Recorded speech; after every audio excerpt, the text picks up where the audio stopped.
everybody, to the 2019 second annual HUE Invitational Overwatch Grand Finals, everybody. It has been hotly contested the entire time through at HUE Fest 2019. We are back to collegiate season. The summer is over. Everyone's back to play, and it's all about who's going to stack up this year. They have players that have come literally from across the world to compete. I've been really impressed with the college scene, just how much it's growing, how fast it's growing, and I know the level of play, especially at this level, the top of the college level.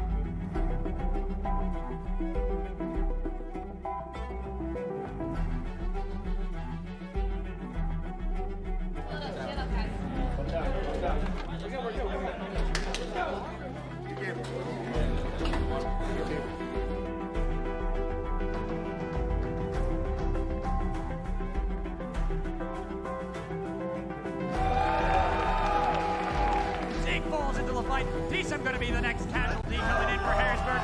Only having Platypus alive. He's underneath the turret, underneath his own mountain. Congratulations out to Maryville, the Titans of Collegiate.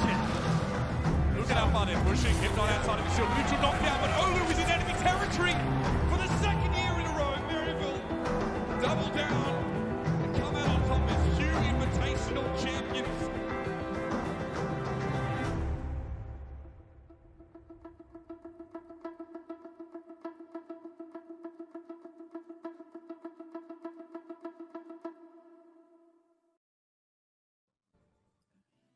Good afternoon for some and good morning to others. This is the time, the final moments leading up to the end. The playoffs are here for the third annual Harrisburg University Esport Invitational, powered by Nerd Street Gamers. I am your caster, Rich Rat, here with Necra. We had 32 teams enter, and now we have 8 remaining. We had quite an adventure yesterday, Necra, and we're entering the quarterfinals. It's quarterfinals already on Championship Sunday. It doesn't get any more exciting than this.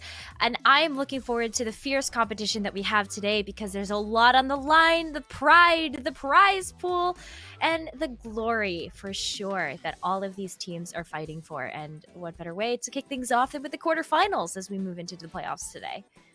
Yes, indeed. We were able to get that first playoff round underway yesterday to lead into the quarterfinals today, which we're going to see starting off soon is going to be University of Missouri and also University of Utah. But as we kind of go into this, we're going to take a look at what the day has in store for us, Necra. I mean, we've got all of these 8 teams that we are not surprised to see some of them on this board. No, not at all. You kind of looked at the results from the last 2 years, and you definitely expected to see the Harrisburg Storm and Maryville University here in this top 8 of the bracket, and wouldn't be surprised if they ended up moving more forward in the bracket as well. But you have some heavy hitters like Northwood University yesterday ended up doing a phenomenal job, and UT Dallas as well. You've got the Red Hawks that we got a chance to feature on stream yesterday that showed an incredibly strong performance with that Reaper Sombra dive that we've been seeing a lot of from these teams. We also saw UNT yesterday doing a great job, and the Mizzou versus University of Utah matchup is definitely one to be hyped for.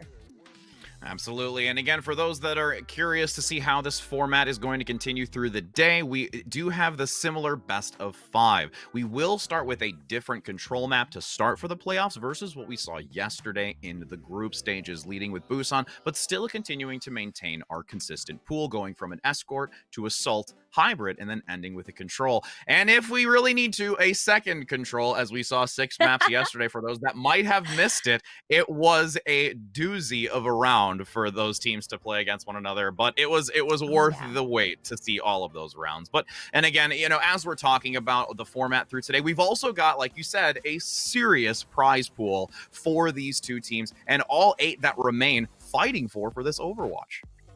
Yeah, so we've got $10,000 in prizing for just Overwatch alone, and there's another $10,000 on the board for League of Legends, which is the other title being featured in this HUE Invitational this year. And for the breakdown of that, first place is going to get $5,000 1,000, so half of this 10K prize pool. Second place walks away with 2,500, and then third and fourth place walk away with $1,250. So there's a lot on the line for these teams, and especially when we're taking a look at the quarterfinals, top eight's not going to get you the piece of this prize pool. You've got to make it into the semifinals if you want to be guaranteed some of that 10K money. So a lot of the teams, and especially this morning when we're working on our very first match of the day, they're fighting for those bucks. Oh, indeed. And I mean, come on. Why you're not only influenced for the title, but if you get a little kickback here for how well you've played amongst these 32 teams, that's always a nice little reward. And then, of course, when you get that first place, you've got that amazing trophy, which we talked about yesterday. It's so great to see all those lovely tweets that's going to come out here over the course of, probably the next few days with winning that trophy. So that's also something to really highlight for these players from these collegiate teams. And, as we said, it's going to be Missouri versus Utah, and both coming from, the third and sixth seed. I'm really looking forward to seeing these two teams because we've not had a chance to feature them. Whereas yesterday we saw a lot of, like you said, that, Reaper Sombra type of dynamic. We saw some very unique plays, bringing even out a Junkrat and an Ashe and a Pharah. A lot of just versatility when it came to some of the DPS duos going into this with these compositions. And that's the part that I'm really interested to see what we see today from both of these teams. I think a lot of it's still going to be dive oriented, just because that is what the meta has asked for of these teams in the last couple of weeks as we have entered into new patches of plenty for the game of Overwatch. But the other thing that I think has been really great about seeing the competition so far for just even just yesterday is that this is a new school year. This is some new talent that's been coming into some of these rosters, and getting a chance to gel with the team early on in the school year before the Overwatch Collegiate Championships get underway is a great start to a lot of these students' careers and their just time for this academic year. So I'm really looking forward to kind of seeing how these teams are going to gel together, what compositions they're going to run, and of course, who's moving forward into our top four. There's a lot at stake here. I mean, and what a way to start the school year, too. I mean, you've got this type of event leading into more for the rest of the year. There's a lot of opportunities. And to really make a staple and a name going into this school year, already claiming a title like this, can really just fuel that type of morale going into future competitions throughout the remainder of this year and into the new year. Well, the thing is that we've only had one school so far in Overwatch get a chance to take home a HUE Invitational trophy. That was Maryville University. So we're going to have to see if a team in their top 8 can dethrone them. The winner of this match between Mizzou and Utah has a chance to potentially play against Maryville if Maryville does beat UNT in this side of the bracket. So I don't know. That's going to be a hype semifinal match for sure, depending on who moves forward. But I think that's what everybody has their eyes on, is taking down that Titan of Maryville University, knowing how confident and how competent they have been in past years for the HUE Invitational.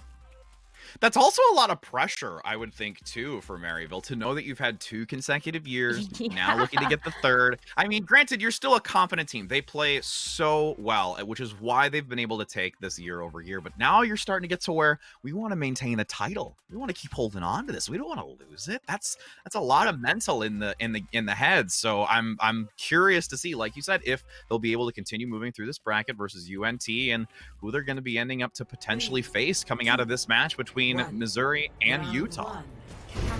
Well, we've got the match kicking underway for you for Mizzou versus Utah. And honestly, not surprised to see what we're seeing. A lot of teams, especially on dive-centric maps like Busan Downtown, have been playing with the Reaper, the Sombra, the Reinhardt, Diva, Moira, and the Lucio. Lucio is just great for getting in speedily with the Reaper, just to kind of chunk away at the front line. But we do have Mizzou playing the Reinhardt, which ends up working out really well for them so far, being able to protect the Reaper with the defense matrix as well from the Diva. Yeah, it's really interesting to see how well it's actually working for Mizzou, and there's a lot of aggression coming out where Utah is having to play very defensively constantly through this, and now Mizzou maintaining this point, continuing to generate some percentage here. Both coalescences have been expended on this, but it's still going to favor Mizzou on this point since there are so many clustered together to continue fortifying that defense. Yeah, you also have the Reinhardt's ability to just cleave so much damage. And sure, you have the same thing with the Tesla cannon from the Winston, but with the Reinhardt, you have that double duty as well of that shield that you're able to hold up to continue to do defensive work when the defense matrix is going to be down. So great timing and for the Earthshatter as well. And when you have that combination as well with the Earth Shatter, just the solid stun and crowd control in that frontal cone can be a lot more devastating versus, you know, the disruption that the Winston can sometimes bring with that ultimate instead. Well, especially if you're looking at the Winston, you don't have a shield, really. Yeah, if you could time your bubble perfectly, then you might be able to stop the Earthshatter. But the fact that Blade for Mizzou is running this Reinhardt, there is that piece of weakness that Utah can kind of be disadvantageous for. Ooh, slight weakness going to come out here up front as you see a great Death Blossom and a follow-through, taking down two again. Mizzou being so aggressive in this choke point, really managing their ultimate economy and their focus fire. Yeah, the focus fire has been huge, and a lot of that is because, you know, Mizzou Esports, they have a really smart target caller, and you can tell just by how well they're focus firing that the targets are being called out really nicely and they're following through. And especially with the Sombra, Amaze has been doing a fantastic job of enabling the team by getting key hacks so that they can go in and cleave damage. Ooh, but that was a nice flank coming out by Cool, getting that great Death Blossom pick on the Coalescence, no longer having that buffer necessary. This charge is not really going to get much, but towards the end it does. ABC goes down in the midst of that Raging Fist to deflect the charge. Self-destruct by Dog also being committed onto the point. 99 into the overtime. University of Utah has to make something happen here. They finally have a better exchange in these engagements and will be able to take this point back to gain some percent of their own. Yeah, but that's not without Mizzou capturing 99% of this point, which means that Mizzou being able to come back in here, maybe using the Diva Bomb to create some space or create some disruption. If they take back control of the point from University of Utah, then that's going to be game over for this first round. But what Utah has in their pocket that Mizzou doesn't at the moment is this EMP. And since Diamond's not ready with the sound barrier for Mizzou, then this should be a pretty good EMP coming up from Coblart. Yeah, it's going to get a great number on that top balcony. It's going to be 3, both tanks specifically having to fall back. No shield to deflect the damage, nor the defense matrix as well. So that's going to buy some decent time here for Utah. And to continue peppering in damage along with Cool ABC on that high ground, pelting in damage. But there's a Coalescence and a return Death Blossom coming out from Big on Mizzou, getting a lot of damage and assistance from that Diva play, ripping through the front line and forcing back Utah. Mizzou is in a great place to take this back and make it an easy first downtown round for them. Yeah, this has been pretty dominant coming out from Mizzou, which, you know, it surprises me a little bit based on how well University of Utah has done in previous years for not only the Overwatch Collegiate Championship Series, but for just other third-party competitions as well. And I kind of expected that Utah would be able to come into this one, especially, you know, going 3-0 in groups and only dropping a single map to GMU, that they'd come into this one incredibly dominant. But Mizzou has done a phenomenal job of using the Reinhardt to their advantage and taking over that small point of weakness by running the Winston that Utah actually has. So this has been a great start for Mizzou, and we're going to be seeing the same compositions here as we move on to Sanctuary.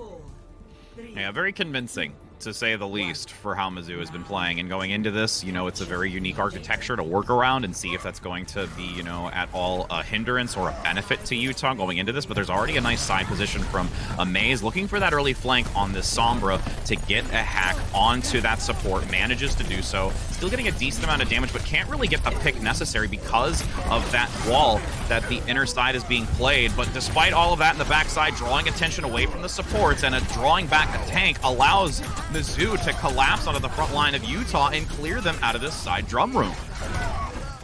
Yeah, what's again been really great for the Reinhardt on Mizzou is that you get a chance to force some of these fights into more advantageous positions for yourself. So playing around that side drum, that's some tiny Overwatch right there that Utah is not necessarily going to be as prepared for it because they don't have the same type of shielding.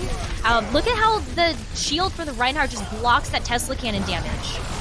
Yeah, it just prevents anything from that Winston play, and preventing the generation of the ultimate is even more critical, with now a reposition from Blade getting a cross charge, moving so far forward. Another cleanup here, and Mizzou is just really putting everything on the line, and Utah is just unable to respond. This just might not be Utah's map.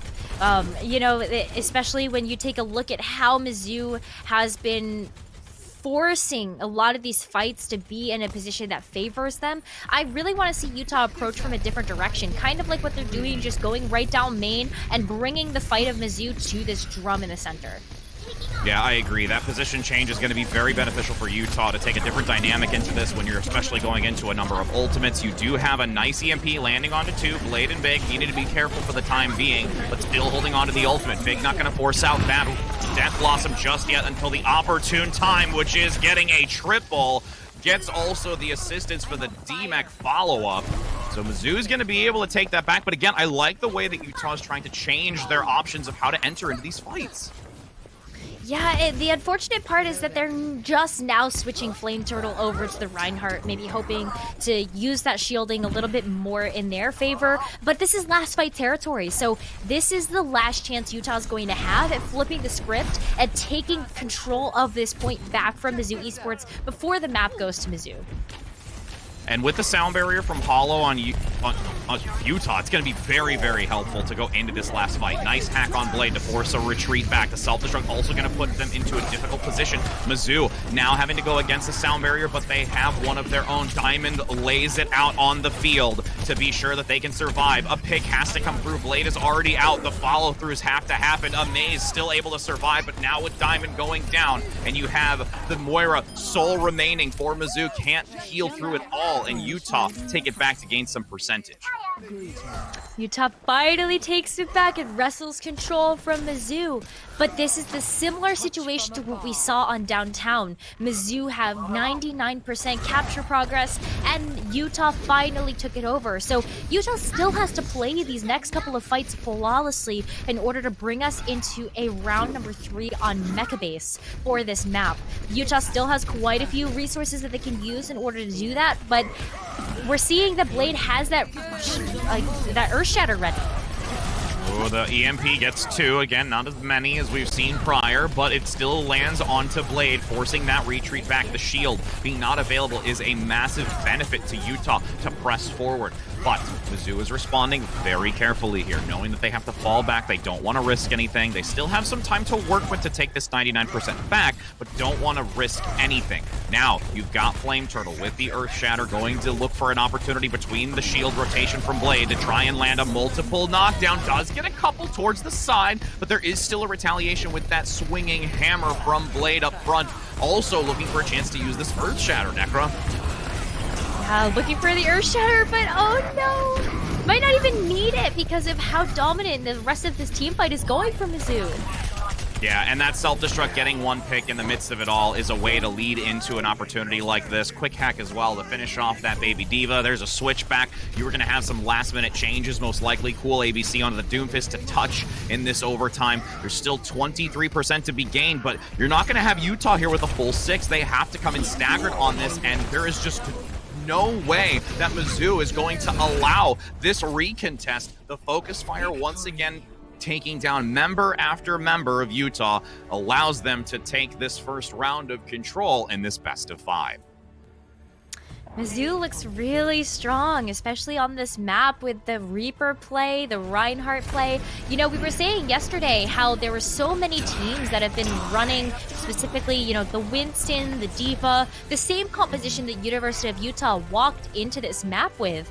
But Mizzou showing us that the Reinhardt can really work. And this goes back to what we were talking about before with comfortability and just adaptability. I think that's something that Mizzou has been doing a great job of, recognizing this is a way that we can take one of our strengths and really use it to our advantage, and that's with the Reinhardt play.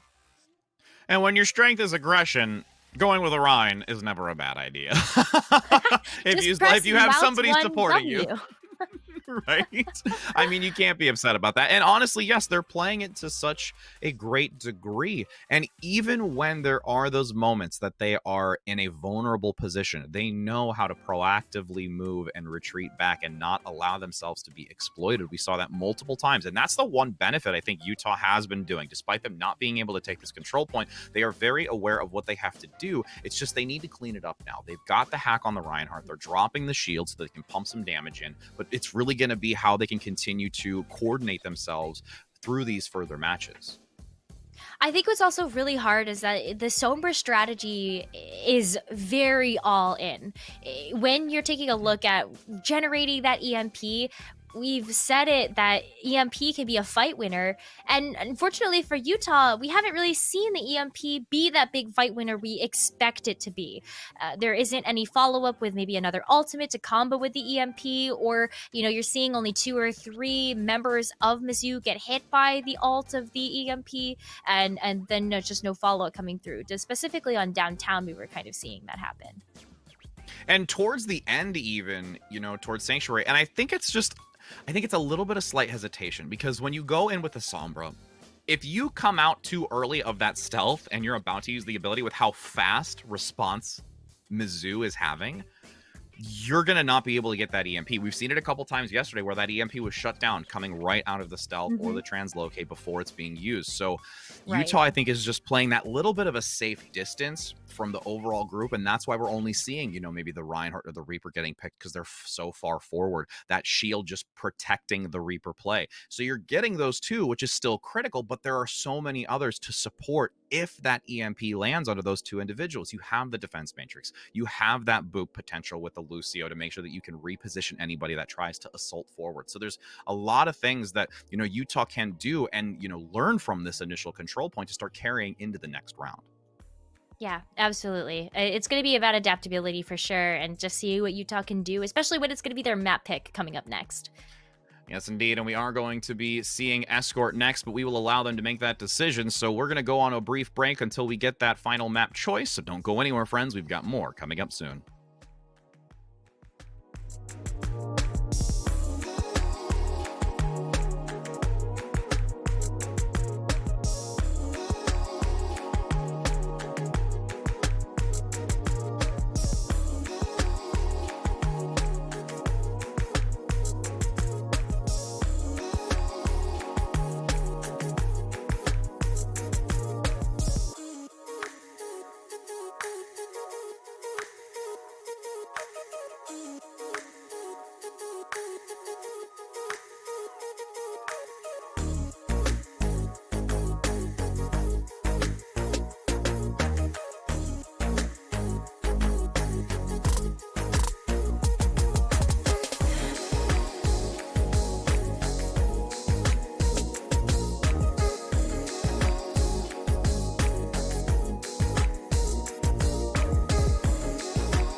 We're back, friends, to continue on between Mizzou and Utah facing off against one another, and we've already seen some very convincing play by Mizzou. But as we talked about before going to the break, Utah has an opportunity to start kind of refining their play, to start competing against this team, who has a unique composition with that Reinhardt and the Diva. I am Rich Red, here with Necra. Necra, we're going into Watch Point next, and that's going to be an interesting map with this composition that we've seen from Mizzou. Yeah, I actually think this is a really smart choice from Utah because they can't really run Reinhardt on Gibraltar. It's not as easy to be able to execute a Reinhardt-centric composition. So Mizzou might struggle a little bit if they don't really have that Winston in their back pocket to bring out to play around the verticality of specifically first point when you look at a lot of teams trying to control blue box. You can't really do that with a Reinhardt. You can really only fire strike from there instead of drop down and do a little bit of Tesla cannon damage and then jump back up, and it's going to be a little bit more difficult. So really like this choice from Utah. But Mizzou, they have a strategic coach that in Direwolf that I feel like has been a huge asset to this team so far. And I definitely think that maybe there is a strategy here to be able to play this Reinhardt. Like, take a look at where Mizzou is hiding at the moment. It's almost like giving up a little bit more of that ground to wait for this engagement, and you can just see this patient play, but Utah knows it. Utah knows exactly where they're at. Oh yeah. Yep, exactly. And look at this. Look at the adaptation that Utah has as well. We talked about the versatility and the DPS lineup that you might be able to see from some of these teams, and we're seeing the Echo, and we're also seeing the Ashe. I'm out of here. Now with the Echo and Ashe play coming through, making the Echo debut for this Invitational so far. Still a lot of damage being funneled into this room, and honestly, Mizzou has not yet pressed out. They're waiting for the ideal moment at this point to try and get a pick necessary, and green means go. When the separation comes through, they acknowledge that Cool is not nearly as close by with the Mercy, so Mizzou attempts to exploit that low ground position from Utah, dividing the numbers. Already a minute off the clock here as you have Mizzou falling back towards that server room and waiting for another engagement. Yeah, but this is also giving up all of that high ground to Utah to take advantage of here. Oh, now you've got Cool ABC going in with Orion. The quick shatter does get generated into the server room, manages to get a stun and a pin here, and that swinging hammer for another Earth Shatter comes through. The healing from the Mercy and just extra boosted damage allowed that duplicate Reinhardt to flourish in that server room. Wow. You got the Reinhardt, you got the Bob coming out here. That was going to always spell disaster for playing in the server room, just because you end up getting flanked by either a Reinhardt or a Bob. So that was great positioning from Utah to be able to push this cart into the first objective, and now they've got a chance to roll through under the spaceship to be able to get this second objective. Mizzou's coming back though with that EMP. That could be a fight stopper. Yeah, that EMP is going to be very, very critical to find multiple members of Utah to try and stop this momentum that Utah's been able to obtain right now. Dog throws the self-destruct overhead, looking for a pick in the back, doesn't manage to get it because Mizzou is very responsive to know exactly where that is going to be. Has to force the coalescence here, needing to stay fortified up front as Blade is still continuing to generate towards that Primal Rage, start to get the footing on this Winston play and make this adaptation necessary to compete against Utah, where Flame Turtle is going to force out that Primal Rage and try and draw back a lot, but Cool ABC now takes the duplicate onto the Reaper to get a quick death loss, but really in the grand scale of things won't get much value from it, more being just a nuisance at the time as this skirmish continues into this space room. Yeah, but all the while, Mizzou is pushing Utah back, but Utah is waiting for those cooldowns from Mizzou to be offline so they can push in. Yeah, and it's been a relentless fight from both of these teams, just really giving it all and not wanting to look for a regroup because they're so in the thick of things.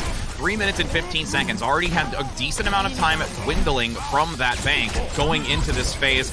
Blade still playing quite stellar on this Winston, knowing how to dive in and out, so it's not just completely a Reinhardt one-trick by any means, but Bob in the back is going to get hacked instantly and take a brief Omnic nap, as the Pope high ground from Ashe is still going to be a real problem here for Mizzou. Exactly. When you get a chance to set the Ashe up on the high ground, you have to divert resources away from the rest of the fight, like you see Flame Turtle kind of just trying to protect, as well as Blade going after that Ashe. Now another Death Blossom comes through up front, but Micro Rockets are there to respond. This fight is just going so long because there is just a constant staggered use of ultimates that there isn't really a foolproof conclusion to this fight. Numbers steadily going in favor of Utah, which is why this payload has been able to move through. And again, in the back line, this Ashe play has not really truly been handled. Amaze has focused a little bit of attention, but the second that Amaze leaves, there's a great follow-through by this Ashe play. That Ashe has been a nuisance for Mizzou to deal with, and it's again the diversion of resources. You have to send something, someone after that Ashe to be able to dislodge it from the high ground, and once they get set up, you can't really, you lose your ability to get away. Blade has to jump up in order to get onto the high ground, but you still have Utah able to set up and also get out of that situation with their own cooldown. So it's a little bit of a game of chicken where do you go after what's on high ground or do you not? Amaze is going to try. Yeah, Amaze is definitely hyper-focusing Koblard. Now the follow-through comes out by Blade, getting the pick. That's going to start slowing some momentum here. You had a lot of ultimates committed into this. The self-destructive coalescence and also the sound barrier. So you've got to reset because Mizzou's putting forth these resources. But University of Utah has a chance to really turn this around since their ultimate economy is stacked right now. Yeah, absolutely. Utah has been waiting for this moment. You're taking a couple eco pushes, and especially with the length of how long that fight was under Spaceship, it was like 2 minutes. They were able to build up a lot of resources and utility in those fights, so Utah's coming back with a huge punch. Oh, but that's a great EMP onto 4 coming from Mizzou. That's a better EMP that we would like to see in the grand scale of things, with Big Al getting that Death Blossom to follow up on to that Ashe play once again, really putting a lot of resources to it, but the duplication along with the res allows some great space and recovery from Utah to play into this. And now you've got that quickly generated Primal Rage to get a kill, to knock back into this doorway, and you're in these final moments for Mizzou.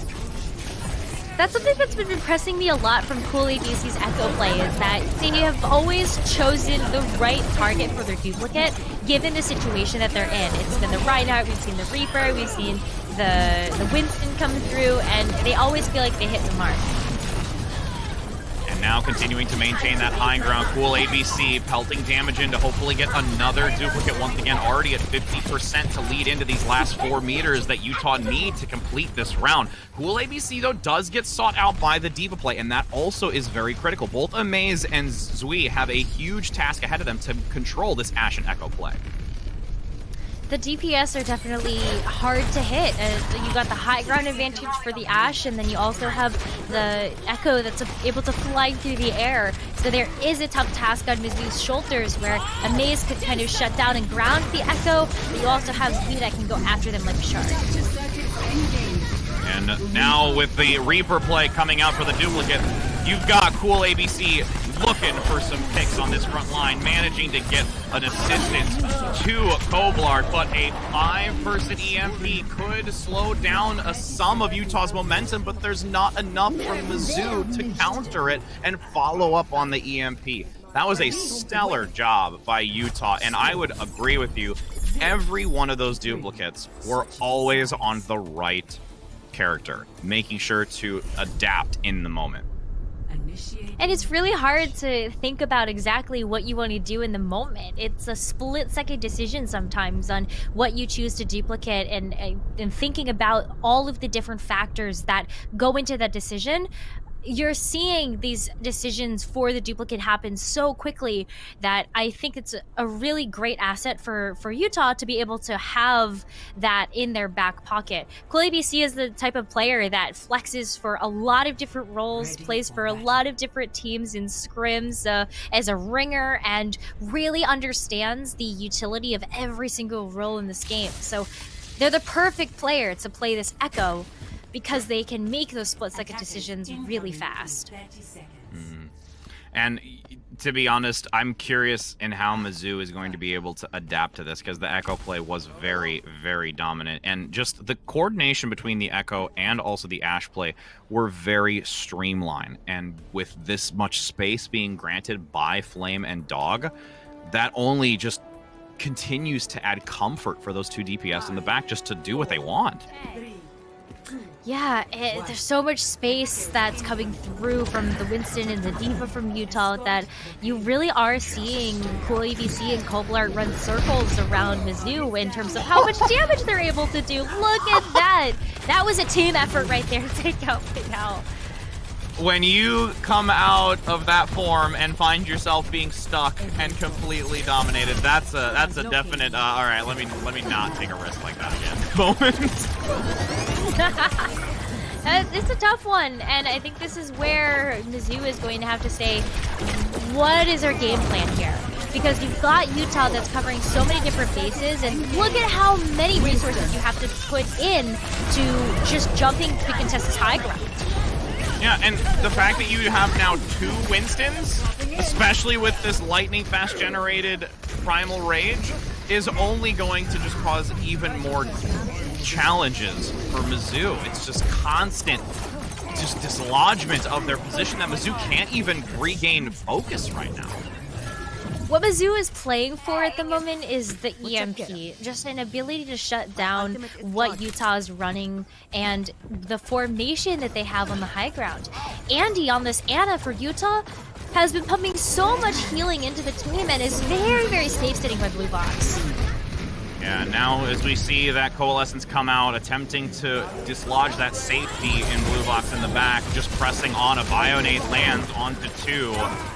And you've got Blade going down, nearing that Primal Rage. It's a just difficult time for Mizzou, attempt after attempt. And the fact that Cool ABC is just completely away from the rest of the team, focusing the supports, makes this just completely dysfunctional, and you have to have Mizzou really start to get an early pick to try and lead into the next fight. Well, here's a way that I feel like Mizzou can come back from this. They have the Genji and they have the Ana now as a part of their team composition, so could be playing for that EMP Dragon Blade, and you might even be able to pepper the Nano on top to just make Big Al completely unkillable. So that's a way that Mizzou can get through this as a win condition, and they're also starting to make some progress. That cart is getting under the underpass, so Utah's going to have to change up their strategy here.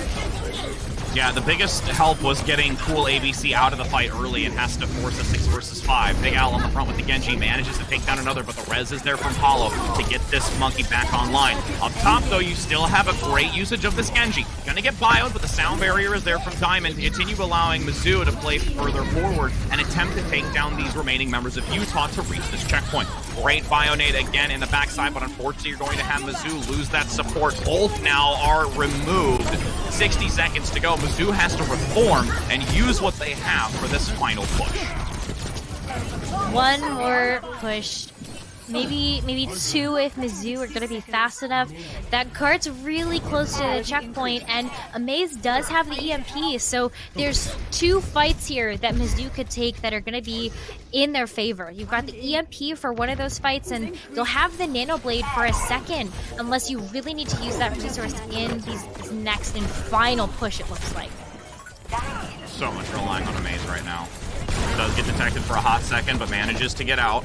So many members of Utah are spread out right now that Amaze is going to have to make a very vital decision right now of who to focus in that radius. And now with a Nano coming out here onto Cool ABC to make sure that they can get that ultimate coming out, it is going to be an EMP in return from Mizzou to slow down Cool ABC, and Cool ABC even going to take a nap while Big Al on the front manages to find some value. The dash reset comes through with another pick onto the support. Hack in return though by Cool ABC before the duplicate ends to slow down some of this momentum. But Utah being outmatched early in that fight, and the fact that the Genji has found resolve with that hero selection, Mizzou could actually make this work, reaching this checkpoint. It's all going to rely on how quickly they can pick off these stragglers coming back from Utah, or is Mizzou going to fall short and not have enough with this long distance to come back from their spawn? Oh, the reinforcements for Utah are coming back in full. This is going to be a struggle for Mizzou to be able to get to this checkpoint. Oh, and they won't be able to do it. Mizzou had a real opportunity, but again, you have to give credit to Utah. Drawing out the fight, still being able to manage that time very, very well, having quick enough re-engagements to keep that fight in their favor. It's just, I mean, a lot of things that really benefited Utah in this. And as you said, being a map that had to force Mizzou into an uncomfortable composition is a great play by Utah. Well, I think that a lot of that had to do with the composition that even Utah was running. We talked about the Echo, we talked about the Ashe just being such a phenomenal choice for the damage lineup for the team. When you take a look at the architecture of Gibraltar, you get the Ashe set up on high ground, Echo could fly wherever they want to, and it makes it really difficult for the enemy team to kind of figure out, well, what's our target? With the Reinhardt composition, it's really easy on those ground games because you just swing and hit whatever is in front of you. But when you're spread out like that from the University of Utah in that formation, especially with the Ana playing on blue box, and you also had the high ground and the catwalk being taken over by one DPS and the other, makes it really difficult for Mizzou to figure out exactly how to approach the situation. So I think that's a great adjustment from Utah, and they might be, we'll see what happens in the next map. It's going to be Mizzou's pick next. Yes, indeed. And, you know, to build on that further, Mizzou started to gain a better understanding of how to compete against this Echo play, especially towards the end where you had a Sleep Dart committed to Echo, preventing that Sombra from generating the EMP, also going to land the EMP as well on it. So it really dragged out a lot of the time. But Utah still, in the end of it, was able to utilize that duplicate and get an EMP of their own to really just, again, buy time in the grand scale of this. So props to both teams, and it's going to be a really interesting one, as you said, to be going into this next map. A 1-1 score now. It will be Mizzou's decision, and again, for that next map, it will be an assault. But before we enter into that assault map, we're going to a brief break before we get that action underway.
Hello to all, we're back. And now we're going to continue as we see a 1-1 map score. I am Rich Red here with Necra, as we see if Utah can continue now this, opportunity of claiming another map, or is Mizzou going to say, all right, we're going to pick a map that's going to favor us, and we're going to go into it strong. What are you thinking, Necra?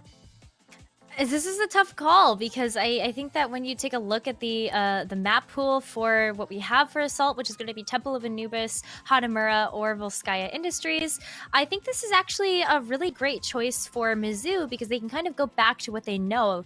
Very strong Reinhardt-centric maps, and I definitely think that Mizzou is going to be able to pick something that's going to favor them and maybe keep Utah from getting those cheeky positions with the Echo and the Ashe. So I'm looking forward to seeing what we've got coming up next, and we'll see whether or not Mizzou can take it if it's their map choice. Yeah, and it looks like it is going to be Anubis for the decision maker here. Okay, so we've seen some interesting things with Temple of Anubis over the course of yesterday, going into today. I mean, we've seen even some Junkrat play amongst it all with some Pharah play. I don't think we're going to see too much of that, but I would lead to believe that the Reinhardt is still going to be a potential option for Mizzou to use going into this.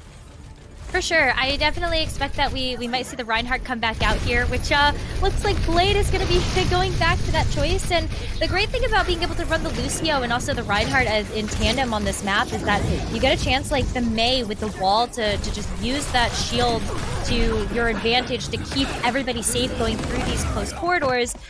That way you can meet Utah on this high ground to be able to play against them. But University of Utah is sticking to what they know and sticking to what worked for them, which is going to be that Echo and the Ashe. So Mizzou, you could see kind of a little bit of decision making had to happen there on where they're going to go because you can't allow this Echo to flank behind you. Oh, and that Bionade lobbed all the way from Andy on the high ground was really beautifully tossed. And that's going to cause some challenges for Mizzou, but with this forward press, jumping onto the high ground, focusing the two on the low, bold supports are now out of the fight for Utah, and Mizzou comes up really big in that exchange, and for sure going to get rid of Cool ABC and no longer having that Echo be a problem. Not a problem at all, and they get a chance to leave this Ashe on the high ground as long as Kobler's going to be up there because that just buys you more time for that respawn to come back, and then you have an advantage going into that second objective. Mizzou is going to be working up this EMP pretty quickly, and depending on how much damage Maze can do, there might be some snowball potential here for the second point. Yeah, the snowball can come through with 5 minutes and 20 seconds to it the time bank. Whether it does snowball or not, there is still a lot for Mizzou to work with. Taking Dark Room here to try and get a side angle position, a lot riding on the shoulders here of Diamond to time this Soundberry, but also a pick comes through in the back, a little bit staggered from the team. And now Utah has an opportunity to really turn this around as it's only going to be a 6 versus 5 in that side Dark Room. And you even have a Maze on the side taking a nap and a dome shot there to make that dream become a nightmare. Oh, that was such a good example of how important that Mercy damage boost really is for the composition that Utah is running, because that headshot was just, a deletion mechanism for Utah.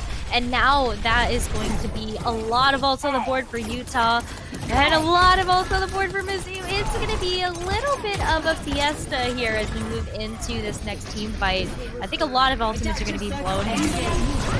I love me some Fiestas. You had Cool ABC drop in with that potential Earth Shatter, but still being managed at the time. Needs to get the return Shatter, but the shield is there to block it. Nice response coming out from Mizzou with Blade on the front side. Sweet has that self-destruct, waiting for an opportunity to toss it out to give some extra space for Mizzou to keep staying on this point. But again, a Maze getting slept in the back, really slowing this momentum. And the fact that Cool ABC is able to just constantly get this damage with these sticky bombs, and now with Flame Turtle and the Primal Rage, it's going to allow a great recovery here for Utah, and Mizzou has to just retreat. Mizzou still has a ton of time, even after using so many ults on both sides. We're going to be seeing maybe a couple of eco pushes here, unless you can get something done on Mizzou with this Diva Bomb and the Death Blossom combo. But this is just why the second point of Assault is so difficult, because reinforcements on the defense can come back so much faster. And for Mizzou, you got a long way from spawn. If you lose any members on the entry or any members during the fight early, you got a long way to walk back.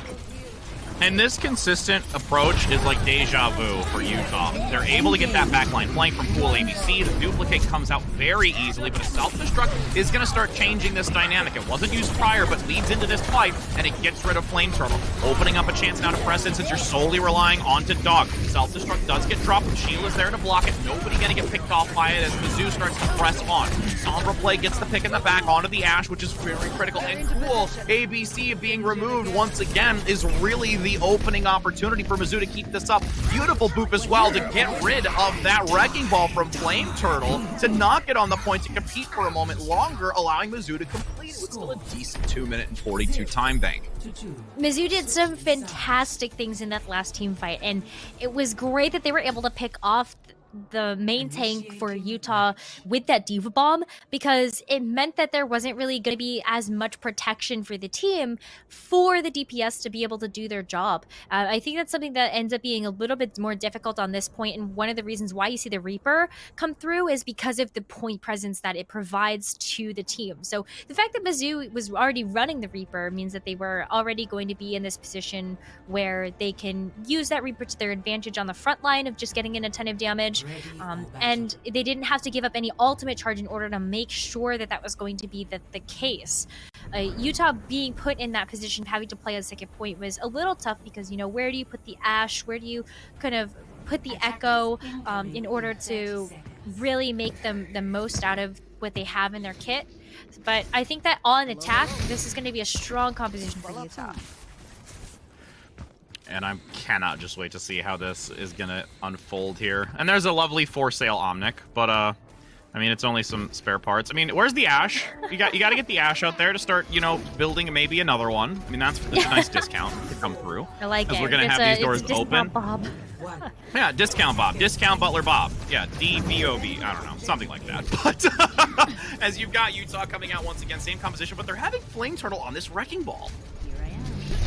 Okay, Wrecking Ball works here. Wrecking Ball is a bit more of a disruption mechanism for the team than I think the Winston's going to be able to provide. You just have higher mobility, and Flame Turtle can really go into a lot of different directions and force out these 1v1s that are already happening. The biggest thing to be concerned about is if Amaze can get close enough to get that hack. The second that comes out onto Flame Turtle, it's really going to spell disaster for Utah pressing in with that type of composition. But there is still a lot of presence coming out from Dog, and uncontested, once again, you have Koblart on that middle high ground, dropping down and opening up an opportunity. The Focus Beam deals so much damage from that Echo play when the health bar is low from Blade that it's just constantly picking up one member after another. The Bionade into that Tri-Shot is going to also further build just a consistent damage from Cool ABC with a sticky bomb to boot on the high ground. That's a wonderful take here with a larger time bank than we saw Mizzou have in this earlier rotation.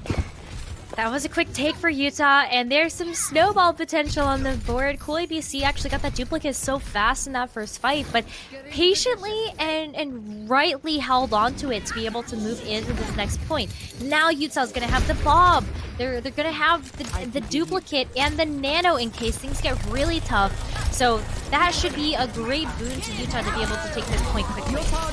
And you've got now that side position from the Winston play coming through on Blade, getting a nice aggression in the back. The Flame Turtle all the way on the front position, pressing in with the minefield going to be dropped from Utah on this attack to really zone out Mizzou. There are still a few members to get back onto this point, but the fact is you have to play a risky game going into that minefield, and there's still enough from Flame Turtle to defend, but the rotation coming out by Big Al, holding onto this EMP, and the Death Blossom is critical to carry into these next fights. But one tick, 1/3, has still been obtained, which is a worthwhile exchange. Yeah, especially when you still have 4 minutes and 45 seconds on the clock. I would take a tick, 1/3 of that pie for being able to, you know, get in there and just kind of mitigate how much time Mizzou's going to have to come back. And the thing is, though, I think this is still going to be tough. Utah might not have the resources yet to be able to and a massive EMP comes out, but despite landing onto 5, there is a huge follow-up from Mizzou with the Death Blossom. Greatly timed use, and Maze forcing back, but still, 4 minutes to work with. Lots of time to recover for Utah. Yeah, they still have a lot of time to work with. I think that losing the Mercy so early was an really a risky part of Utah's strategy. You saw the Nano Boost come out the 2 team fights ago just to try to keep Hollow alive, but you know, just not having that healing and losing someone so early on the attack is so devastating to your game plan. So Utah's going to have to take out these DPS and Mizzou early, especially if they can catch someone off guard. Oh, but there's a duplicate going to be entering this fight. It will for sure catch Mizzou off guard, at least, with Amaze getting slept again in the back of this to not really have the hacks necessary.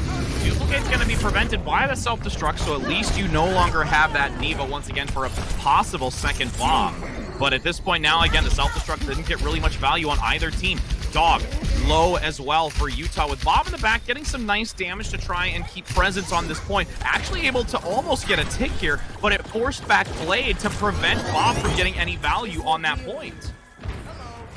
No value from Bob just yet, but Utah still has 3 minutes to work with. We're getting to the point where Utah's about to match the time bank of Mizzou. If they can't get to this point fast enough, then Mizzou's going to have more time in the bank to be able to keep Utah from getting to this point. Got the pile drive in the back leading to it, but again, the hack going to completely shut down that usage of the minefield. You will lose that ultimate, and it's such a risky play to take this as long as it has. I would like to see Utah make a change up here and go back to something a little bit more towards that double dive with the Winston play to attempt to attack on this if they're really falling short and the time is consistently dropping.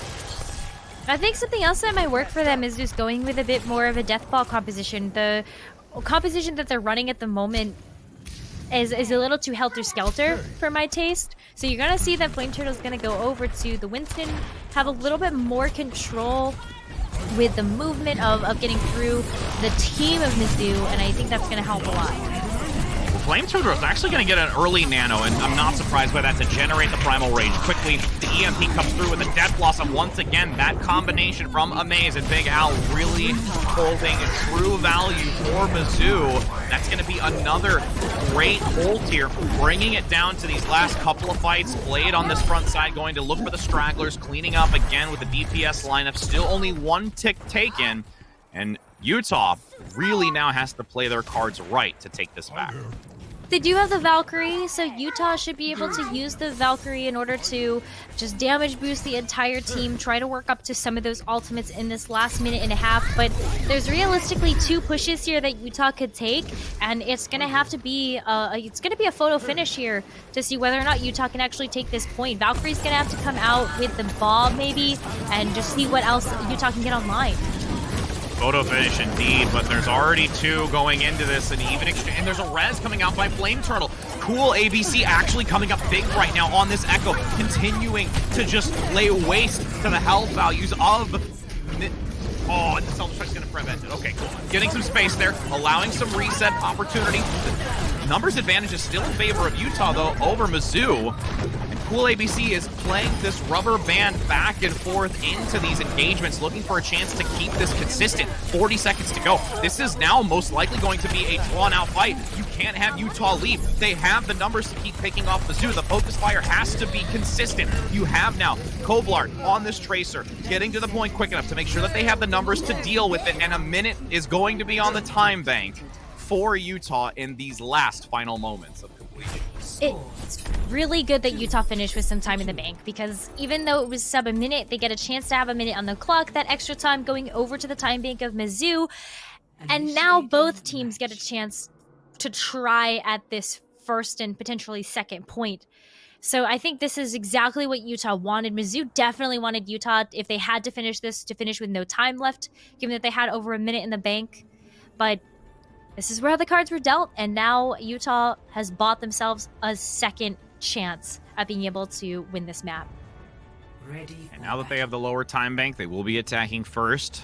Flame Turtle already hovering over that Wrecking Ball again. Curious to see if they keep it just for this first stage into the second. But from the defensive side, not going to see anything really change up. Wouldn't be surprised as well. Mizzou has been playing this very well in this composition, especially on this defensive side, and wore out down so much time, bringing Utah to this critical 60 seconds that they have to use every second of it.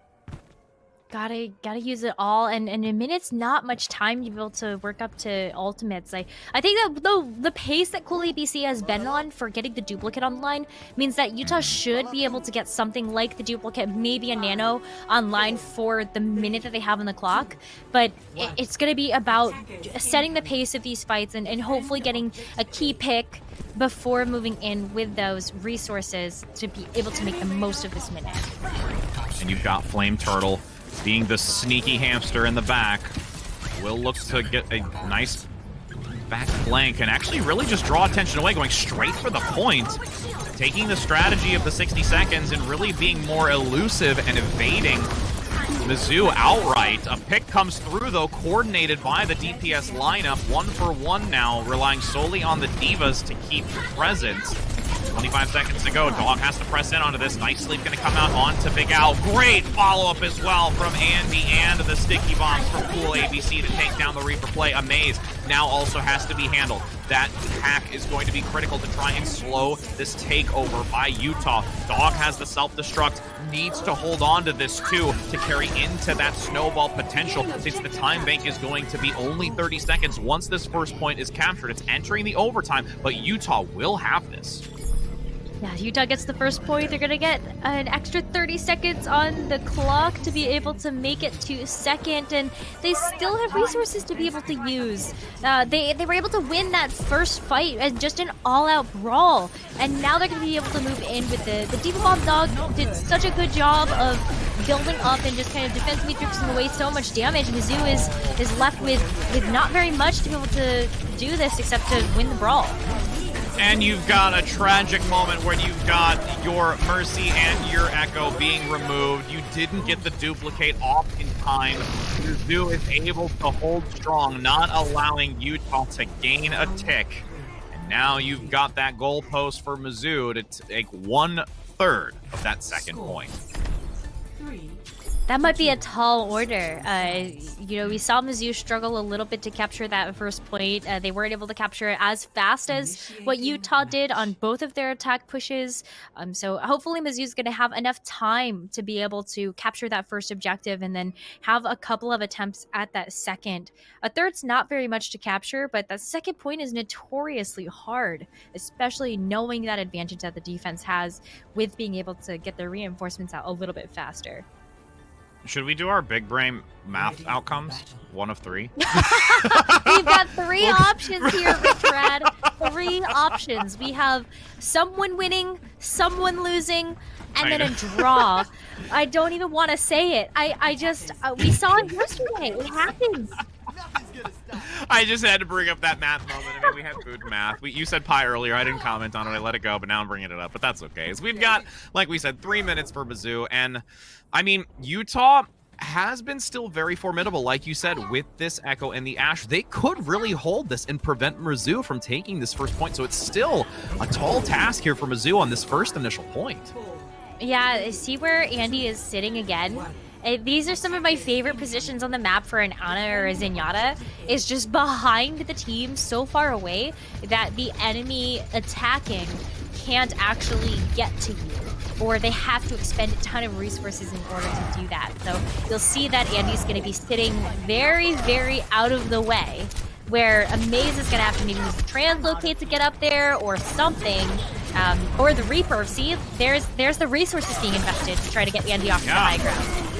And the fact that you had Amaze do the same thing that the Wrecking Ball did, draw attention away first, now it allowed Mizzou to press on forward, getting the picks necessary. Zui in the back, losing the mech, but still finding a lot of value to press on these supports. But the Bionade allows Flame Turtle to take down Baby Diva, as it's only going to rely now on to Blades. These DPS have to really pull through to keep present. And at this point, you have Utah needing to drop down to stop Mizzou. They're about to claim it. Flame does get one onto Diamond, which forces a lot of pressure onto that second support line, but the Coalescence is there to attempt to turn this around. Big Al on the high ground, starting to get some damage, finally taking down Andy, who has been truly uncontested a majority of this time with the support of that both Dog and Flame tank line. But you've got Kovlar on this Ashe. It's like when you try to focus one target of Utah, the others will persevere. And Mizzou is falling short, but has still 2 minutes to take another couple attempts. The way that Utah played that last team fight was so smart. Just kind of waiting for cooldowns to be back online, and then also giving up 2/3 of that first point. Just, it was enough time for Utah to be in a position where they could actually drop down onto Mizzou. They had the nano boost to be able to buff up Flame Turtle and make them an unstoppable force on this point. But you've got to be very careful if you're Utah. Can't let Mizzou use its EMP yet. Just gotta set the pace. Yeah, that EMP really is a win condition right now, but you have the front line being overrun. Blade cannot withstand the damage, and now the Death Blossom from the duplicate. Oh, is there going to be a quick pick on that? Barely able to skirt by. And Mizzou does survive with a few members, and they've got a stack of ultimates to try and make this a completed for that third point. Well, the biggest thing is that Hollow's going to have the sound barrier. So even though Mizzou is going to be walking in with the Earth Shatter, the EMP, and without a shield really being present on Utah, that Earth Shatter should be able to capture quite a bit. But Utah's playing, separated.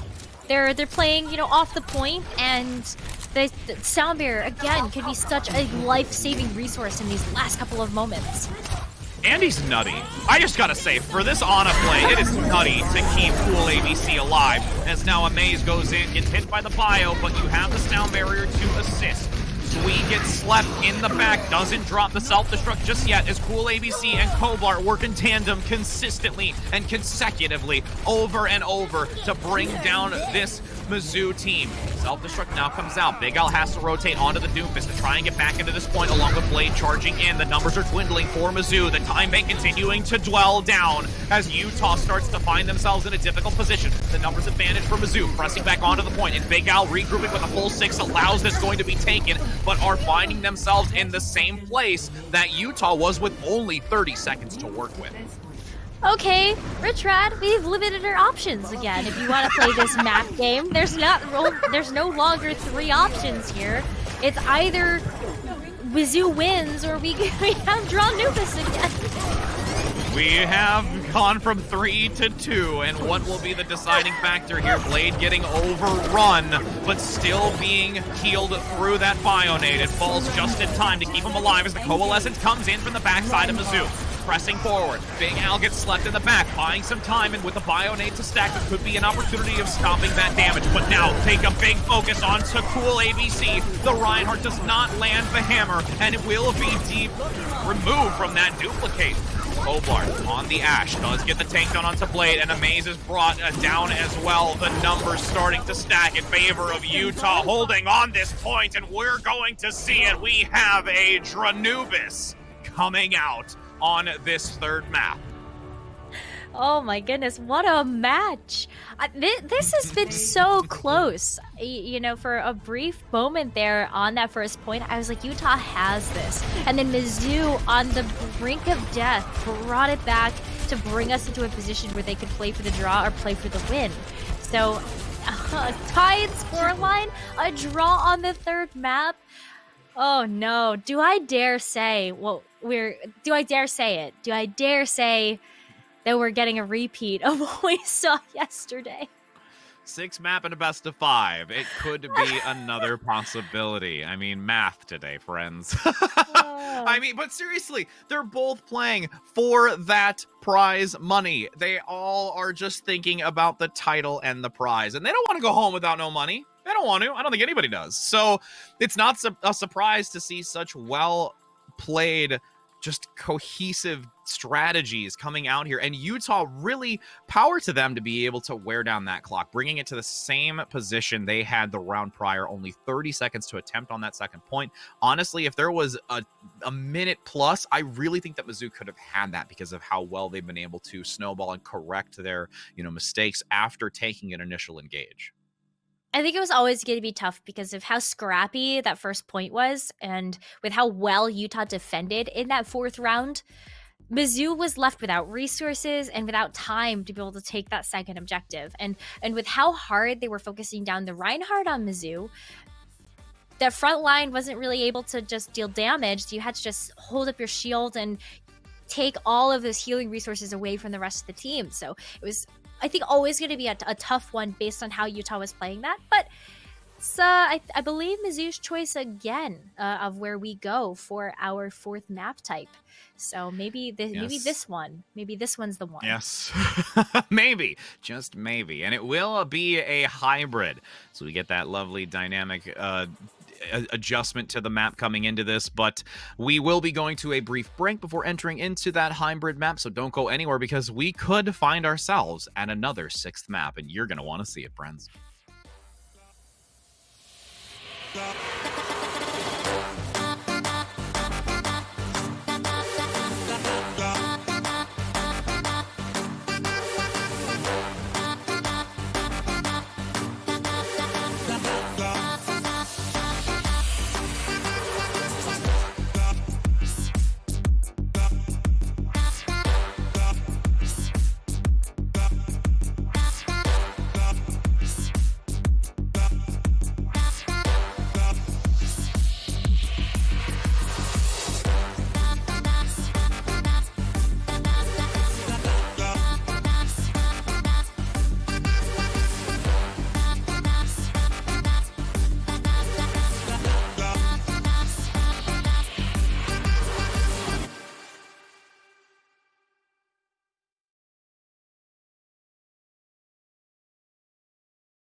We return, my friends, from the map of Dranubis. As we enter into another, we see ourselves reliving and having a flashback of what yesterday brought with a possible 6th map.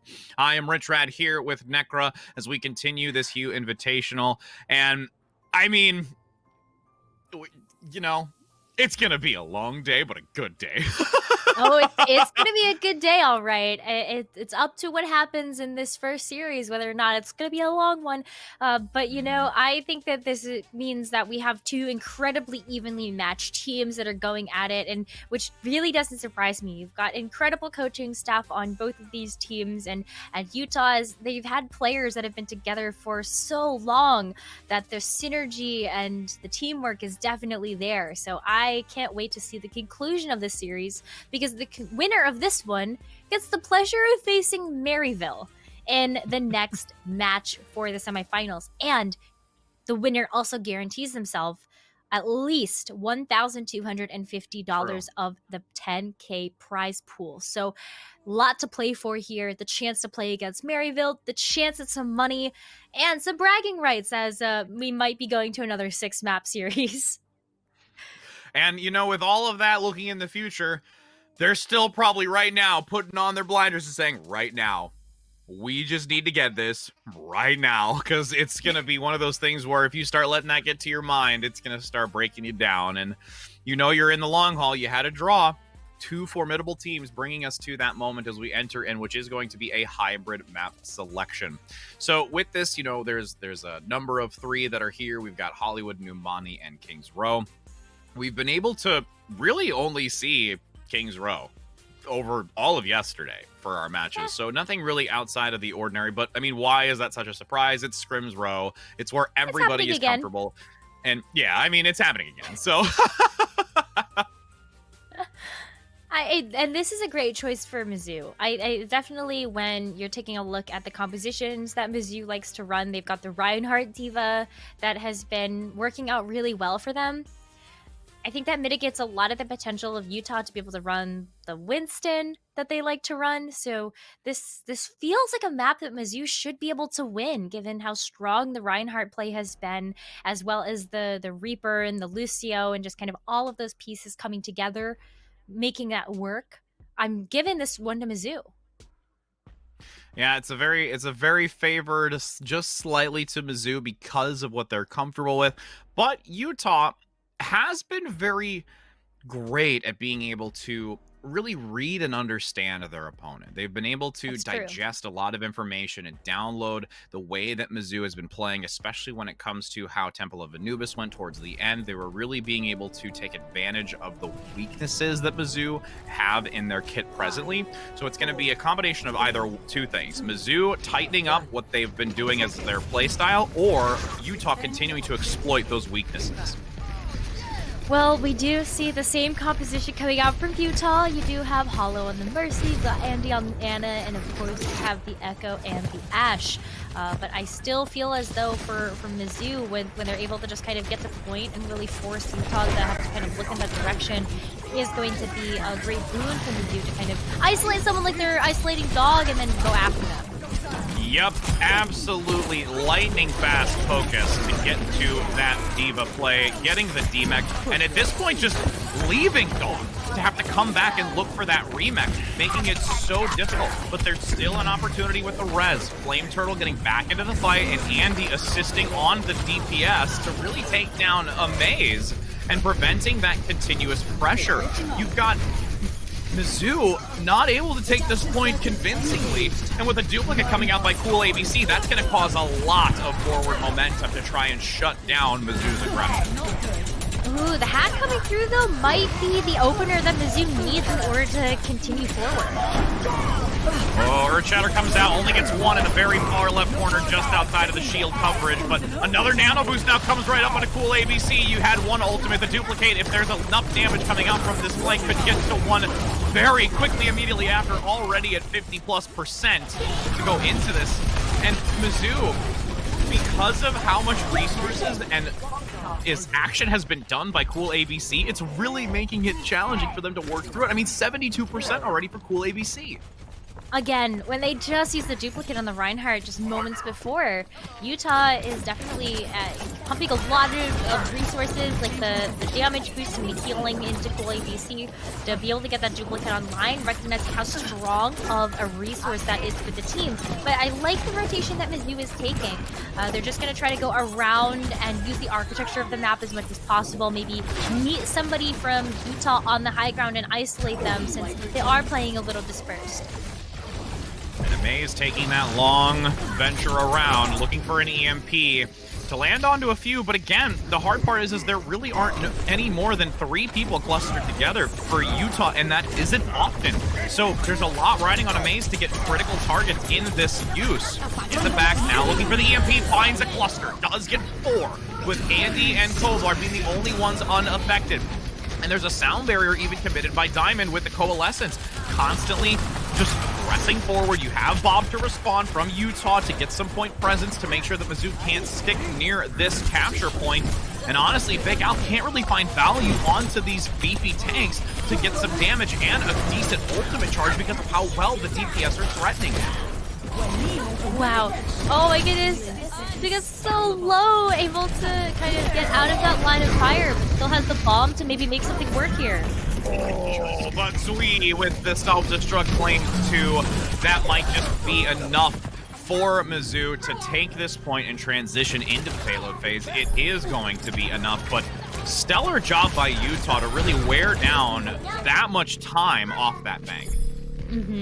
That's only 30 seconds left that Mizzou has in the bank after capturing this first point. They're going to add an additional 2.5 minutes to their bank, which is going to be a lot to be able to make it forward through this streets phase.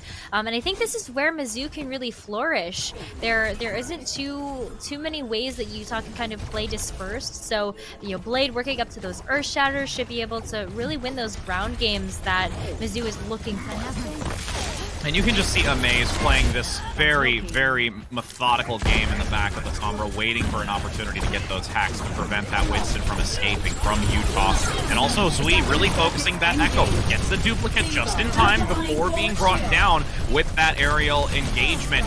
Cool ABC generating towards the self-destruct, but having a hard time. The shield is mitigating a lot of it, but the damage goes down. Double bomb! One goes close, the other goes far. Gets 2 in that usage. What a play! Both supports going down. Oh, how do you manage that when you've got 2 radiuses to pay attention to? Now you just gotta back up. Reinhardt shield can't save you from all of them. And, oh my goodness, that was so well played. Just throwing them one after the other. I really hope that was planned because that's just so cool. But Mizzou gets a chance to try again and really force back this team of Utah. But Amaze getting found out. This is still a moment where Mizzou's gonna have to wait until they are a full team of 6. And this is getting so hairy. Yeah, absolutely. A brush to have to go through. 1 minute 20 seconds now still remaining. You've got the Coalescence on the side trying to fuel Mizzou to take this payload further. Blade in the back does manage to sneak the pin in onto Flame Turtle between the wall and the payload. That could be an opportunity with Dog getting DMAC to allow this payload to still get some more distance and attempt to reach this next checkpoint. So this next checkpoint is approaching pretty quickly for Mizzou. They're able to round this very first corner of the bookstore now after they've gotten through this defensive hold from Utah. But this is last fight. Mizzou does have the Earth Shatter to work with along with the Diva Bomb, so there is a combination on the board as well as some sustain coming in from the sound barrier. But University of Utah has been setting so much of the pace of these fights by using ultimates first that they might not give Mizzou a chance to be able to use those ults like that. Well, you've got an ultimate, though, coming in from the back line. Nano boost onto Flame Turtle. Easily gets pinned in the backside, preventing the use of the Primal Rage is key here to draw this fight out further with only 20 seconds. Now, it is a desperate play by Mizzou, and the stagger onto that Diva is going to be very devastating, bringing it to just under 10 seconds for anyone to even touch from Mizzou. This isn't going to... Ooh, look at that! Amaze almost had it. Utah turned around in the nick of time, but this means Mizzou's not going to be able to come back as a full team of 6, and Amaze is going to get stopped before they even make it to the card. Yeah, the translocate as a Hail Mary, tossing it out and teleporting forward, did not get there in time, but I mean, it was a worthy attempt in the back. Those couple of extra meters could mean the determining factor between victory and defeat, but we will see as we take a swap of sides now. And with Mizzou on the defense, I'm, curious if they're going to waver away. I wouldn't think so with how dominant they've been playing on this Reinhardt and the Diva, but they really have to keep an eye on Cool ABC and Koblart. I think this is a strength for Mizzou, though. Being able to play the defense and also kind of playing the attack first, they can set the goalpost for this game. So they know exactly where that card needs to go and how much effort and they're going to have to put into this defense. And, okay. I was going to say we might see some switch-ups here from Mizzou just to see if they can kind of deal with the echo that's coming out from Cool ABC. I think this is it. This is going to be the Mercy Ashe for Mizzou to really try to contest that echo in the skies for Utah. It almost looks like 76 as if he was a little bit older and was a lawyer. I don't know. He's such a lawyer, man. He's not a soldier. He's a lawyer in that one.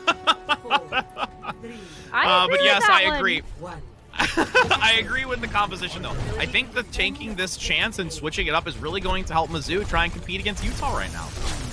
Yeah, I think this is a great strategy for Mizzou to use on the defense. But Amaze is taking a little bit of a nap right now and be able to hit that sleep hit. Oh, they're down already. That might force out the res from Diamond early.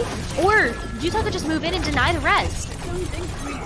And it looks like there might be a hesitation. Oh, it's not going to matter because you've got Cool ABC coming in with a focus beam, taking down Diamond, no res. This is going to be a 5 versus 4 at the moment. Amaze is attempting to get back in time, but with the res by Hollow, it makes a full reinforced 6 stack to push onto this point. And that early takedown onto Amaze was the domino effect to claim this initial point. But there's still some fight left in Mizzou. They're able to draw this out and could recover, but ultimately it's really just wearing down the time from this 4-minute time bank. 3 minutes to capture this. That's how much in the bank. That's 5.5. I mean, my goodness. Yeah, Utah's trying to speedrun through the streets of Kings Row right now, and looks like they might even be able to do it. Duplicate coming online early for Cool ABC again. It's going to be one of the first ultimates on the board for this second round of Kings Row. Mizzou, unfortunately, with some of the staggers that they experienced, did get sent to the far spawn, so they are buying a lot of time for these cards in the forward. Oh, and now the duplicate comes out to be even more forward in their presence. Cool ABC attempting to generate towards that self-destruct. Would like to get it just before and does manage to get it, tossing it in the back, just around the corner. Over top, manages to be blocked, though, from Blade. But Amaze getting picked up once again. Amaze is just having such a hard time to compete against Cool ABC, who is just constantly just dishing out these sticky bombs and these tri-shots with Koblart and crushing. Yeah, I mean, I think that's the problem as well with being able to play the Echo and the Reinhardt specifically for Mizzou. It as a part of the composition. Where do you look? You have to focus on the ground game that's in front of you, so dealing with the Winston that's in your face, but then you're also not able to look behind you at the Echo that's hitting these shots in your back. Her chatter comes out, does stop the self-destruct, but there is not the ability to keep the shield high because Blade goes down, so it will take out the backline support. That golden box of victory just meters away, and this is now an opportunity for Utah to clean up. You've got the use of the Primal Rage, a close use as well of the Death Blossom, but it's not going to matter because you had the duplicate come out by Cool ABC. Utah wins this next map, making it a 2-1 over Mizzou as we enter into our potentially last control map. Gonna be going to Ilios for our last potential stop in this tour. I don't know. You took that first control map really convincingly of Busan, where you kind of expect to get a chance to see more of that Winston play come out. And when you think about Ilios as a map, you think, Well, Winston's pretty good here. So I don't know. This one's definitely still a coin toss to me on who's going to take it. Is it Utah that's going to be taking this one after this 5th map, or are we going to a 6th? I have no idea. I would definitely say that yes, Mizzou in the first control had a very dominant showing. But over the course of these matches, the fact that there has been an integration of Echo and really starting to cause a lot of problems just being able to respond for Mizzou, I think going into Ilios, because we've seen Echo in Ilios, there are a lot of opportunities to use this Echo, and it's a map that can be very aerial dominated if no one can compete against it. That's my biggest concern, and how Mizzou is going to be able to respond to that Echo play. Maybe it's bringing out the Ashe and the Mercy again. I think Bob still has a lot of utility when you take a look at, you know, how it gets, how it's played with the Reinhardt. Reinhardt can kind of protect the Ashe and allow Ashe to get off a lot of big damage with those dynamites and just it hitting with those shots. So maybe that's the answer that Mizzou needs to deal with this Echo play that's coming out from Utah. But you're right that the Echo integration has been a huge boon to the success that Utah has seen in these last few maps. Let's find out if Mizzou can make an adaptation for it in this next one. We will, and we'll be finding that out after this brief break, so don't go anywhere because we would love to know if we're going to see that 6th map.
We're back, friends, to continue the HUE Invitational, powered by Nerd Street Gamers, and we find ourselves moving into a 5th map. We have Utah being able to now have a 2-1 score over Mizzou. We've talked about how this Echo is going to be a really critical part of Utah's composition, potentially going into this next control. But is Mizzou going to be able to bring this to a 6th? And we'll see Li Zhang. That's the real question here. Mizzou was able to win the first control map of Busan. So, you know, just based on some historical data that we've got here, maybe Mizzou takes this one and brings us into a map number 6. But Utah, like you said, Rich Rad, has been working super well with this Echo, making it difficult for Mizzou to kind of figure out what to focus on.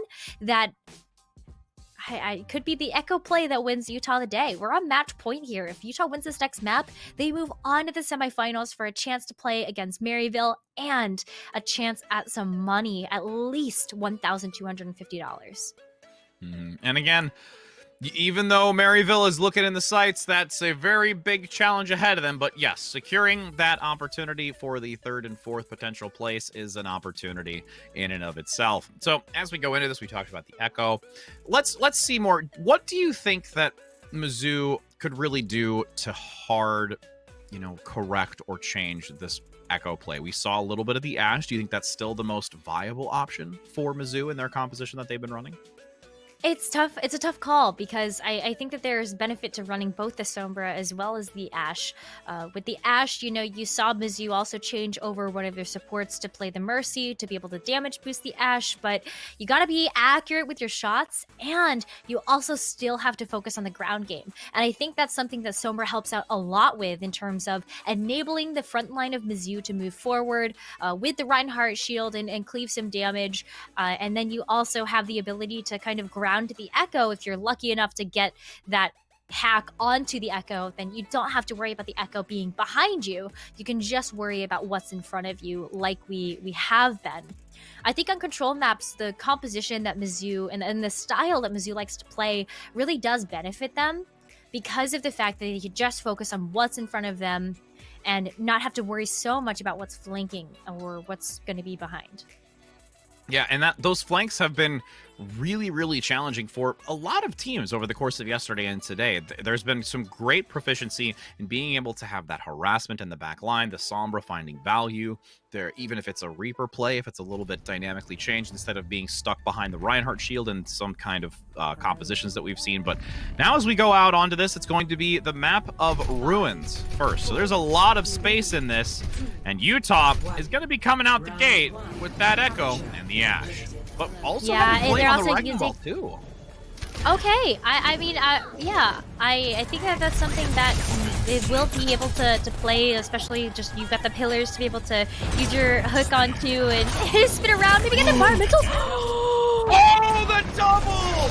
Oh my! Flame Turtle coming up big, and you have Mizzou not ready for any of that. Okay. Flame Turtle's playing a completely different game than Overwatch right now. I swear that was a little bit of bowling ball action that we just got a chance to see there. And that gives Utah the point. And now Mizzou is going to have to try to find a way into this. You've got the Winston that Blade is going to be running, not looking at trying to run the Reinhardt here. So we'll see how that ends up playing out, as that Winston is a little bit better at being able to contest the high ground. But there's a duplicate that's already come out. A primal rage generated. Cool ABC just chasing the Lucio down. Those blades are not fast enough to escape these fists. And there is the almost outplay with the boot, but the fact that the ending of the primal rage comes through makes Cool ABC survive. And Utah on this map of Ruins is playing very, very well.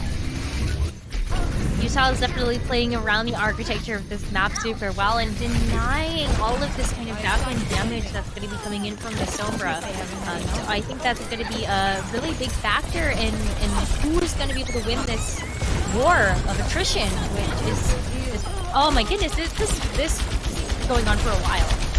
Yeah, it's been going in favor of Mizzou now, and honestly, it's because of the ability that Amaze has brought down that Wrecking Ball consistently with the hacks, no longer having the harassment, and getting those key critical follow-ups afterwards to make sure that Mizzou is in a stable position. Yeah, Utah saw a lot of success when being able to mitigate that Sombra pressure coming in from Mizzou, but now that they get the numbers advantage in that last fight, then Amaze is able to kind of get back in there and stop all of the mobility from Flame Turtle, and making it very difficult to kind of do the same stuff. Ooh, hack gonna come out. Nice land on the 3. Specifically, Andy in the back, who will get taken down by the Death Blossom.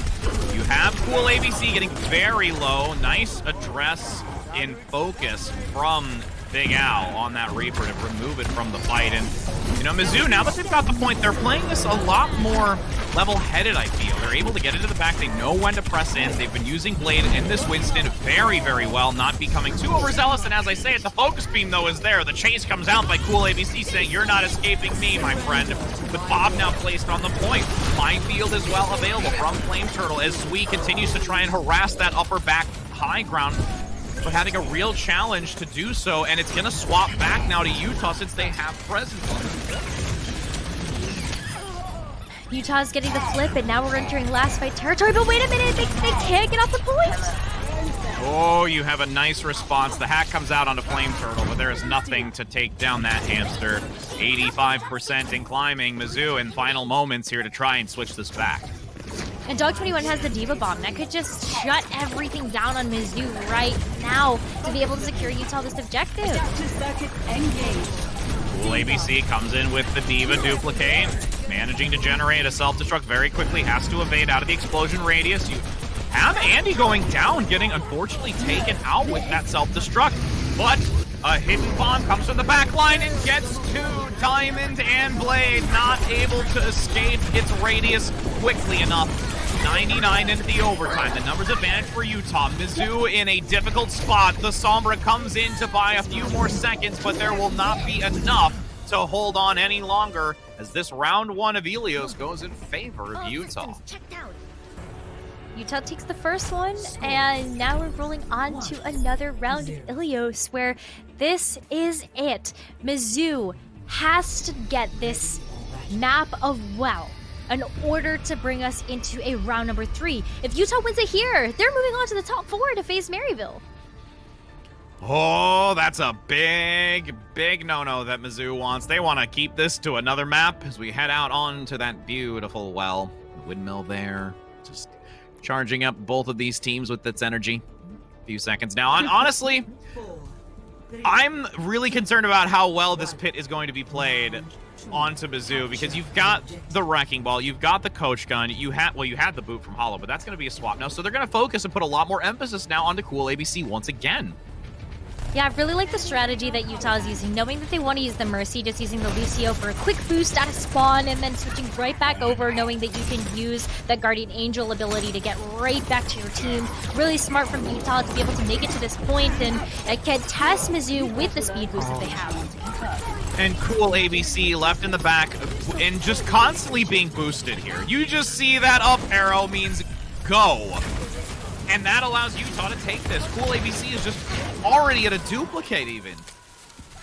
Yeah, the duplicate's coming strong, and that's the power of that Mercy damage boost, is that you get a chance to build up to these DPS ultimates so fast. And again, the power of the Echo for the team of Utah, just getting a chance to deny Mizzou from knowing where to focus. So I like that we're seeing a bit of a switch up here, going back over to the Genji Tracer dive. It's been a long time since I've seen the GNT. Mizzou going to be able to run that though, and I think the deflect will be able to help with kind of making sure that Cool ABC isn't getting as much damage, as well as Koblard as well.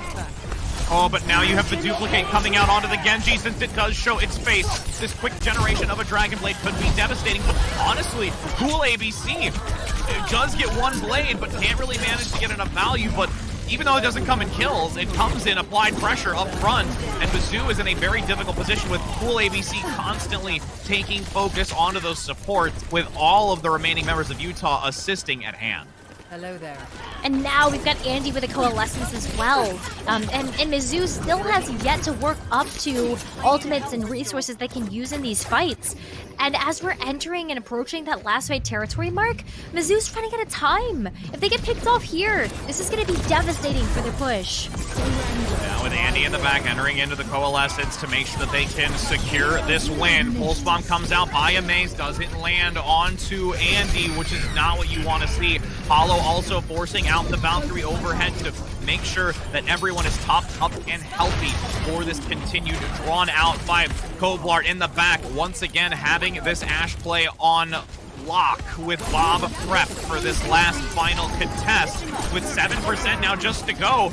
Honestly, Mizzou is in desperate mode with that nano boost on the front side onto the Lucio to even compete. The overtime will run short, and you have University of Utah moving forward, knocking out Mizzou and looking to take on our giant Maryville in this lower bracket. Amazing stuff coming out from Utah. Mizzou had them by the throat for that first map.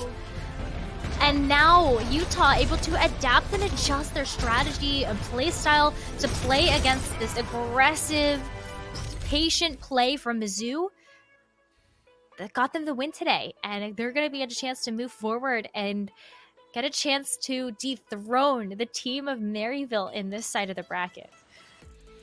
Absolutely, and honestly, it's going to be really exciting to see how this team continues to fend against Maryville, who again, two-time champion, looking to continue to make it a third.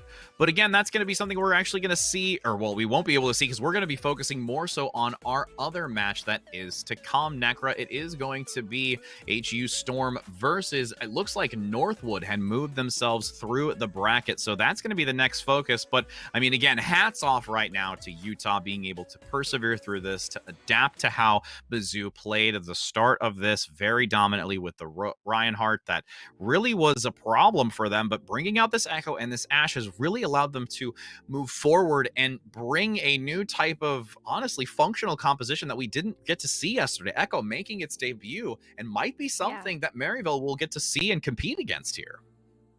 I'm worried a little bit about it because Maryville is a tough opponent, right? Especially as two-time champions of the HUE Invitational, looking for that third title. You know that it's going to be a tough one for them. But I'm so excited about what we get a chance to see coming forward into the rest of the bracket. We now know our top 4 teams and exactly what we're going to be looking forward to for our next match. So honestly, I can't wait. It's going to be a great rest of the day of Overwatch. We still have 2 amazing matches to come. Absolutely. And, you know, as we said, we've got these stacked matches to come, and it'll be really exciting to get to see, you know, Storm coming up on the broadcast here in this semifinals to see how they'll be able to fend off against Northwood. You know, the host of the event now going to be debuting themselves on the stream. So we're really looking forward to it. And as you can see, some of these lovely replays just back and forth between these 2 teams.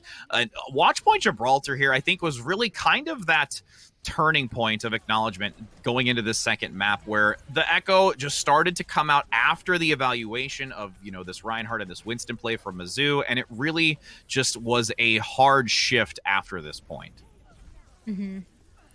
Especially when you saw the formation that University of Utah was able to kind of play on that very first point. It brought a lot of trouble to Mizzou. University of Utah were able to get that full hold on that first point to be able to win that map of Gibraltar. And it's such a smart choice from them to be able to kind of show us that other piece of their kit in the compositions they like to run and just deny the ability to play that Reinhardt. Yeah, and I mean, it was so difficult to recover for Mizzou. I mean, they were attempting themselves, though. They did have an opportunity to try and change up their composition to, you know, get through all of this. But I mean, honestly, just like we said, major props to Utah moving forward. We will be going to a brief break before entering into our next match. So don't go anywhere, friends, because we're getting closer and closer to see who claims this 3rd annual victory for the HUE Invitationals.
We return to you now with the semifinals for this third annual Harrisburg University Esports Invitational powered by Nerd Street Gamers. And we're going to get to see Harrisburg University now debut and show their stuff against Northwood University in Michigan. And I mean, This has been one I think a lot of us have been waiting just to even see the type of play coming out from Harrisburg, and also with this team wanting to take first place for this third annual year to try and take it away from Maryville. I'm really excited about getting a chance to see Harrisburg play, and also Northwood University. They kind of came out and group stages in a dominant fashion. They got a 3-0 over UNT, Fresno State, and UCLA, and they've also made it to the semifinals of this bracket, and they haven't dropped a map. So same boat as Harrisburg right now, and an undefeated streak, and I'm really excited about seeing these two teams go head to head. It's going to be a doozy for sure. Absolutely, and as we enter in onto our first map again, it is going to be Busan's just for this semifinals and also the playoffs. As we open it up with downtown, we're going to see exactly who's going to get this first initial fight engagement going in their favor. And I'm really excited about Juby on Harrisburg because they're brand new to this roster. So this is the first time that they're going to be playing in a really big competitive environment with the team. So can't wait to see what stuff they've got up their sleeve. Looking to synergize very well with a dominant team. You've got Harrisburg falling early with one, but there is a nice return taking down Tyler from Northwood.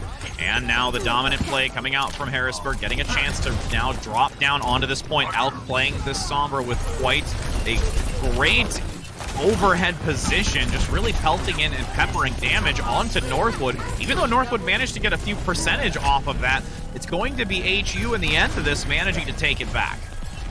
HU waited for that moment where they got a Kawa back on their lineup and were able to move in with that strong frontline force. So waiting patiently for that moment, yeah, they had to give up a little bit of percentage, but you'll see now that Harrisburg's going to be able to move forward in tracking percentage of their own. And for Northwood University, look at this teleporter play. Oh my goodness, and you have a 6-player EMP coming out from Elk. What a beautifully positioned ultimate to overrun Northwood, and that's going to cause a reset, but it was very quick, so it's not going to be too long of a reset for Northwood.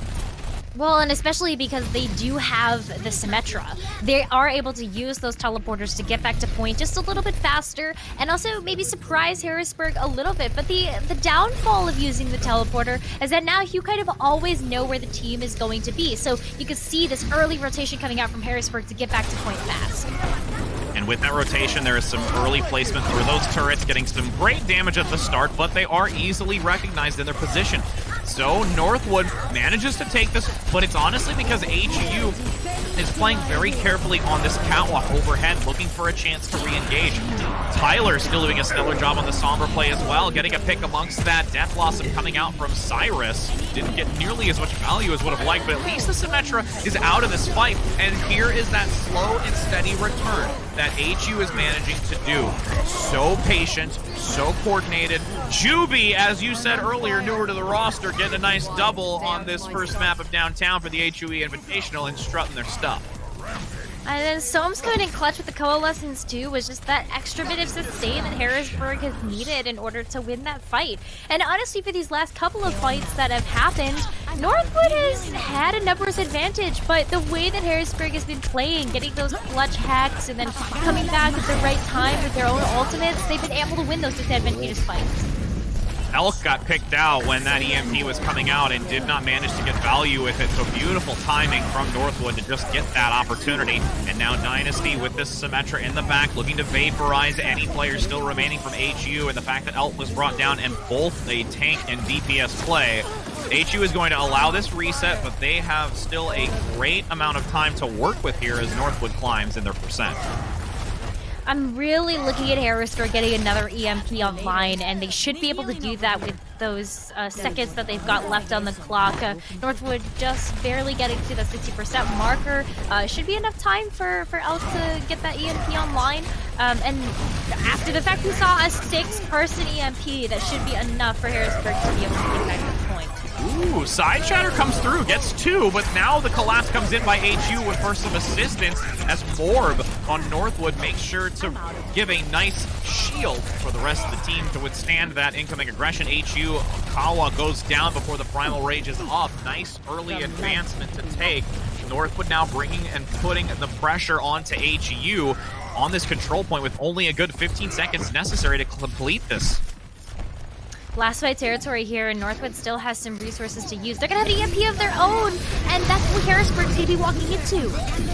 Dynasty with the Photon Barrier, Self-Destruct, and the EMP. A lot's going to be laid on the line here. Cyrus goes down along with Akawa. Unfortunately, that is a numbers advantage here for Northwood, really bringing the intensity to HU.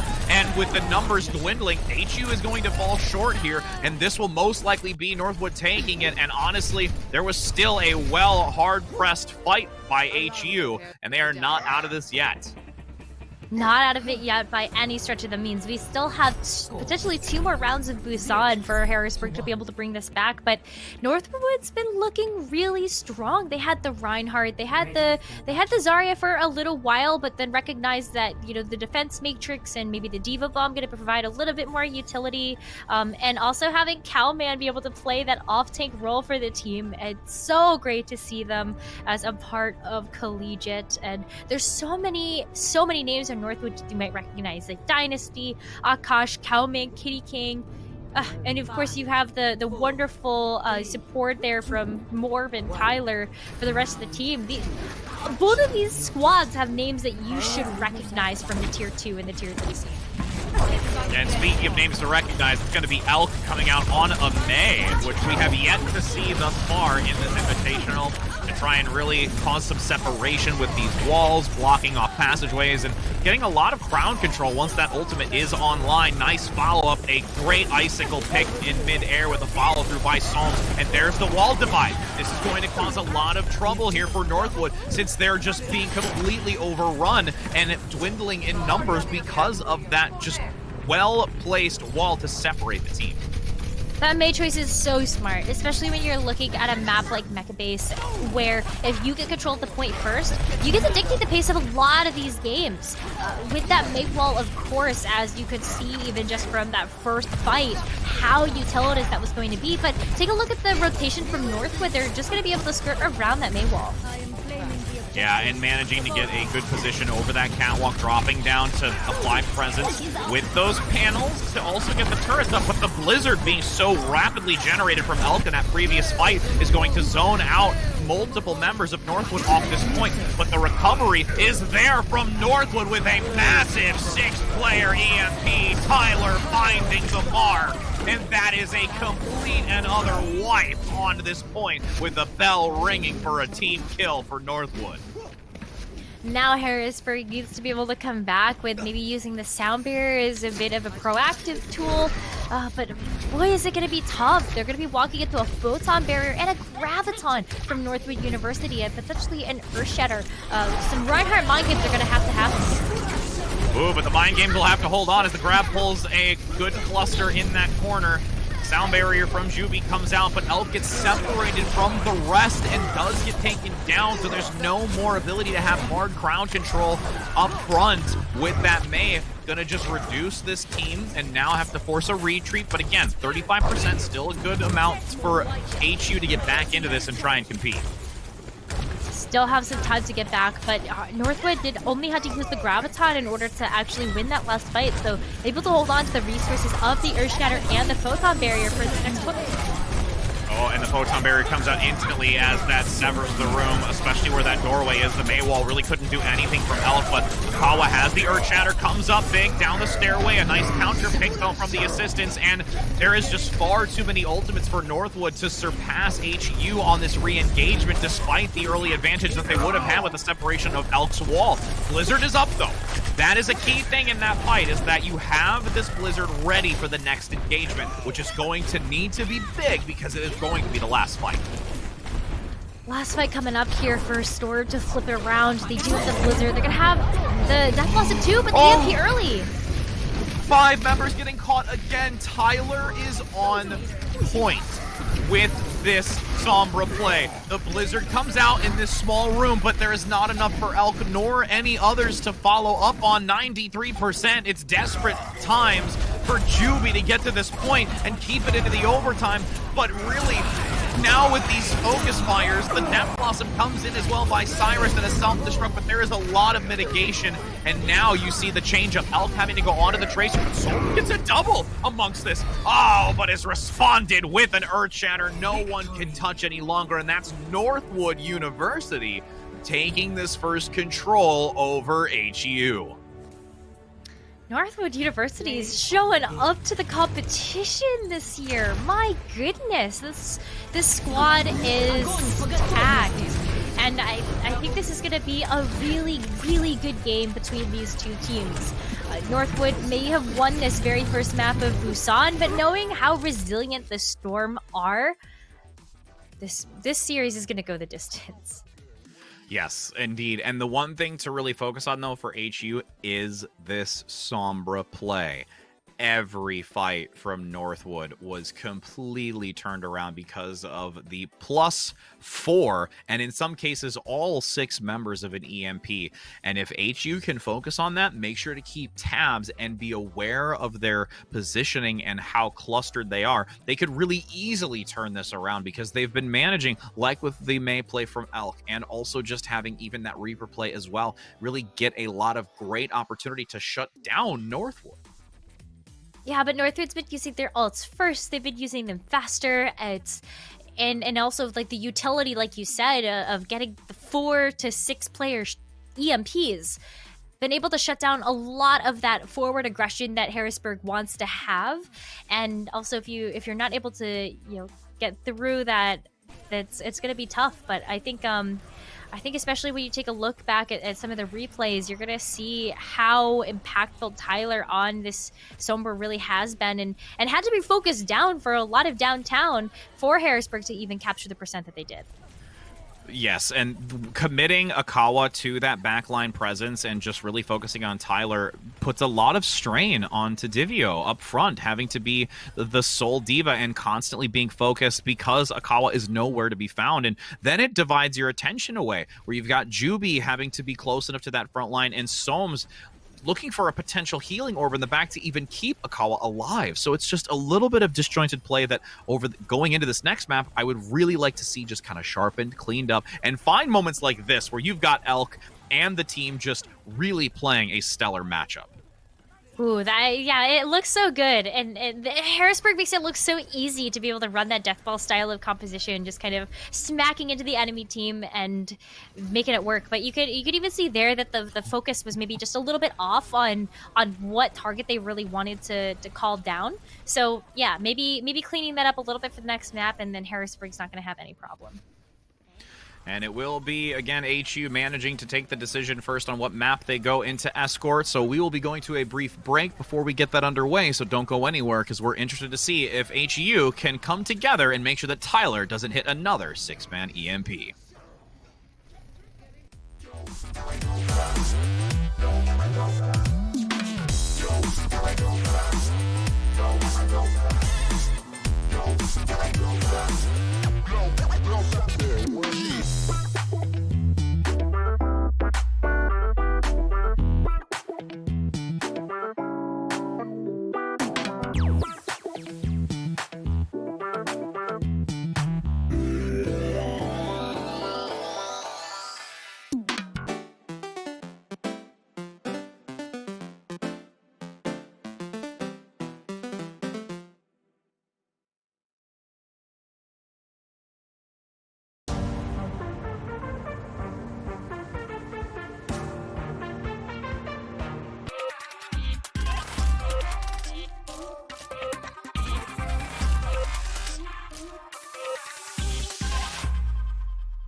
Welcome back, friends, as we continue through the semifinals, as we have Harrisburg University versus Northwood University. We've already seen Northwood able to take this first control map as we're about to go into Escort.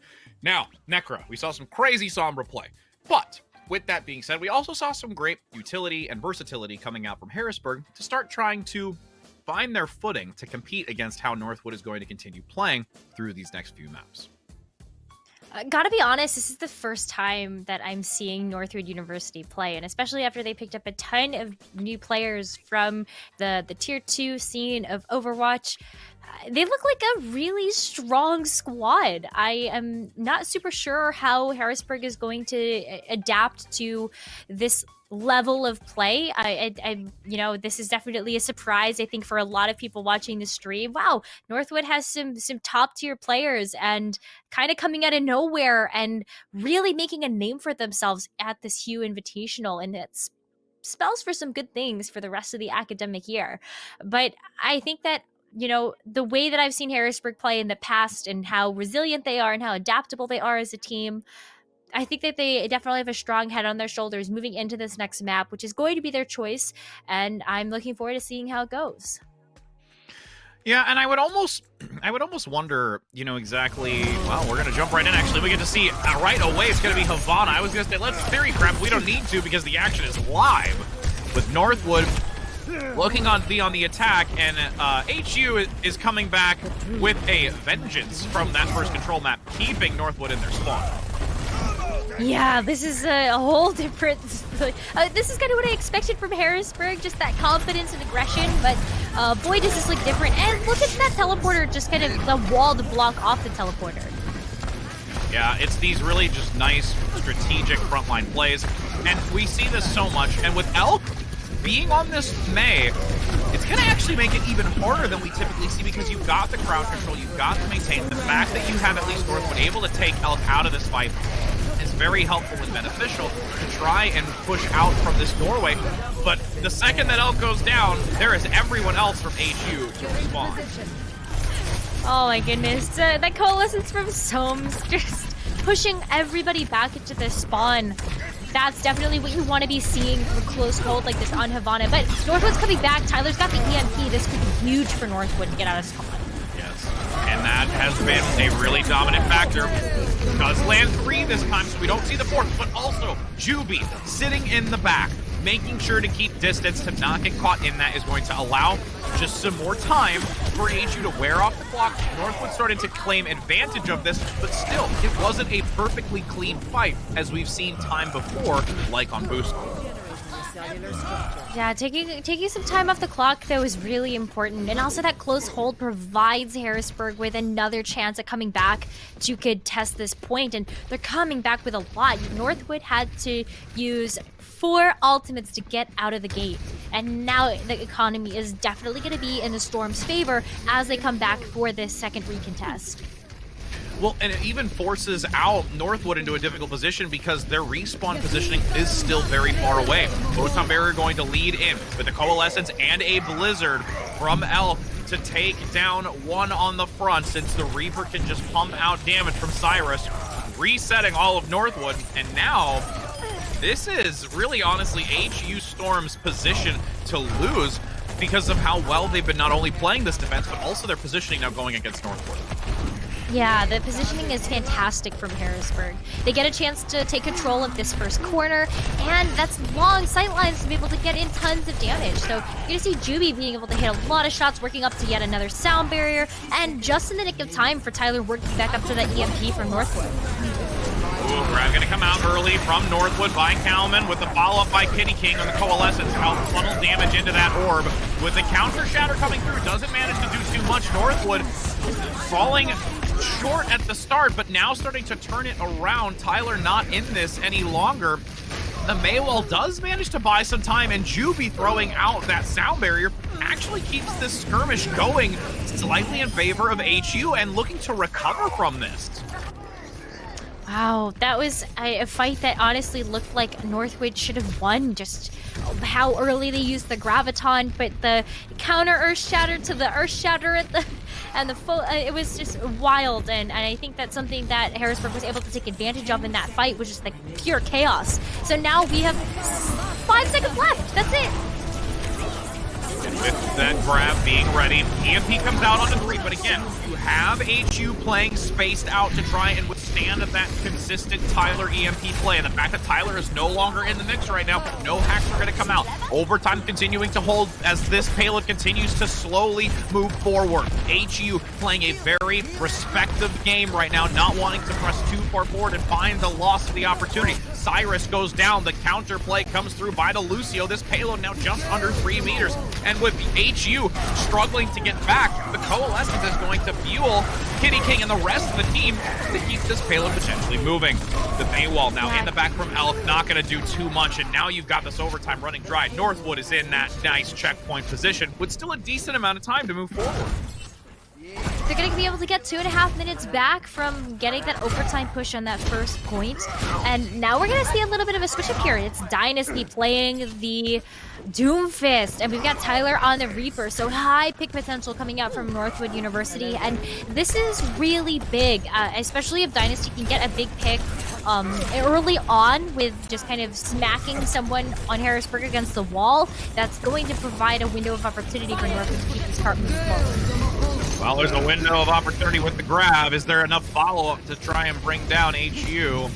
But a nice recovery here. The Coalescence actually comes out by Soames. There's a wall that I think is a little bit timed well here when it comes to block that Earth Shatter from Akash. I cannot believe that. I personally thought the shatter was coming out from Akawa, but honestly, that wall shut down Akash entirely and prevented any type of return.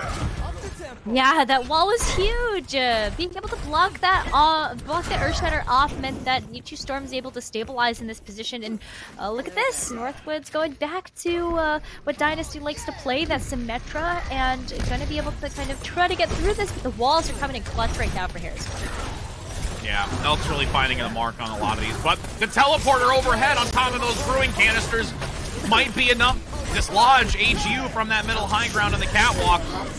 Elk running and trying to take down one for their life, manages to do so but loses their own as Akawa rotates back in onto the grab, swinging that hammer to try and get the great pick potential underneath the cart, gets the double, but a great counter charge from Akash to prevent the pin onto Cowman, and that's going to still allow this team of Northwood to be reinforced with all 6 members to continue pushing this payload forward. Yeah, and the Coalescence has to come out here to be able to keep Divio up. Blizzard now going to be thrown out, but you've got Northwood being respectful and falling back. The rubber band comes through, though, as the triple from Dynasty on the Symmetra is just allowing a change of momentum. Northwood comes in big and moves this payload to the next checkpoint. I think Harrisburg gets a chance to maybe have someone come back and touch. So they will be coming back with the Death Blossom as this cart continues to move forward, but look where Tyler is sitting and waiting for them to just drop in. If they drop in, that's going to be a tragedy with the Death Blossom, but actually a good response comes out, and the fact that Coalescence is there too makes sure that Northwood can press this to the checkpoint, manages to reach it, and now has 1 minute and 28 seconds to work with going into these final stages. And there could even be a swap here by Tyler, and it is going to be with a Widow. Ooh, okay, Widowmaker now coming out here. Tyler definitely known for their prowess on these hit scan heroes, so I'm really excited to see the Widowmaker come through, especially when you are entering one of the hardest points of Havana. You need to have those picks to be in your favor, but take a look at that. Elk knows exactly where they are. Oh, but in return, Elk finds himself vulnerable, and Tyler says, you may get an icicle on me, but my bullet won't miss. 50 seconds still to go. Kalman leading the way here with Akash up front, having a decent energy charge and looking to land that 100 very soon to act as that extra DPS in this final push. This is looking like tough goings right now for the Storm, but with 30 seconds left and a couple of resources in their pocket, if they can land this Earth Shatter and they can kind of stop this momentum from Northwood, then this should be the cleanup that Harrisburg needs to stop the card here. Cyrus maintaining that high ground position, still getting a lot of damage. The wall comes out as well to try and break the team, but there's just so much damage from Dynasty up front that ice wall just really can't manage to stay up for long. Kalman now attempting to find a sightline onto a good grab as Divio throws theirs first. Fully multiple members, both teams going to actually be using it as sound barriers from both sides. It's a mirror from both teams. A shatter could be the defining factor from Akawa if there's follow-up damage from HU on this defensive side, but Akasha's held out in the long run, has the shatter in the end, going towards that side position, but there is some coverage from Akawa to make sure that HU can stay alive. Honestly, at this point, it is just a long-lasting skirmish that these picks are just not coming through. And with a Blizzard, once again, mind you, from Elk in this, with the follow-up from Cyrus, there is HU finally getting value in this overtime to remove Northwood and not allowing Northwood to complete this final round. That's still a long way for that cart to go. So Northwood, you know, not walking away with this empty-handed, but there is a win condition on the board now. That golden rectangle of victory that Harrisburg is looking at to be able to tie up this series and bring us into a 4-mapper at least. Ooh boy, this has been some tough stuff for both of these squads. You've got Northwood that has been playing out super well with the Zarya play. I think the bubbles have landed really well, and Kalman's definitely known for their off-tank play, has been able to work with that high energy just to be able to melt targets on Harrisburg. Vice versa though, we are seeing the Zarya come out from Harrisburg as well, and those bubbles have been really great and reactive. But I think that the difference maker here is that we do have differences in the damage lineup for each team, and that's definitely playing a role in kind of the push and pull that we're seeing between these team fights. As we take a look at the push and pull with these doorways starting, you're going to have Northwood attempting to play that forward position once again. Though with not having the Mei play, I'm curious of how well Northwood's going to be able to play this. Having a Symmetra, though, with the turrets will be a nice addition as Tyler looks for some early hacks when the doors open. Yeah, those turrets are definitely going to be able to do a bit more damage to melt some folks, but Tyler needs a key hack here to be able to make this work, and not getting scored yet. Looking for the Ryan on the front to prevent the shield. That is the green light once you see it, but the Maywall has to force a rotation by Northwood around it, so that gives a little bit extra time for some survival from HU, and going back and forth between these two. That Symmetra is going to be a very, very big threat if not managed accordingly. Elk at least gets rid of a support, so a lot riding onto Kitty King right now. And the Maywall also continuing to allow some pressure forward. But look at Kalman right now. This energy is just completely generated and some great shielding. But it can't hold out through Elk when you've got the Ice Queen in your grasp. It's the walls, and then you have Divio on the other side of things that's also at maximum charge. So these Zaryas are just going to be melting the front line. That hack from Tyler was really smart because it meant that Akawa had to cut around the damage, but that response time from Elk to be able to put up that wall to protect the team was even better to keep Harrisburg alive. And again, you see it up top too, where you're synergizing with Cyrus. It locks a few members in. Cyrus is able to put a lot of pressure onto that high ground where the Reinhardt shield is, and Akash now rotating down, going into both of these coalescence. Soames leading with it first, just to barely get it finished. And now, honestly, Akawa has this Earth Shatter coming up. Has to play the mind games of the Reinhardt shield to find the value. And these, the grab actually going to come out in first, with Elk throwing down the Blizzard. That's going to be a fight win here for HU. The Blizzard wins in the end, with still holding on to Cyrus's Death Blossom to use in tandem with one of these tank ults from HU. Something that I really love about this change in strategy from Harrisburg is now they're using their ultimates just a little bit reactively, kind of allowing Northwood to come in and set the pace, but then they're saying, oh, will you use the grab? Well, guess what we have as a counter to that? We've got the sound barrier. We're also going to have the Blizzard, and what can you do with the Graviton that you actually just threw out there? And also, the aggression from Harrisburg, scouting out Tyler so early. This is pushing Northwood back even further away from this cart to be able to push it forward. So you're gonna see, Juby doing the work that they've got to do, pushing this cart forward. But hopefully they're able to get back to the fight quickly. Oh, the wall by Elk to block the EMP, whether it was ironic or perfectly timed, it's going to allow HU to survive and not be completely overrun. Tyler finding very little value in these recent EMPs, with Cyrus now going in on the low ground with a Death Blossom to fuel that just consistent dominance. honestly, with a combination of just the wall preventing damage and preventing these ultimates, but also using them to just pop up really quick, then take them away, and getting catching Northwood off guard has been really, really stellar by Elk. Oh, Richard, that wall was so calculated. As soon as Tyler decloaked, that was a signal that, you know, that EMP was coming.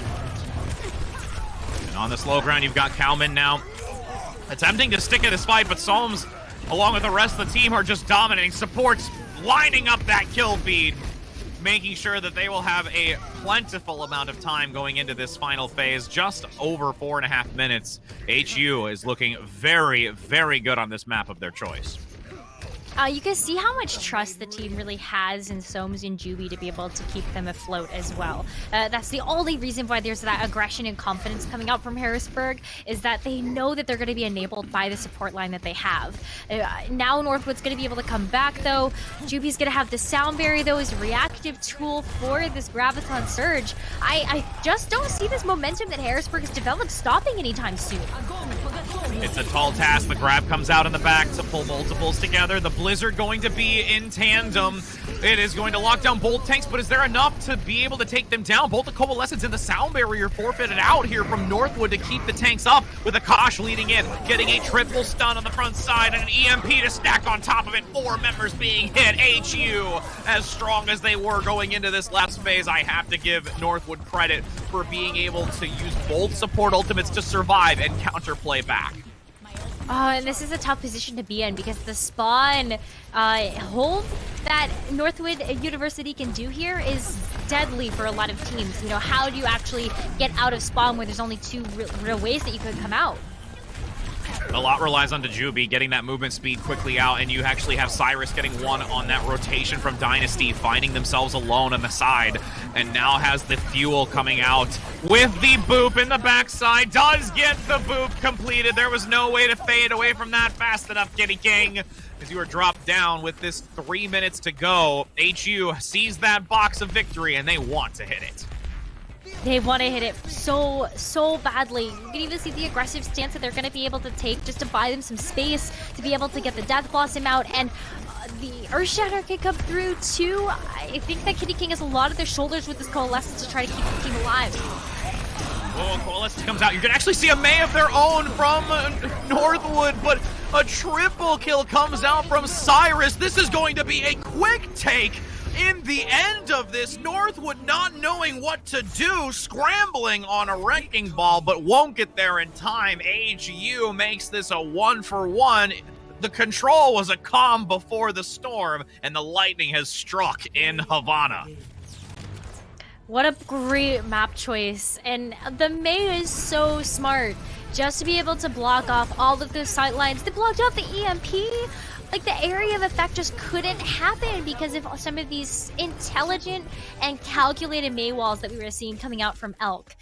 And the rest of the team being able to follow up on those go signals was also so impressive, just to be able to make full use of what was happening in that map. And again, I want to touch on it a little bit because we got like a little bit of a discussion of it during the match, but that was just so constant back and forth between the two of them that, again, we talked about Elk having that wall come up to prevent the EMP. It came up to prevent a lot of, you know, specific ultimates that were there. But there are those key moments where you saw Elk lift the wall. The wall was there for a fraction of a second because more often than not, the mind game from Elk was to leave it up and give space to Northwood, but dropping it immediately after it being up actually leaves Northwood vulnerable, so HU catches them off guard with either the shield down from Akash, or there's no mitigation coming up front with the barrier from Kalman, and those picks were coming through, and it was such a great swap between the two to really get that advantage with just that May play. Absolutely. I couldn't have said it better myself, Richard. There's so many amazing pieces of the puzzle that were coming together because of those May walls, and leaving them up to be able to get the Reinhardt charges for Akawa. Like that was some great enablement happening there. And I think that Northwood University definitely did their best to adjust and adapt. Like, we did see the Widowmaker come out from Tyler. We also saw a little bit more of that Sombra Reaper play, maybe a little bit less of the Symmetra coming out from Northwood University, and the Tracer as well coming out from Dynasty too. There was a lot of swaps that were happening that I think that was kind of another signal to me that, hey, Northwood doesn't necessarily know how they really want to play this game against the Storm, when the Storm had a very clear game plan going into this map of how they wanted to handle things. 100% agree.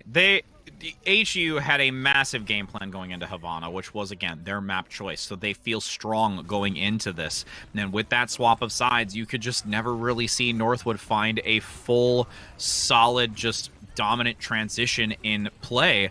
And towards the end of it, I mean, there was such a massive time bank over the course of these fights. And really, I cannot wait to see how this next map is going to play out, which will be Northwood's decision going into an assault, either Temple of Anubis, Hanamura, or Volskaya Industries. But before we get that final decision, we are going to go to a brief break to allow these teams to prepare, since it is a 1-1 score. So don't go anywhere, because we're going to continue on between HU and Northwood.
Welcome back. We continue our semifinals as we now have HU Storm managing to take a map away from Northwood. First control was a little troublesome for HU, but going on to Havana, a map of their choice. They really demonstrated how they not only played the map to their advantage, but also really started to hold their own against how well Northwood had played at the start of this best of 5. And now we're going to be entering into our next map of Assault. I am Rich Rad here with Necra. Necra, we've got Volskaya Industries coming up next. How do you think that's going to fend off here for these teams?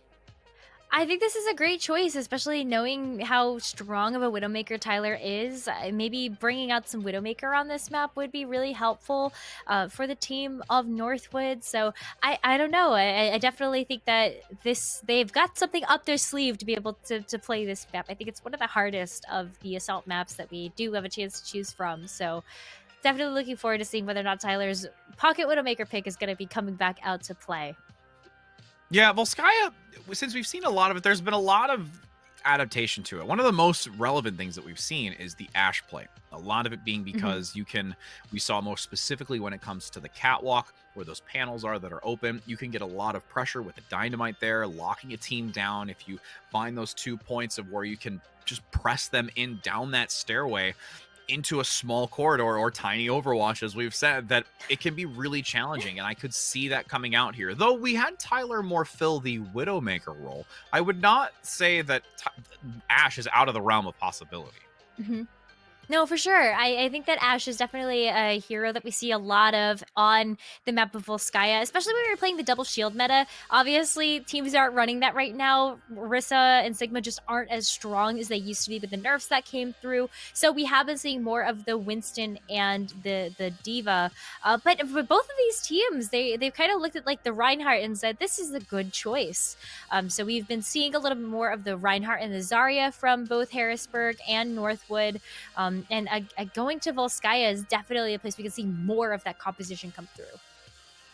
And we can see that evolution, you know, over yesterday and today. We saw a lot more predominantly the Widow and the hard dive. We only, I think, saw one very instance where it was the Winston and the Zarya, but there is a lot more Reinhardt today as we start getting into these playoffs, more of the top playing teams that they're willing to, you know, use that type of composition. Even the Zarya in some cases, which we've seen now played a little bit more with the combinations that are coming through here and being played very well, mind you. Oh, yeah. I mean, you take a look at who's been playing them, Divio and Cowman. It doesn't really get any better than getting the masterclass from both of them. So I'm really looking forward to kind of seeing exactly what's going to happen on this one. And, okay. Storm getting set up with Elk on the Sombra and kind of the classic composition we've seen from a lot of teams with the Kawa on the Winston. So really great area control that can happen here, but a different approach coming in from Northwood. They've got Dynasty on the Echo, and Akash was on the Wrecking Ball, but I think they're going to be switching to something else after seeing what the Storm are running. Yeah, I mean, going back to the Reinhardt play, it's been so well done between Akash and Kalman, between the two. And Dynasty, though, going to switch back to the Symmetra. I thought we might actually see the Echo, since there's been a lot more dominant play with it, too. Not from Dynasty. Dynasty loves playing the Symmetra, and especially on this map of Volskaya, when you do have that ability to use the teleporters to just kind of divert away from all of that damage, you definitely take that. And now claiming this high ground because of that teleporter, can drop down comfortably, reposition, and basically swap sides with HU. And now HU is having to press onto this point, attempting to force back Northwood, playing near that side room, but the fact is that you've got Elk on the Sombra capitalizes one of those health packs, so it's not going to aid Northwood here and solely have to rely on the mini pack underneath that archway.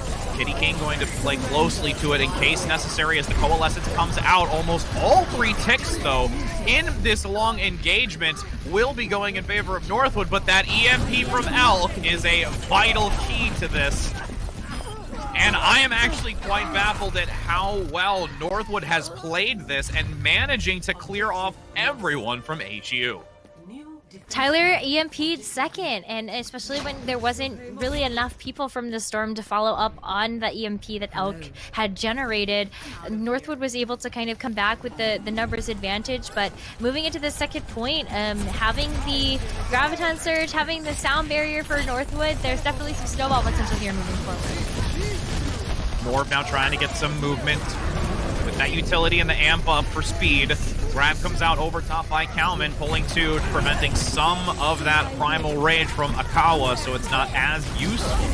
And the Photon Barrier going to really divide this room in half, making sure that there is a focus fire on the sky position with Dynasty getting a great pick onto Soames. An Earth Shatter now to come through. There's now... I mean, stop it, Dynasty. We get the Symmetra play, and it is prevailing right now for you.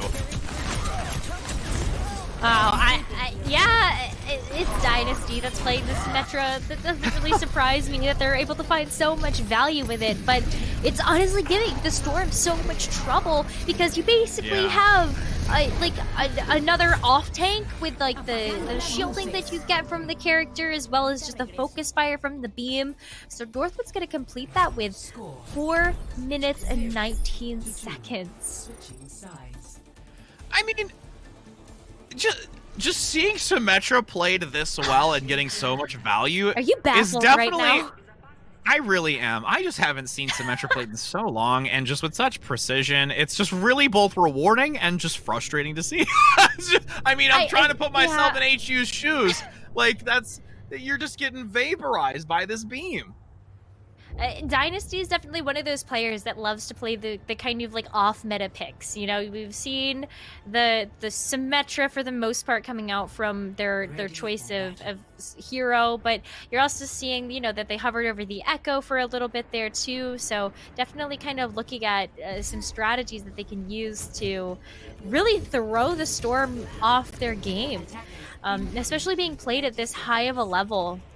When you take a look at maybe heroes like Symmetra, like Torbjorn, like Bastion, they're frustrated to play against, which is mirroring the frustration that you're feeling because there's such a good check and balance on the team coordination of the opposing team. Check and balance indeed, and you know, we saw the hover over of the Echo on the reverse side, but Northwood's going to commit to it. Dynasty changing it up, not going to keep the Symmetra, and honestly, with how we've seen Echo play prior, it could be very, very dominant on this defensive side for Northwood. Yeah, we saw that even just in our series before, how the Echo from our team of the University of Utah was just such a good check and balance on the opposing side. So I am curious to see if Dynasty can kind of keep up that same type of pressure with the Echo, with the flanks, and kind of really forcing Akawa to look in a different direction than maybe behind them.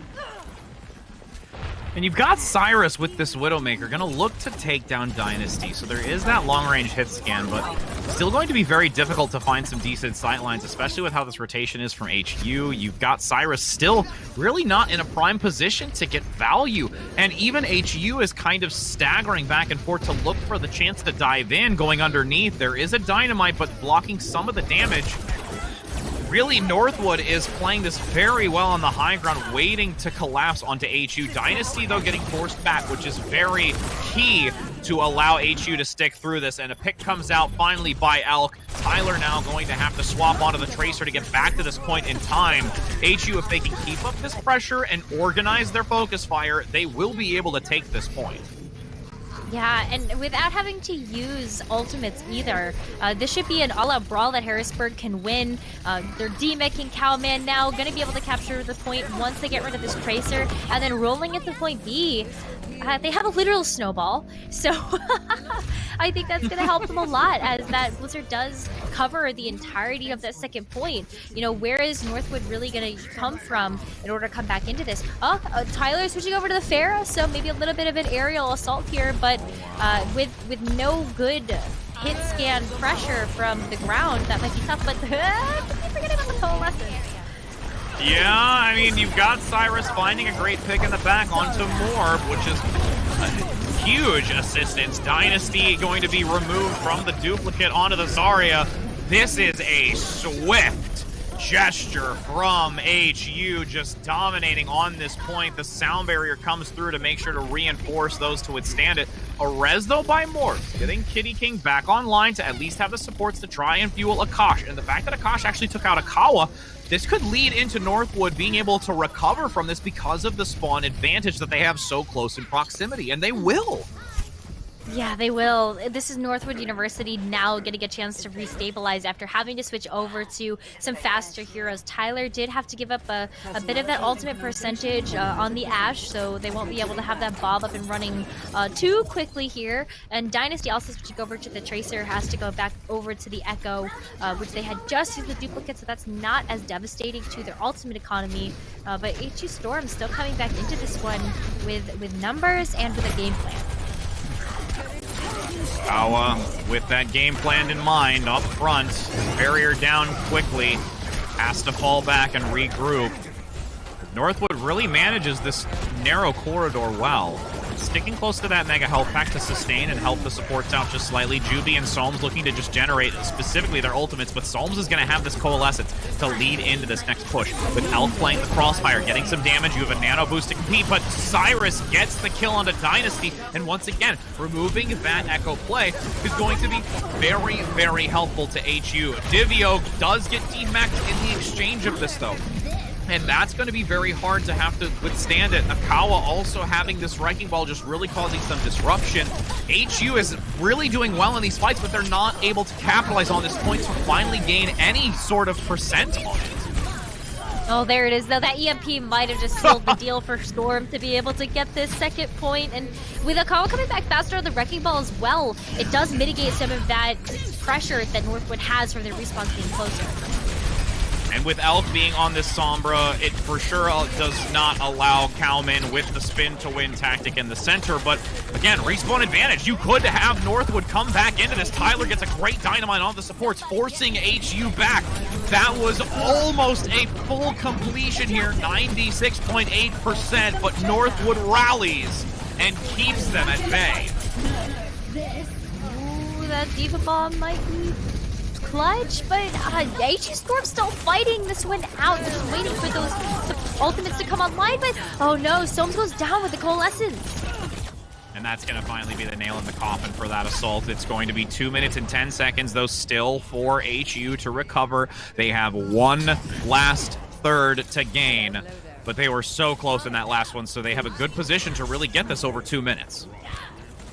They need time in the bank, especially because Northwood University has 4 minutes and 19 seconds, which is, if I'm doing my math correctly, over a minute. That is going to be super helpful if Northwood University, for their game plan, can stop Storm from completing this second point with time left in the bank.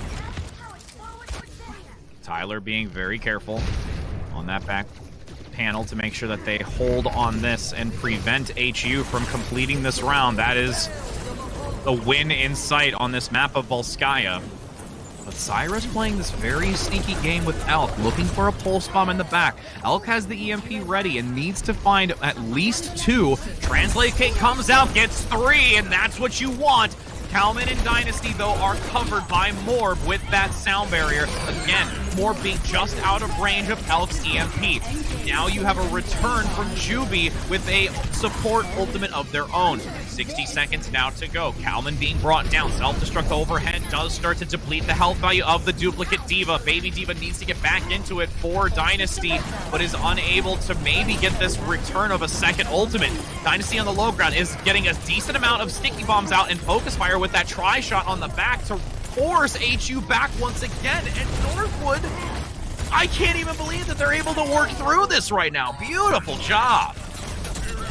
Wow, Harrisburg started to have the numbers, but the way that Northwood University played that last fight made it impossible for the Storm to follow up on that advantage that they had made. Now we're in last fight territory.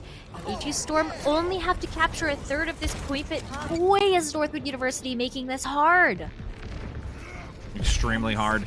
10 seconds. This heavy mobile comp needs to get to the point swiftly. 5 seconds to go. You're going to have Divio along with Akawa jump in to make sure to secure the point into the overtime. But Tyler is going to be pumping out a lot of damage on the catwalk since both mobility tools are gone. EMP, though, comes out from Elk. Lands onto 5. Dynasty is down, but you still have Kalman finding an early pick onto Cyrus despite being EMP'd and gets another onto the DMAC of Divio. Akawa with a return primal rage causing to cause dismay on this this point. Can't seem to do so. The tick is almost completed, but the numbers advantage is still in favor of Northwood. A coalescence as a Hail Mary coming out from Psalms from HU to keep this team alive and survive through the onslaught. Divio has to force to the Wrecking Ball to keep consistent stuns and dives overhead as Dynasty forces out a duplicate onto the Winston. The slow remaining members of HU are dwindling, and at this point Northwood has a dominant hold of this, with the duplication having an extra tank and managed to take this Volskaya Industries away from HU. This is such a back and forth. We saw Northwood take the first map, HU Storm take the second, and with Northwood's pick of Volskaya going in their favor, we are on match point. Northwood University is one map away from the upset of the year. I mean, just the beam. Are you just Oh, the relishing in beam. the semester I'm play just- right now? I feel like really- you're just like in awe. My hesitation to talk is just because really? But yes, Northwood coming out on top with the way that they've played, but yes, back and forth indeed in this semifinals. Harrison now Berg having the chance to pick this next map. Picked one that they felt confident on, and now we're going to be going into our potentially last map choice of hybrid. But Harrisburg has the choice of Hollywood, Numbani, or Kings Row, and we've seen Kings Row across the board. So I'm really interested if that's going to be something that we have coming out here. And honestly, Harrisburg still, like you said, not playing badly. They are really bringing it to Northwood. And it's just this cat and mouse game of finding these advantages, because Elk was getting some serious EMP landing onto Northwood, but just the follow-up and the timing was the biggest problem. It's just those little things that each team is taking advantage of, and that's why we've got this amazing back and forth between two teams that are incredibly talented and incredibly gifted.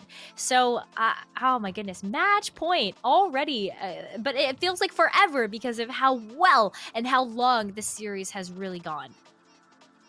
Absolutely, and we will be having that next map coming up shortly, allowing Harrisburg to select between those three. So we'll be going to a short break before getting that underway to see if this match point can go in favor of Northwood, or we'll be going to a fifth and final control map after this.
Welcome back, my friends. We have seen quite an eventful best of 5 in the semifinals so far between Harrisburg University and Northwood University.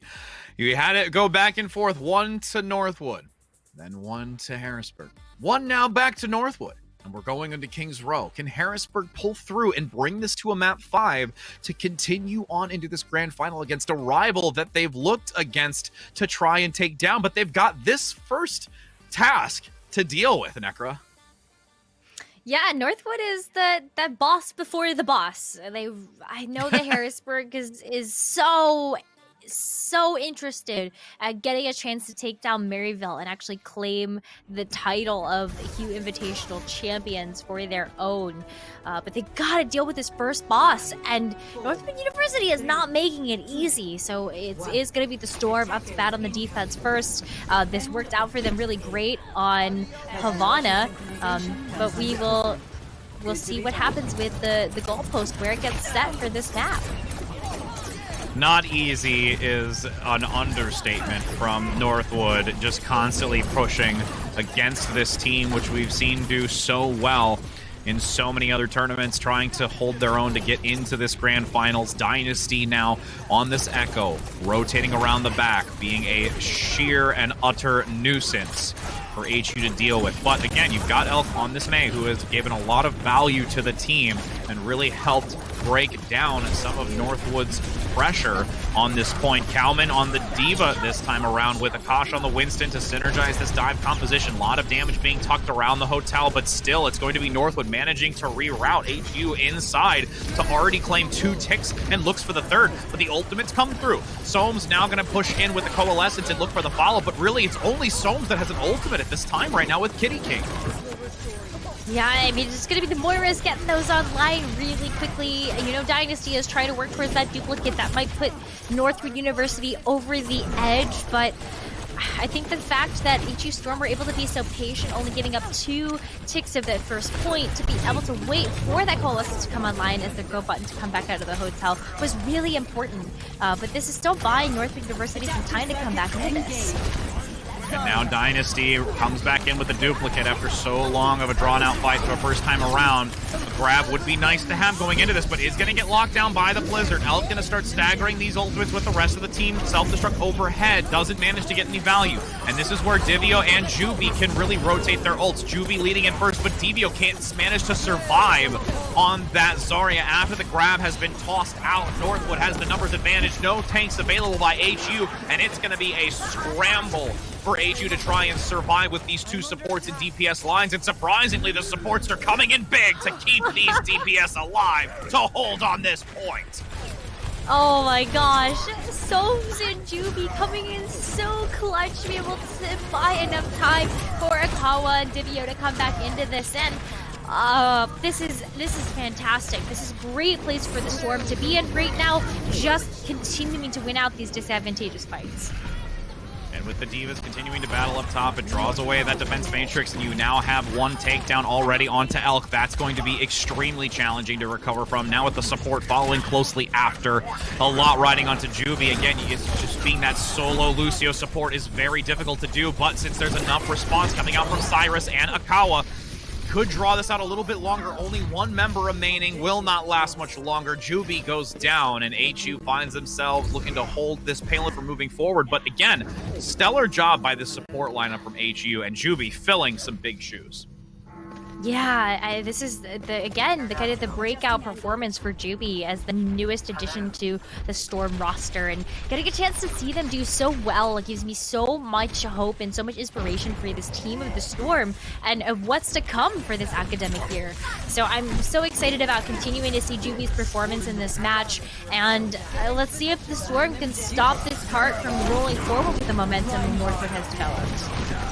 More Shatter comes out by Akawa. Doesn't get too much, though, in value as Dynasty forces a Reinhardt of their own, generating this Earth Shatter quickly. The knockdown with a self-destruct, but it's actually going to be just out of range.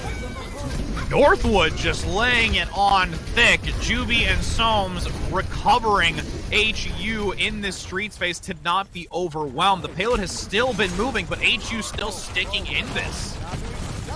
Yeah, Storm are just going to be waiting around these corners, waiting for cooldowns to come back, and also for Akash to jump in. There's no escape button now.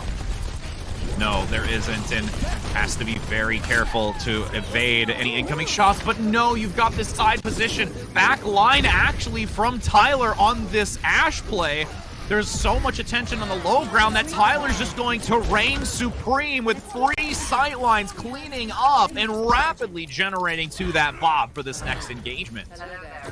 Yeah, Morb switching over to the Mercy was such a strong play for Northwood because now you've got the damage boost, you're able to hit those shots, and when you're clicking those heads with that damage boost, it's not going to be too much longer that some of these members of the Storm have to go in some of these team fights.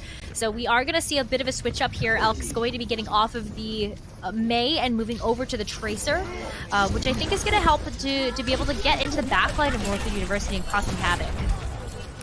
Kalman playing that high ground very well, just constantly keeping awareness and visibility with that potential defense matrix for incoming damage. Now that you've got Cyrus with the Dynamite and that Ashe play, Kitty King, along with Northwood, going to be respectful. Dynasty going down is going to make sure that they get a full 6 to keep pushing forward. With 2 minutes and 45 seconds, it is a good amount of time, but not a massive amount.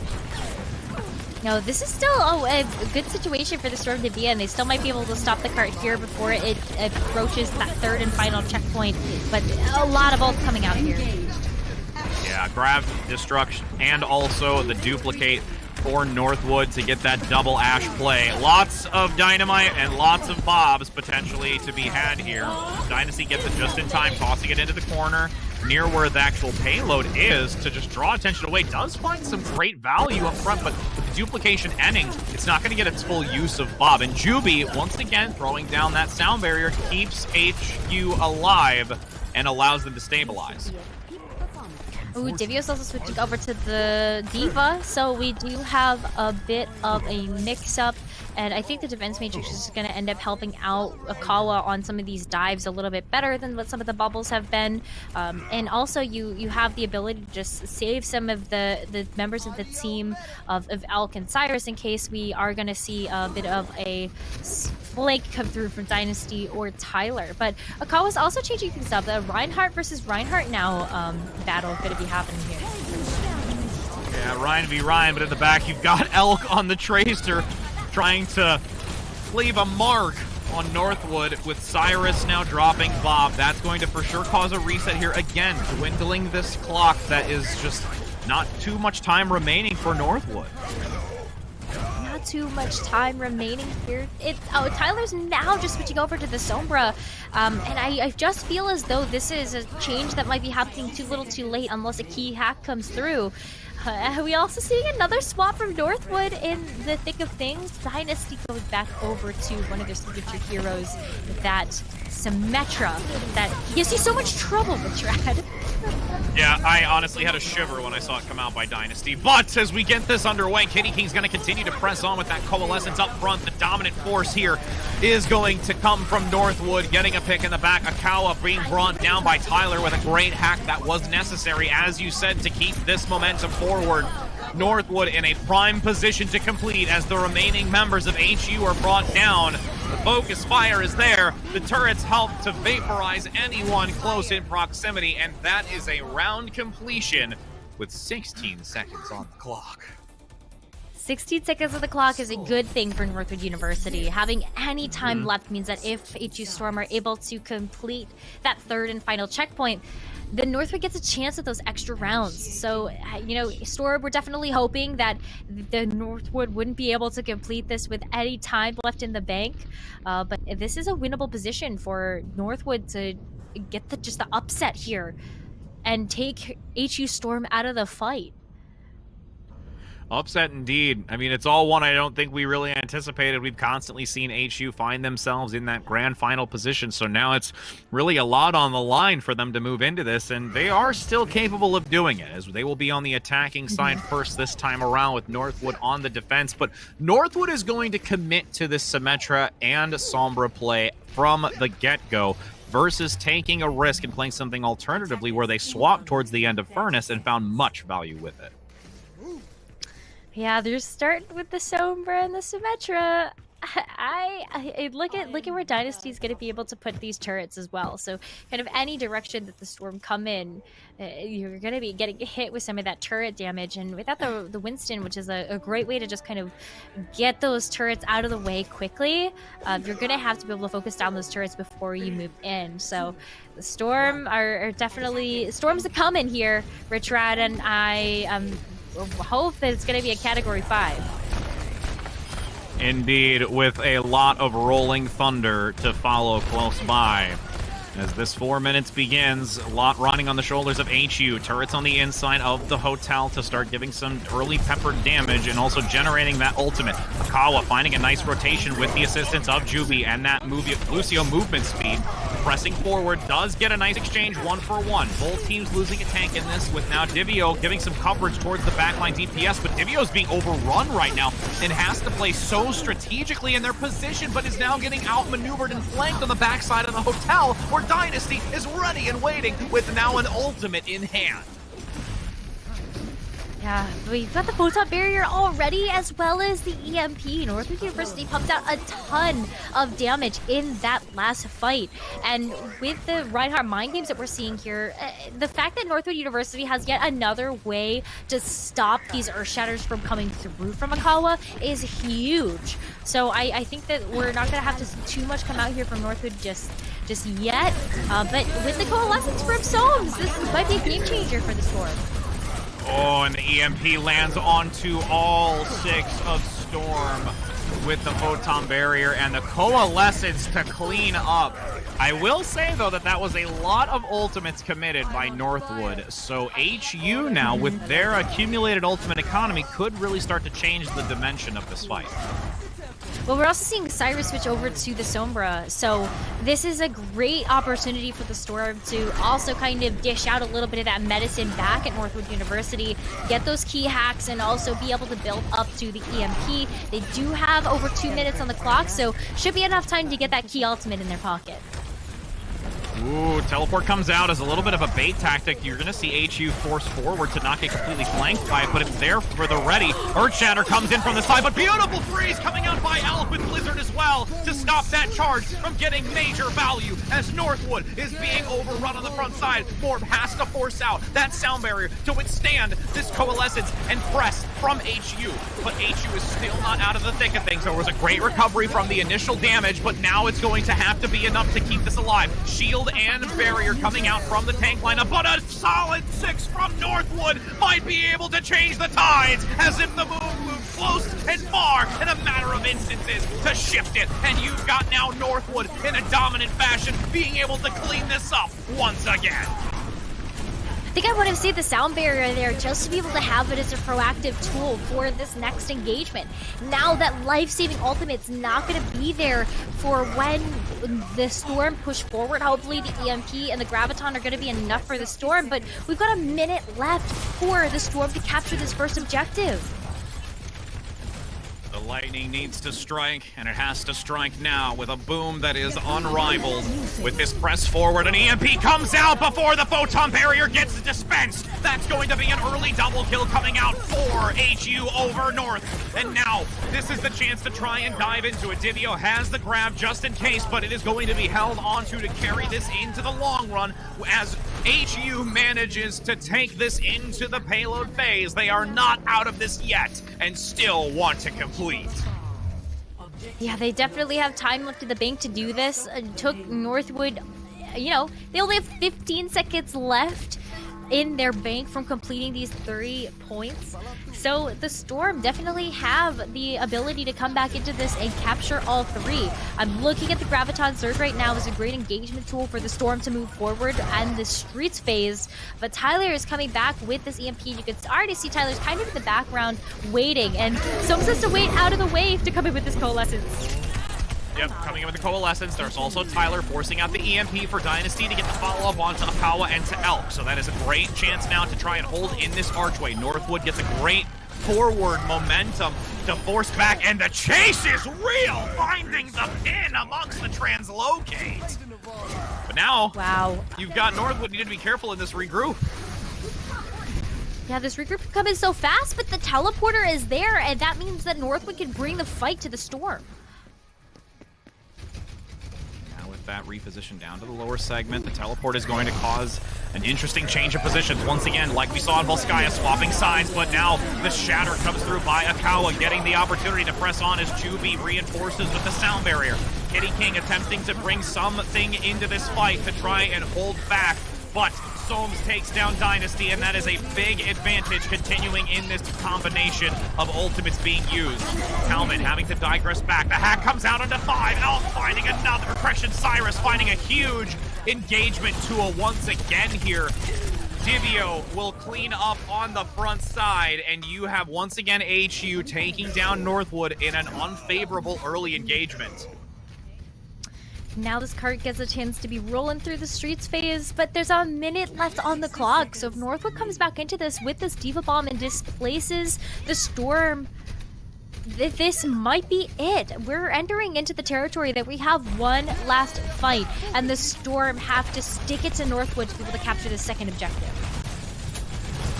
Second objective just peeking the corner. Akawa playing forward. Shield going to be up to block the Earth Shatter. Self-destruct overhead. Needs to have it to try and prevent somebody from getting picked off, and manages to do so. Soames in the back, keeping that Divio play alive with it, and great use to have, but it is now forced out early to keep the tank line healthy. Self-destruct almost alive for Divio. Akash gonna now get that self-correction, the Earth Shatter up front, managing to find a reverse pin position to chase down another. Akawa going down. This is gonna start being very disastrous for HU. Has to pull together. Juby gets the sound barrier to keep multiple members still in this. As Kalman no longer has the mech, the Blizzard comes in, and the Breeze in the low ground. Akash is locked away, but can't manage to get there in time, and finally is going to be left alone in the backside. There needs to be enough focus fire from HU to start shutting these players down as the overtime continues. Only a few meters left away, and Tyler is doing everything possible to try and slow this momentum, but the hack onto 4 could be more than is able to handle.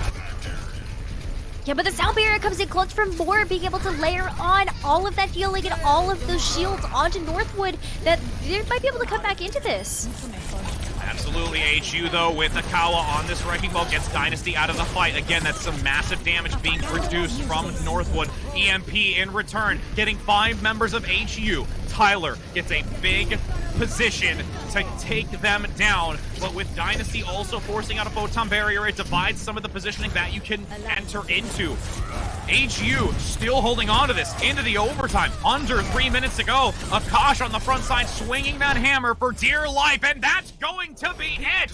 Northwood manages to hold at the end before the second checkpoint, and Harrisburg University is knocked out from going into these grand finals, and we see the upset.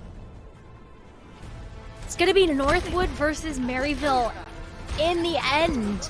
But boy, this Northwood squad is scary. This was not what I was expecting to see at all. Especially just a newer program coming out and picking up all of these players. This is a great start for Northwood University in this Harrisburg University Esports Invitational. But man, am I a little sad to see Harrisburg have to go home. I mean, they are still being able to fulfill that 3rd and 4th place, so they don't go home with nothing. As we see them again being dropped out into this, again, a worthy foe, still really pressing Northwood to the limits. And now Northwood is going to be moving into the grand finals, where they are going to have their limits pressed even more. This is, again, the first real matchup between these two teams where a map had been lost to their opponent, whereas Maryville is still undefeated over the course of yesterday and today. And that's a big thing to hold on to. Maryville could be the team to go a straight, pure, just perfect victory.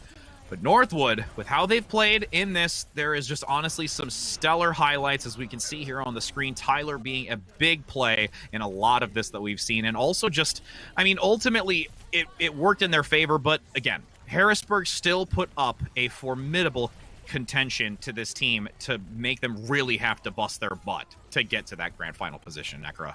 Yeah, this was not an easy task for either team to have to go against each other in the semifinals. Like, honestly, Richard, we could have seen what could have been the grand finals match of this entire tournament right here, right now, between the Storm and Northwood.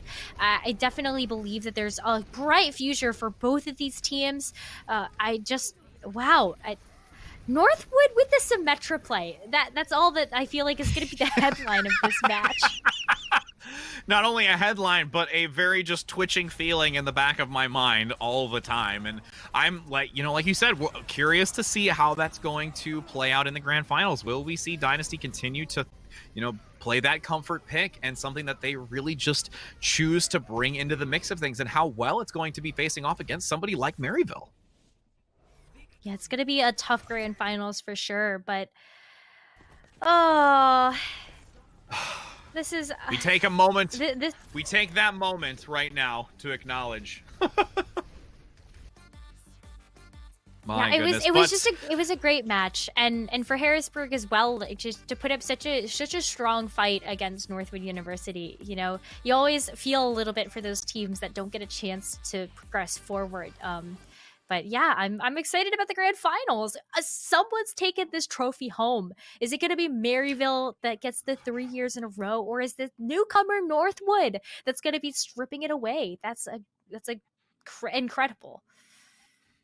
And we'll be going to a brief break before getting these grand finals underway. So don't go anywhere, because I know you as well as we are looking to see who will be crowned the #1 winner of this HUE Invitational. So we'll be back in just a moment.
The time is now. The moment has arrived. The third annual Harrisburg University Esports Invitational Grand Finals, powered by Nerd Street Gamers. We get to see Maryville versus Northwood, the veterans versus the new bloods, fight for the #1 spot, the trophy, the $5,000, and most importantly, the glory. As we are going to bring this to you, I am Rich Rad here with Necra. Necra, I think you and I are still in a moment of bewilderment to see what has transpired here in these playoffs.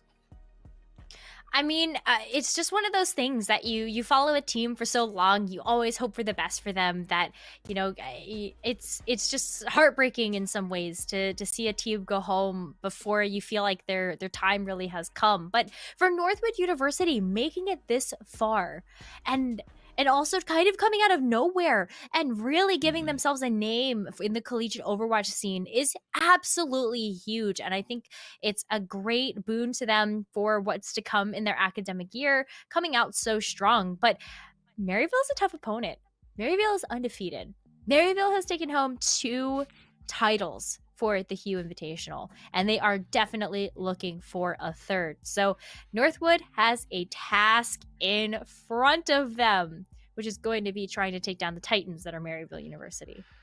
Yes, a monster of a Titan, just with so much history to them. As you've said, just now you've already accomplished 1 chapter in your book as Northwood, and now you want to conquer another coming through to this grand finals moment. And whether they win or lose, they still should be proud. But if they are able to persevere, take this, you know, unique composition that they've brought to these dynamic plays with a Symmetra and how they've been utilizing the Echo and other plays with the Ashe, it's really going to be interesting to see, because we've not really been able to see on any of the broadcasts so far what Maryville is looking to bring out to these matches and how they'll be able to respond from some of these unique choices that Northwood has been bringing.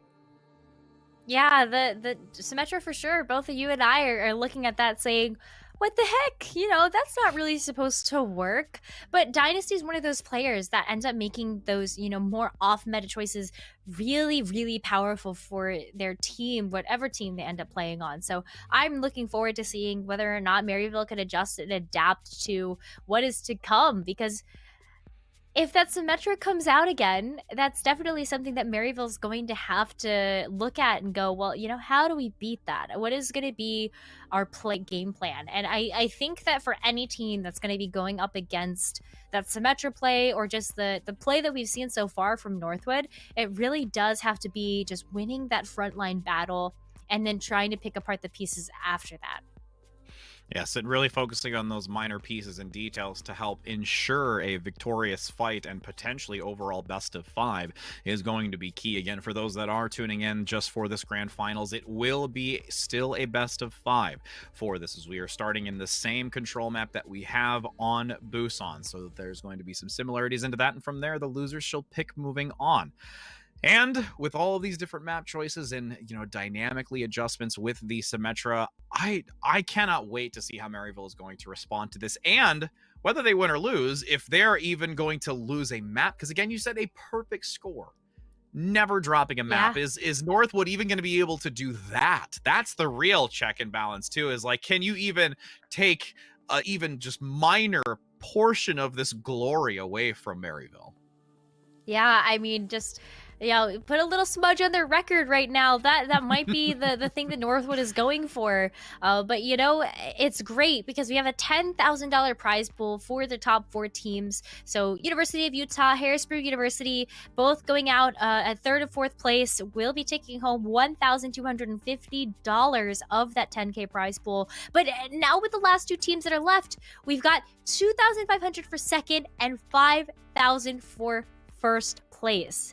That is a huge difference in the amount of money that you're able to win from that 1st to 2nd place.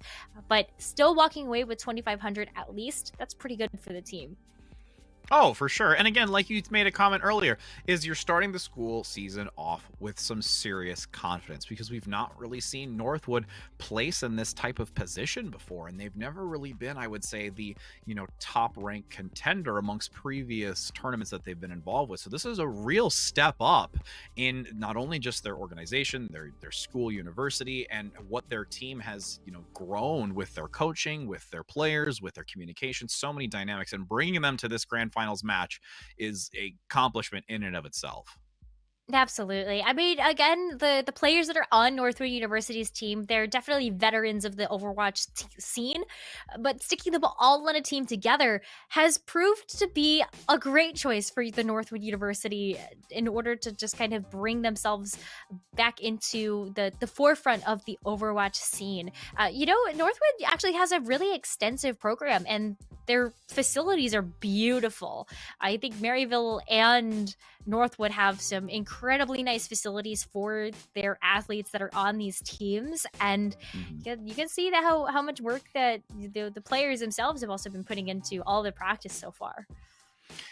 Yes, indeed. And it looks like we are actually going to have a minor break for a moment. It looks like there was a technical issue, I think, that might have been coming up that they're taking care of at the present time. So we will be bringing you this action very shortly, but at least you have something to kind of think on and what you want to be able to have coming out of this. And honestly, if you'd like, maybe you should try and let us know if you use the hashtag HUE2020 on Twitter, and also follow at HU Storm Esports on Twitter as well. You can give us your thoughts. Who do you think is going to take this #1 spot? Is it going to be Northwood with the upset to stop this 3-year-in-a-row consecutive win? Or will Maryville be able to claim that third title and boast about their constant victorious pathway? Find out next as we come up here shortly. But in the meantime, go get some drink, get some food, because we'll be back, friends.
We're back to now bring you the grand finals. We had that minor break just for a moment to get both teams situated going into this. Again, you don't want any issues or problems going into these final moments. And Necra, we're here to see this grand conclusion. And, you know, it's been a massive event over this weekend. 32 teams now being brought to 2. And I mean, even just through today, the brackets, just to take a look at it, like you can all see the history of our matches throughout the day, and just seeing how each one of these teams have worked through and who they've been able to, you know, surpass in these moments, as we just had moments ago. HU versus Northwood, HU being dropped out, but also in that second portion you had University of Utah, which we saw earlier, unfortunately not be able to take down Maryville to bring us to where we are now. Yeah, we are at a point where it's going to be Maryville and Northwood in the finals, which, like, again, a newer program in the Overwatch collegiate scene coming into this and taking down the titan that is HU Storm, now has that final raid boss at the end that they've got to face. And I'm so excited. I definitely expected that, we were going to see a lot of the names that were in the top 8, but to whittle it down to Northwood and Maryville, I mean, that's incredible.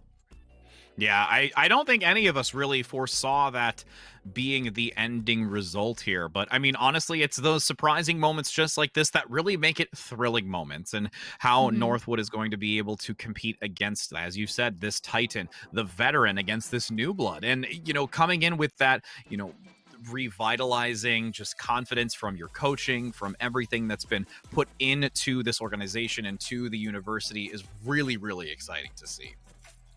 Yeah, I can't wait to get into the grand finals. It is going to be so exciting. Is it going to be Northwood that takes it home as our, kind of newcomer? Or is it going to be Maryville once again taking home a third title in a row? You guys let us know in chat, and also let us know online using that hashtag HUE2020. And also tag and follow the HU Storm's social media on Twitter. It's HU Storm Esports, so you're gonna definitely want to take a look at that. I mean, man, this is definitely not, I think, what people were expecting at the very end. No, and I mean, I think all those that are tuning in and viewing are just like, we get to kind of have the decision now, like, who do we think's going to come into it? I mean, it's moments like that that are really exciting, like when you don't really have a clear-cut knowledge because you've never really seen these two teams go at it before. I mean, yes, we've seen Maryville play so dominantly in their history with the record that they have, but I mean, to be potentially dethroned from this by a newcomer around the block, that's a thrilling moment to be a part of, and just to be, witnessing in front of you. I mean, like, it's the underdog story in that sense. Yeah, I don't know though. Maryville's definitely not going to make it an easy fight for the team of Northwood Esports. I mean, this is definitely going to be tough, just because Maryville is still undefeated in this entire tournament. So I don't know. This is going to be a tough match for sure to see who's going to be coming out on top. But definitely let us know what you're thinking, who you're rooting for, because it's going to be exciting. Either way, the way that this ends is going to be making some history. Oh, for sure. And I mean, history, and also just some very heavy back pockets with those prize pools of the 5,000 here. So I mean, come on. I mean, I myself, I wish I could play to that level. I mean, it's been a long time since I've played competitively, and I mean, ever since, like we've talked about with the recent nerfs, how we don't get to see double shield anymore. That's kind of made my heart. You got nerfed hard, dude. Yeah, you got nerfed so hard. For those that may not know, I am an Orisa one trick that plays pretty much nothing else, probably 400 plus hours of it. And then when finally it was nerfed to the ground and double shield was no longer a thing, I found myself twiddling my thumbs. And now at this point, I look to collegiate and other tournaments because it makes me feel better because they play better than I do. They actually have a wheelhouse, as we've seen. These players are having such great variety with these types of specific tank plays, their roles, playing it proficiently, and I can't do any of that. You one trick. Yeah, you belong on a team of like Clockwork Vendetta or Avoided or something like that. Just those filthy one tricks, right? I won't be against. I mean, I won't deny that that's true. But I mean, you yourself. I mean, you're a support player. You must be happy to at least see Mercy kind of bring itself back into the mix, where Mercy wasn't so predominant as we've seen nowadays, especially with who it's being paired with. I think that's been the most exciting thing about this newer patch is like just kind of seeing the versatility in support choices that you get a chance to see. So I feel like you can kind of make a little bit of anything work. We saw Zenyatta, we've seen the Ana, the Mercy, the Lucio, the Moira. The only thing we haven't seen, and almost thank goodness for that, is the Brigitte. So it's it's kind of nice to have that versatility and that variety for all of these different teams making different things work. So yeah, it's good to see. It's good to see the supports popping off. Gotta show them a little bit of love. Well, and the other dynamic to it too is we don't have any hero bans. So that's also one of those things is that all of these have been with open pool selection. You are not restricted to any heroes going into these matches. So that's also another dynamic to be aware of, where when you have those hero bans, you kind of see some unique picks. But now with everything open for playing, we can see that this type of, collegiate meta, consistency from these teams, what's most profound, what is most consistent. And, you know, like you said, the Brigitte has not really been seen, the Baptiste as well. Zenyatta, we saw that a little bit on Volskaya Industry where the Discord Orb had some utility, but I felt that that was more heavily driven towards what the remaining composition was to kind of fuel that Zenyatta and actually gain value. Yeah, for sure. I mean, this is... I don't know. I don't know what these teams are going to run. Specifically for Maryville, I have no idea what they're going to be coming out of the gates with. It could be a variety of different things. Also, knowing just how versatile of a team Maryville is, we could see everything. And especially in response to that Symmetra choice coming out from Northwood, you just never know what you're going to get. But I know one thing, and that's that we're going to Busan first, since that's where we started on all of our best of 5 matches in the playoffs, and for that map in particular, the Symmetra can completely work. You know, I think that you also have the ability to run a lot of hit scan, which I know Maryville is very competent on, so might see a lot of variety when you take a look at the different rounds that we get a chance to have on Busan.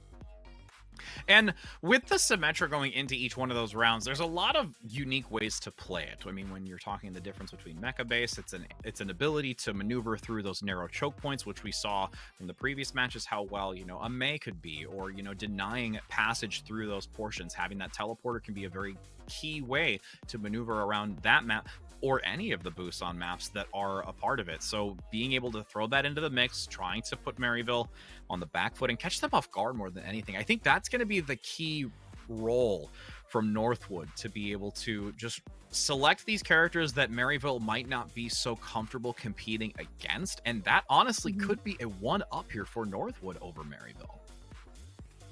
Surprise factor, absolutely, could be a huge thing in Northwood's favor. You know, Maryville does have a little bit of that leg up, getting a chance to see how Northwood did end up performing against Harrisburg. So they do have maybe a little bit of that insider information now of, okay, well, Northwood likes to run the Symmetra, you know, what are we going to do against it? Maryville definitely has a little bit of time to kind of figure out a strategy, but it's so different seeing it than playing against it. So just thinking about how Maryville could adjust and adapt to that surprise, because the Symmetra could be anywhere. The teleporter could be placed literally anywhere on the map, and like, you don't know where that Symmetra is going to come from. So yeah, Maryville still has to kind of play against it to figure out how to beat it. This is true, and that's where you could potentially start seeing that map, you know, differential when it comes to now, all right, so if they really don't know how to respond going into this control point, and let's say they lost the map, now it's like, all right, we're having to figure this out. We're down 1. We have to play differently, because this isn't like other tournaments sometimes where if you see yourself continuing through that winner's bracket, you get a point. This is not a double elimination into a loser's bracket, so that doesn't take any effect into this. So there are a lot of variables to, you know, really play into this. That Northwood, again, being that new blood, could play all of these different factors that are just, you know, really unique to how they've been playing as a whole. Yeah, we'll have to definitely wait and see. Busan first. That's going to be a huge opener. Here's the question. Which one do you think we're going to see? Now, this is just us trying to cast or curse ourselves. What of the 3 do you think we're going to start on? I'm thinking it's going to be downtown. I think it's going to be downtown. That's just me voting for that one. We've seen downtown first already, so I feel like maybe we see Mecha Base first, since we haven't seen Mecha Base first. Okay. We're trying to get our guesses in. What we've seen here. Right. We're trying to go off our guesses. And for those that are in the chat, maybe you can tell us too, which map do you think is going to start, but also even more important, what team do you think will take this? I know we're going to just consistently let you know that and keep telling you that, because we want to get your opinion. It's exciting. We get to see who is going to be right, and it's going to be those kudos in chat, but we're both wrong. Okay. Of course, we cast or curse ourselves. We're both wrong on that one as we enter in onto Sanctuary. Well, we're both boomed, which means that maybe both of these teams are not. That's good. They didn't. We cast or cursed it, Rich. We cast or cursed it. We're starting out on Sanctuary, and this is honestly great to be able to see, kind of just to be able to kind of feel each other out a little bit. We're seeing that we have Cameron on the Winston and Akash on the Reinhardt, so that's going to be the biggest difference.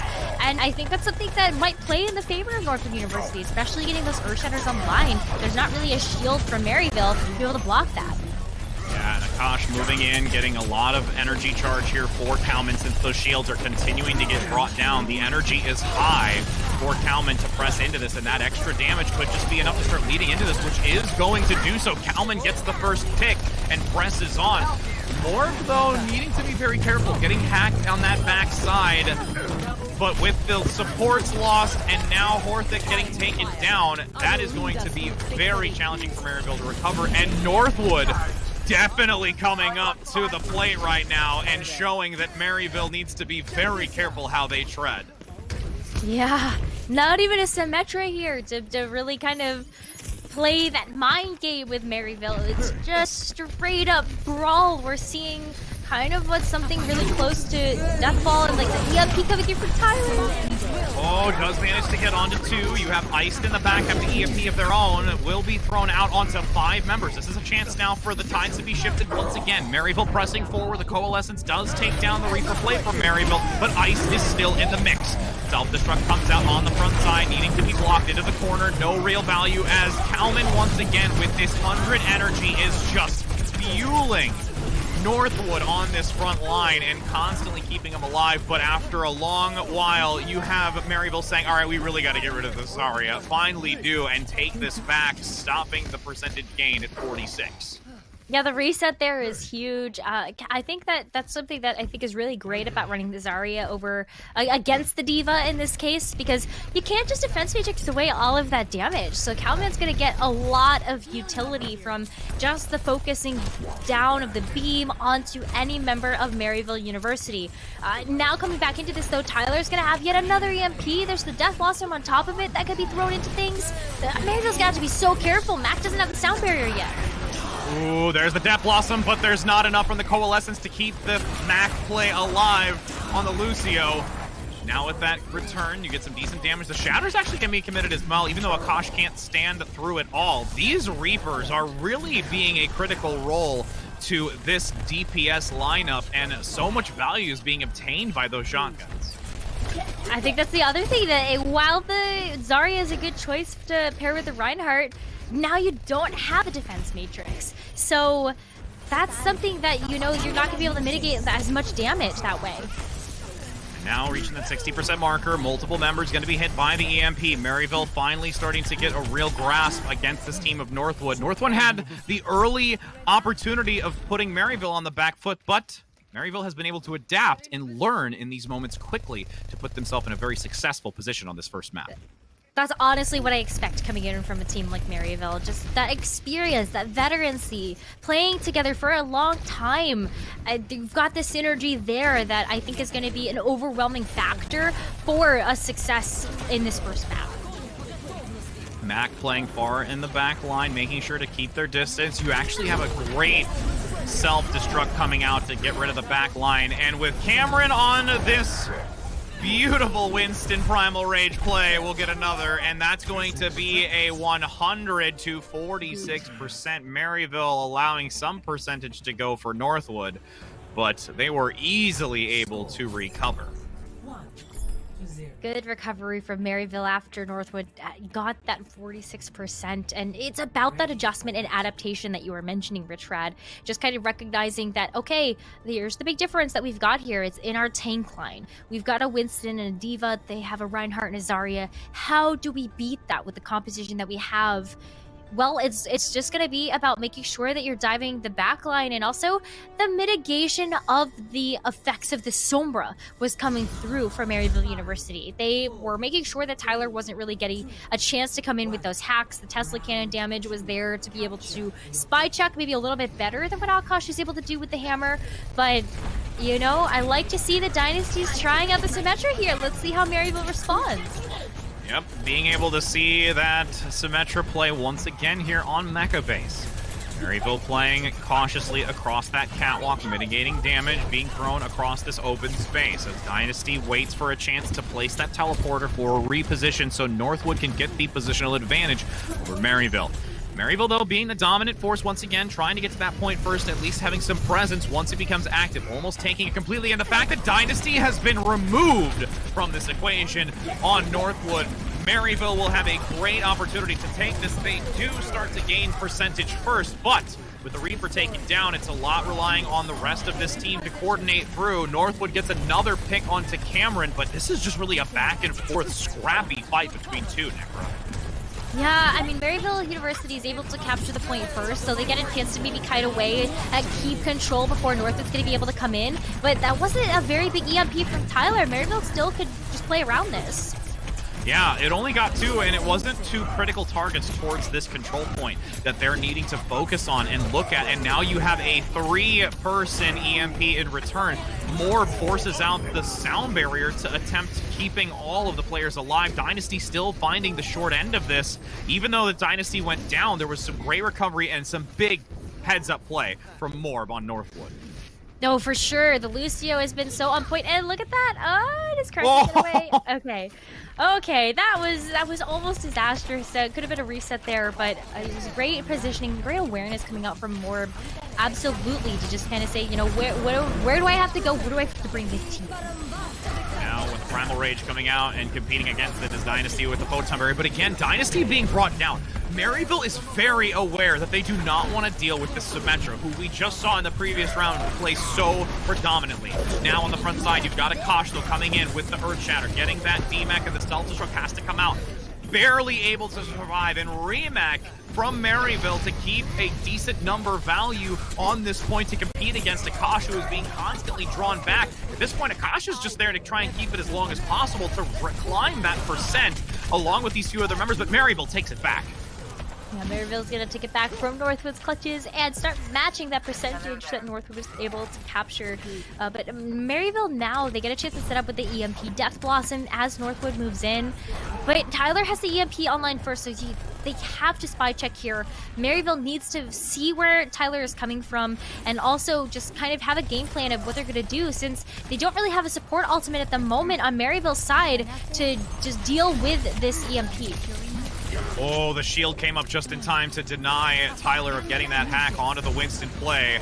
EMP comes out onto Northwood. 3 going to be affected, but 4 on the contrary for Maryville. The Death Blossom comes through. The charge out by Akash, but it is already far too much damage done. Maryville clutches that fight because of the beautiful positioning of the Reaper play, and 15 seconds to go now before Maryville takes this map. Last fight territory here for Maryville. They have to just deal with this Graviton surge from Calman, and that should be it. Cameron does have to sustain, and Kraken might get a bomb up, so I don't know. This one's gonna be clutch. Let's see if Northwood can do this. Coalescence, both sides entering into the center. Grab gonna come out now, pulling multiple members together, but then being able to actually evade it. It will be Maryville on the outskirts, though. Panic needing to be very careful to not get overrun by the back line. There's already a kill coming through. Calman taking down Cameron, and that primal range is not available. Mac has to respond along with more with the sound barriers. Earth Shatter up front by Akash. No executions coming through immediately after. Northwood having the chance to switch it back at the 99, and they are not out of this yet. No, my gosh, this is so back and forth. Northwood just wants to be able to bring us into a 3rd round because Maryville was able to take that first one. But it's a race to the EMP at the moment to see who's going to actually take control of this point and potentially win the map. Gosh, being very keen on where this movement comes from Maryville. Dynasty on this Reaper almost being taken down. The healers are pulling everything out of the hat to make sure they can keep Dynasty alive in the back, managing to get the DMEC and the takedown onto the counterpart, looking for the flank and the backside to prevent any assistance from Panic, and regrouping towards this 86% now and climbing. This is another final fight territory for the reverse side. And Dynasty has the Death Blossom. We've got Kitty King with the Coalescence as well. So much sustain, so much fight, but the EMP shuts it all down.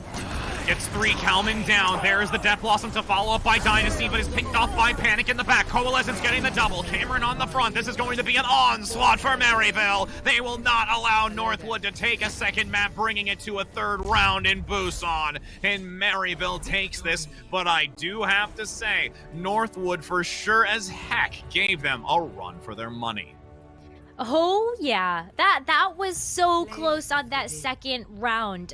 Maryville looked really confident and strong in the 1st round, but the fact that Northwood was able to kind of, you know, take advantage of those EMPs kind of as what we expected. able to bring us into a 99 to 100 territory for that second round. Northwood making it really hard, and I would love to know how Maryville is kind of feeling right now after that first map, and maybe even that second round being closer than what they probably anticipated.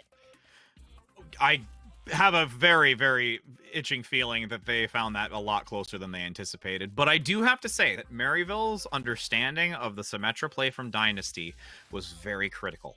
Knowing that they will not be able to allow that Symmetra to flourish, as we've seen it time and time again in the previous rounds, that's something that Maryville is very addressing. And the fact that it forced to go back onto this Reaper is really, really key. And now as we're going to be entering into the next map, it will be Northwood being able to select it. And again, this still staying the same now for this Grand Finals. It will be a escort map between Havana, Dorado, and Watchpoint. And whew, I mean, Northwood, I'm really curious to see what they're going to pick to try and play to their advantages with how close that match was on Busan.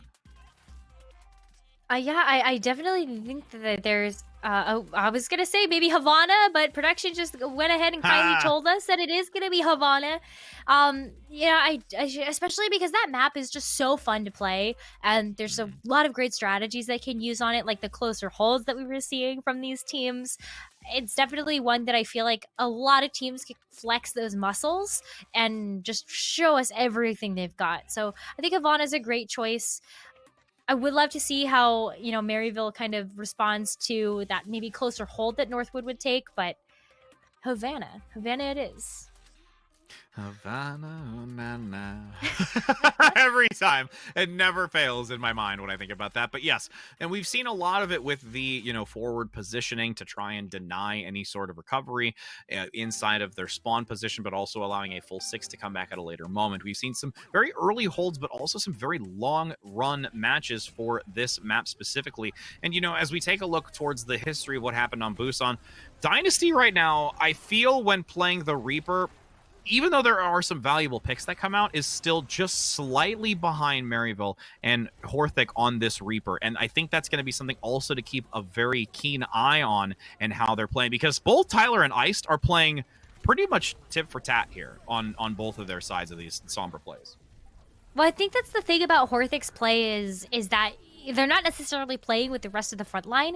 They're going off on their own. And like one of the reasons why we saw Dynasty wasn't really able to capture much success with the Symmetra play is that Horthic was there and knew to focus down Dynasty, especially when they were away from the team. So, you know, that's something you definitely have to keep your eye on, is where is Horthic? Where are they? And what are you going to have to do to be able to mitigate this advantage that Horthic is taking, knowing that they've got the lifesteal with the shotguns and have a lot of sustainability in these 1v1 fights? Well, and to even build off of that, it's also how they've been able to still find value when the EMP comes through. Because again, if you only really have your kit be more of a elusive ability to escape incoming damage or trying to reposition. So Reaper, even if you're hit by the EMP, if you're in a right spot going into that engagement, you can still dish out some serious damage. Mm-hmm. Could dish out a ton for sure. So yeah, I don't know how this next one's gonna go, but let's find out, shall we? This is Northwood University's choice of going to Havana, and they are going to be on the attacking side first. So setting the goalpost for this second game. Now as the doors open, Northwood will be very, very easy and early to see Maryville will play near this payload.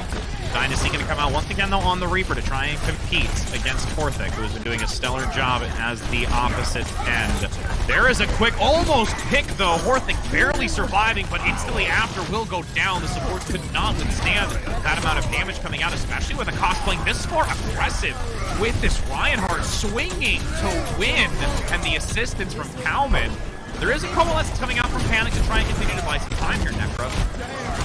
Yeah, I think this is okay. Just go ahead and hit the Q button to try to buy your team a little bit more time. You know, Panic can go ahead and just get back to the point just a little bit faster from the shift. So we'll see if how how many chances Maryville has bought themselves with that closer hold as the card's starting to round this very first corner. They definitely have a second attempt. If they're able to stabilize here, that might be a good sign for Maryville. But Dynasty's in the back already. Getting a decent amount of damage out, but has to be careful and needs to flee. EMP comes down onto 5 members, but there is still a great recovery. The fact that the grab came out first by Kalman allows the sustain through it all and picks off almost everyone of Maryville here. Yeah, Northwood's going to be able to capture this first objective pretty easily, and they also have a great couple of tools to be able to make it through the distillery too. You've got Tyler's EMP, but oh wait a minute, Maryville's coming back hot. Yeah, they're going to come in really hot and seeing if they can get some Tesla cannon damage with the Winston in the back. Cameron looking to edge towards that Primal Rage, but with the EMP, it's going to prevent its usage for the time being and also not allow them to jump away as Dynasty gets the double with the Reaper Death Blossom. Great job to finish that off and lead into 4.5 minutes into this distillery. Okay, but this is a good thing for Maryville. They forced out a ton of ultimates from Northwood at that very first objective. You saw 4 come out there, and now those are 4 resources, 4 ultimates that Northwood University is not going to be able to have. So I feel as though Maryville's going to be able to stabilize here as long as you don't see Northwood kind of skirt around these ults. And with the Coalescence leading in, lots of ults being committed here, pulling a handful together. Maryville stuck in a corner, but will be able to escape because of the Coalescence at the back. Mac does go down along with Crack-a-Lackin', and Maryville is finding themselves in a very difficult position because Northwood is being relentless in their pursuit of pressing this payload. This is some fast-paced team fights, that's for sure, and especially because Northwood has been kind of taking this aggressive stance with Dynasty on this Reaper. It's been hard for Northwood to kind of find their footing. The EMP, though, coming out onto Northwood, it will be helpful, but oh my goodness, Tyler finding 6. Horthic getting overrun, and Cameron with Crack-a-Lackin' being just brought down to pieces. Rubble remains of Maryville with Northwood pushing to this checkpoint, and so beautifully done.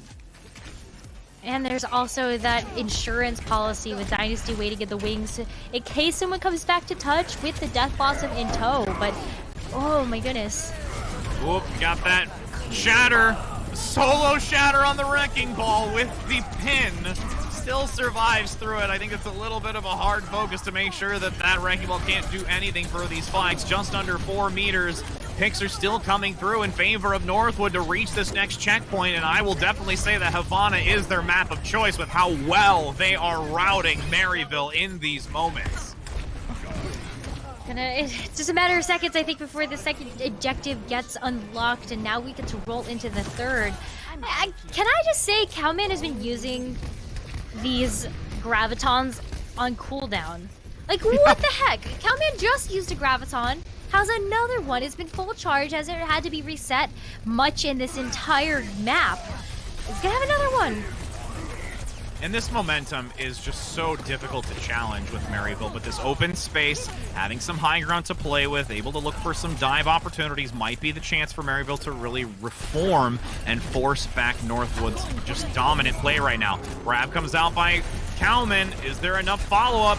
Cameron goes down again, and Crack-a-Lackin' removed from the fight as well. This is just a repeated fight after fight ending point. Just like in Northwood, finding that opportunity to come in and take out one member of the team, it just kind of creates the snowball effect. And about Maryville's coming back with 5 ultimates here. They have to EMP first. They have to EMP first, and they have to fight Tyler. That's great. Oh, and now with a shatter going to be denied. Unbelievable job, Maryville finding a window of opportunity. Will take full advantage of it and finally cease this just dominant play on the attacking side from Northwood. Northwood coming back in with that EMP though, but Ice is ready waiting. Ooh, double EMP. Going to get 2 for Northwood, but it's still going to end up going in favor of Northwood with how many consistently Tyler has been able to pick off in that use. Orthic on the high ground, looking for a pick, but there is a nice recovery with Morb sticking close to that play. Brad got into the Death Blossom, Orthic going down. Didn't manage to get any value with that Death Blossom as Tyler, with the assistance of Dynasty, press on. These tank lines now leading the way with Kalman constantly keeping that charge over 75% with these barriers, assisting the entire team. And now Maryville in these desperate moments even been forced to go to the Widowmaker to try and get some single picks. Oh, going to the Widowmaker doesn't leave you with too much point presence, but if you can get a pick, if you could stop this aggression coming up from Northwood, it might be worth it. And the Wrecking Ball now coming out by Cameron can try and get that pile drive, ground control, and constant CC, but when you're in the center of an EMP, it's not going to matter. Tyler has used these at just unbelievable rates. I mean, Tyler and Kalman's ultimate generation is lightning fast. It's just giving Northwood that little bit of an edge when you don't think that they're going to have something, and then they do. And so I feel like Maryville's like a little bit off in terms of tracking those ults and just really figuring out how to play around the team of Northwood because of how fast Tyler and Kalman really are getting their ultimates online. Whew. I wish I could get Zarya's charge up that fast after being in Orisa one trick all my life. That'd be nice to see it that quick. As we take a swap of sides now, Maryville on the attack.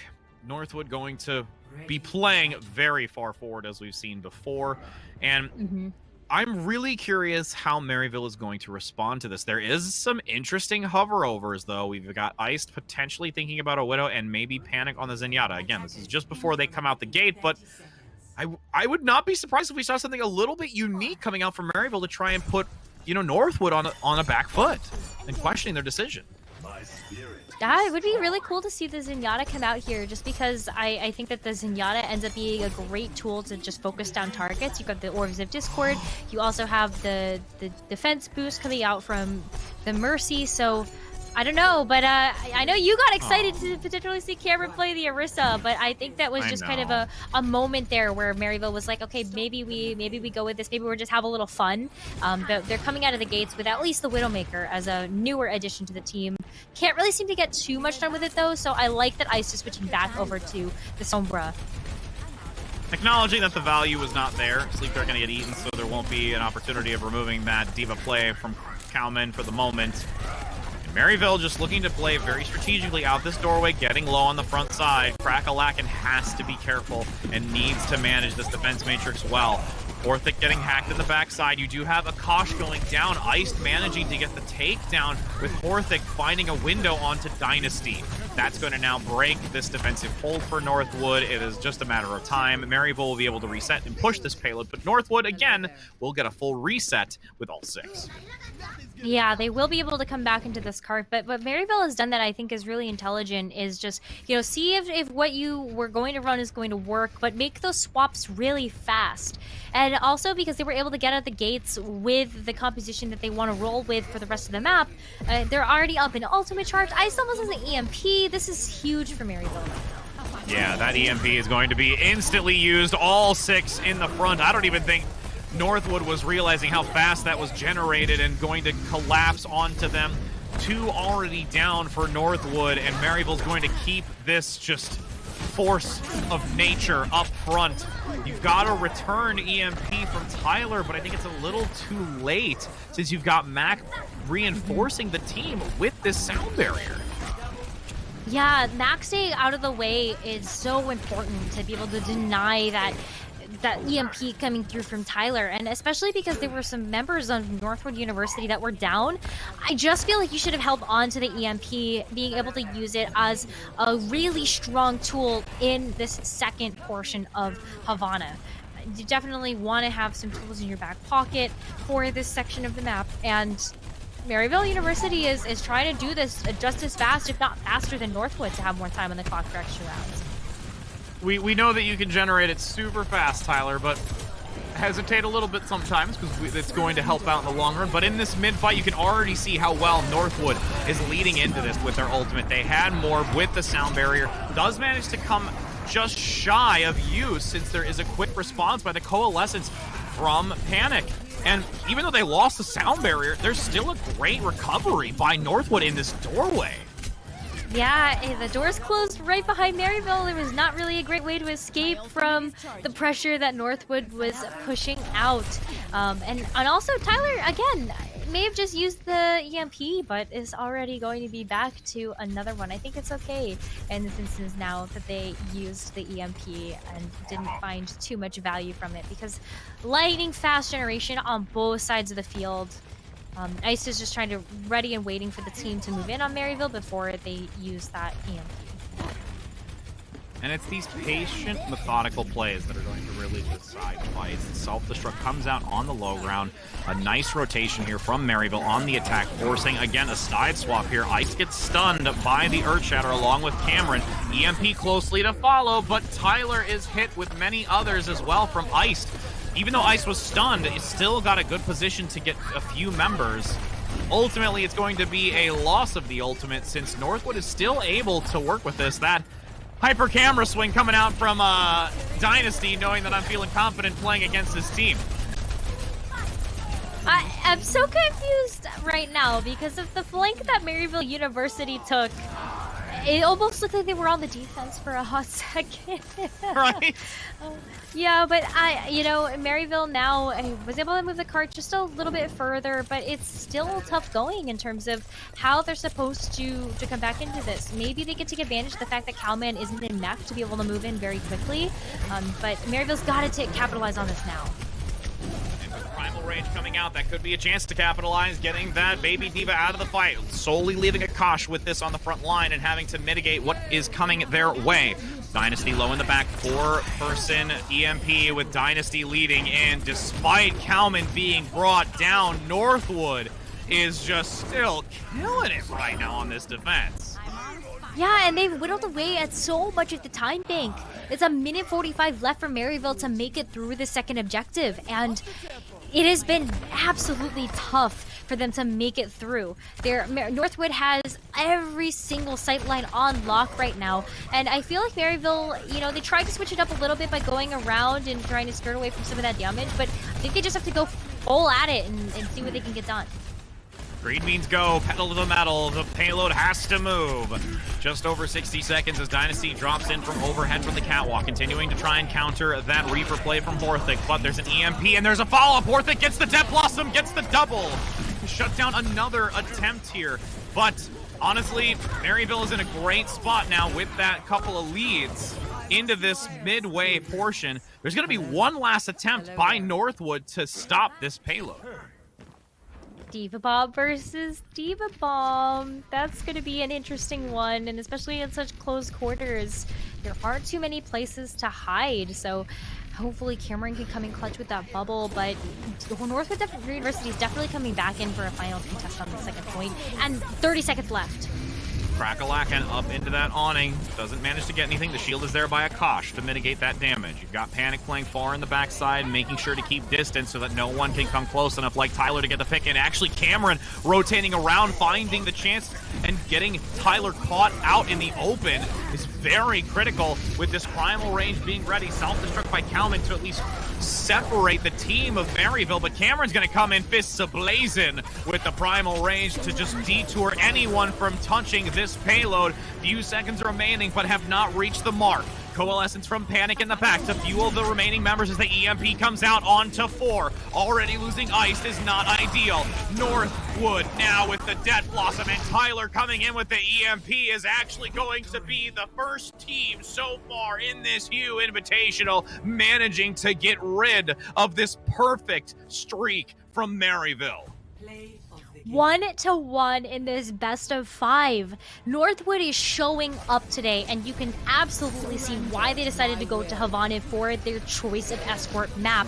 Ended up playing to their strengths really, really well, and especially getting a chance to stop Maryville's progression of their cart in this second objective made it so much easier for Northwood to play to their strengths, especially using the high ground, especially using the deep cloaks and the cloaks from Sombra and Tyler. Ended up being played out super, super beautifully. So hats off to Northwood, and Maryville now with their pick. I feel like we're just going to be seeing this back and forth of, anything you could do, I can do better when I get to pick the map. I mean, the fact that we just saw a Titan be brought back down to Earth and see that that individual is still human is a massive, massive mind game here for Northwood to say, we have taken a map away from this undefeated team and potentially 3-time series winner for this Invitational, and they're actually bringing it to them, which is quite intense. And Maryville now has to really kind of look at themselves and be like, we just lost a map, friends. We just actually let that go. We couldn't do it. How is that going to affect them? Their mentality and just the coordination amongst each other and just their support from their coaches have to be very strong right now to keep their composure. Oh, they'll be fine. It's Maryville. They're no slouch. They're not, you know, they're not strangers to being in the grand finals. True. They're not strangers to having any titles to their name. Remember, second time HUE Invitational winners. They also won the varsity series for the Overwatch Collegiate Championships. Like, Maryville is definitely a team that has always, you know, has always been in situations like this before. So dropping a map, no big deal. They're going to pick themselves back up, no problem. And especially with their map choice coming up next for our next map type of assault, that's going to give them a lot more confidence again, being like, we get a chance to kind of put the script back in our favor. And we'll be able to find out what that deciding map selection is here shortly. As we go to a brief break, we're going to allow Maryville to make that final decision on what we see from an assault, either Temple of Anubis, Hanamura, or Volskaya Industries. We'll be bringing that map up here to you shortly, so don't go anywhere.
We return to continue our grand finals. It is now a 1-map to 1-map score in this 3rd annual Harrisburg University Esports Invitational Grand Finals powered by Nerd Street Gamers.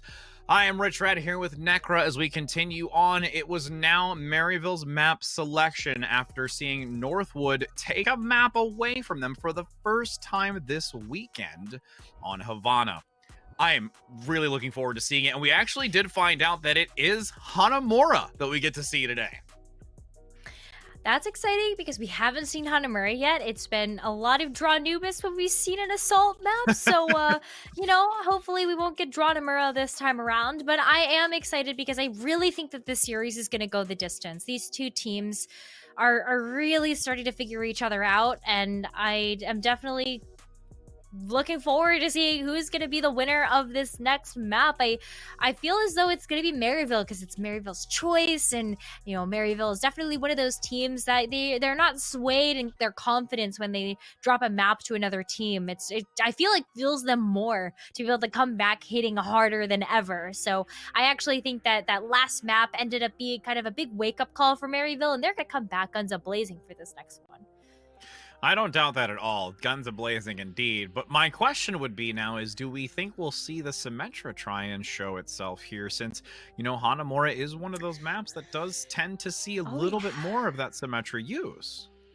I was going to say Hanamura, Volskaya, both of those maps I feel like actually can really benefit from using the Symmetra strat. So if that's what Dynasty decides to go with, it's a great way to just get through that first gate of Hanamura and make it to point and force the enemy team that's defending to turn around. And by that point, it might be too little too late, where you've got the Symmetra turret set up and you're already doing damage to them from behind. And I think it's going to be a difficult task. But for Maryville, what they've been liking to run with that Winston, the Diva, and just kind of those high mobility characters, it's going to be much easier for them to get back to point if the Symmetra strategy does come out from Northwood. And I mean, that might honestly be one of those things that they could anticipate Maryville, seeing that Northwood is not, you know, a stranger to playing this Symmetra now. If they did tune in to see the previous matchup in the semifinals and now seeing it firsthand going into this, maybe they honestly feel confident that they know how to counterplay that if that is going to come out here. Maybe a little bit of those mind games to say, all right, we know you like this, we'll play this map. Are you going to be, you know, wanting to take that risk of playing a Symmetra that you do enjoy? We kind of know how to counter this. We feel confident doing so. So there could be a lot of thought process going into this, and I'm not surprised at all that we would see, again, Maryville coming out guns a-blazing. And we, you know, we talk about food, but now our obs are basically showing us food. Yeah, well, you know, we thought the Symmetra strat was going to be one that we would see from Northwood University, but it's actually Maryville Ice taking the Symmetra and bringing the team right to point. Though there was a great collapse coming in from Northwood, getting those couple of early picks and now leaving Maryville in an uncomfortable position. You've got Cameron on the low ground with this Reinhardt getting very low, needing to stick with the healers. Crackalack and also needing to be very cautious in rotating out to escape. And Dynasty, mind you, on this Tracer right now is doing extremely well with this harassment. Oh, this is like try-hard mode for Dynasty. This is definitely a character you will see come out when Dynasty is like, we're hitting the goal button here. And I think that the Tracer is also really smart. You can see that Dynasty is taking this time to spy check a little bit to see whether or not Iced is throwing the translocator through the tunnel. And I think that this is also a great way to just go in with the high mobility and just kind of completely one-clip someone. Yeah, and also just really to control the positioning of Maryville. Like, just really to get that nice flank position. Akash on the front with the assistance of Tyler on this Ashe play right now. Ultimates are stacking up for Northwood, and nice recall as well to get that flashy recovery off the edge to make sure to put a staple in it. And even though one tick is gone, you still have Northwood doing a great job holding on to this against Maryville. Now that Maryville's not using the Symmetra strat either, you know, how are they supposed to get through the doors? Dive ends up working out so well because you can set up that pincer attack. And also when you're on the high ground, you're just able to collapse onto the enemy team like we've seen Northwood do time and time again in these team fights. With Tyler on this Ashe too, like look at the coach gun. Oh, does Tyler get away? barely able to do so. A little bit of a mistiming on the coach gun, but still manages to evade the incoming damage. Now we're going to see this TVT come out. Orthic wants to compete against Dynasty, but there's still a stack of ultimates in favor of Northwood right now, getting these cleanups and picks that are necessary to cause them to still dominate on this defensive side. And Akash is just having a field day right now on this Winston, getting some serious aggression with Tyler in the back, throwing out the bomb, doing some work. Now it's 1:30 for Maryville to try and take this second and third point. They both get one tick, so that's pretty good so far, but boy, oh boy, is it hard because the way the Northwood has set themselves up. Kitty King is in such a wonderful position, just being able to pepper in damage as well as just keeping the team alive, that, you know, how do you, as Maryville, actually approach where Kitty King is sitting right now? Okay, you're gonna send Horthic after them, but then guess what? Kitty King just drop down, or you get the Cowman go after the Tracer. Orthic continuing to be on this point, allowing it to almost be taking that second, third necessary. Tosh comes in with the Winston once again, looking to get that focus onto Mac, which, by the way, Mac has just been harassed this entire game and cannot find any sort of resolve. But while there's those focuses on the back line, Maryville is still surprisingly able to take this second point and almost the third. Northwood playing very spread and wide in this position, but finally losing ground as a whole because there is no one here. Dynasty has to get onto this point to try and recoup with Cowman now on the Wrecking Ball. Yeah, I mean, this is just going to try to be a little bit of a stall to see if Northwood can come back into this before Maryville captures this third point, but they've got it. They get 3 extra minutes on the clock now and get a chance to roll into the second, hopefully quickly, as Cowman's going to be switching over back over to the Wrecking Ball for this one. Yeah, I'm going to keep it. I'm curious to see how that's going to pan out. I mean, honestly, major props to Northwood playing as well as they have on this defensive side for a choice by Maryville, feeling confident in this map. Dynasty now looking for a pulse bomb, gets the stick onto the backside. Mac gonna go down. Again, constantly being the focus fire. Mac is just having a rough time, and Panic is close to follow. The Wrecking Ball pile drive will secure the knockup onto Baby Diva, and the stall tactics come out. Destroying and wasting more time right now. Bye, Diva. Gotta do what you gotta do. The Diva style crews are real, especially if you're gonna be playing that hero. But something that Northwood is doing that I think is really smart is focusing down Mac. It sucks. It sucks as that player when you know that that's been kind of the target of all of that harassment, but it's working so far. 6-player EMP by Tyler, finding all of them, and the rest of the team dives on in. I mean, just constant value coming out now with that change-up. Tyler finding more use with this Sombra play later in this match on the second point. I like this Sombra play here. I definitely think that this is a smart move from Northwood, just being able to find so much value from that. But also, look at Dynasty again, waiting for that moment to hit the pulse bomb, waiting for someone to move in. Looking for Mac in the back, and it's gonna go down again! Coordinated play from Akash and Dynasty with a sound barrier from Morb. Mac can't even play the game right now.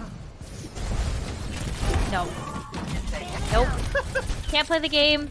And that is such a bad feeling. And especially when you're looking at the Valkyrie as maybe an engagement tool for the team, you're not being able to build it up as fast if you're going to be the one that's dying first. That's just really, really sad. And Dynasty finds them again with the pulse bomb. Oh, no. Oh. Dynasty. Oh, Mac has a family. Stop it. Mac has feelings, okay? I mean... Like, Mac is a person that has feelings, and Tyler finds them with the Lucio. Oh, no! Oh, no! This is... If there is any type of game that's being played right now, it's the mind game of getting Mac tilted right now. I would be so tilted in that position. But the other thing about is that, you know, with the spawn camp, you're keeping a member away from the team and this critical second point of Hanamura where you have a long distance to travel. You're keeping someone away and effectively forcing out a 6v5. and you're solely relying on panic now because Mac was being held back that entire time, and the translocate comes through, and you're gonna not see round 2 completed here. And I just don't even know what to say. Northwood! I just want some F's in chat for Mac right now. That's all I want. Please, all F's in the chat is absolutely necessary. In full caps lock, underline, parentheses, quotations, everything. Oh my god. I feel so bad. You just can't help but watch that and feel bad about what's going on. Northwood, stop bullying. Stop it. Stop it with the bullying. I mean, bullying or just knowing your target and how It's really smart. to just... It's just, oh my gosh. And now that we've got the swap of sides, we're going to have Maryville on the defense. Mac, I am telling you right now, has told the rest of his team, if you leave me alone, I will rage at my fellow teammates more than my enemy. Yeah, oh my goodness. Feels bad, but I think that on the defense it'll work out maybe a little bit better. You do have lots of different places to fly to. But we do see Dynasty with a Symmetra strat.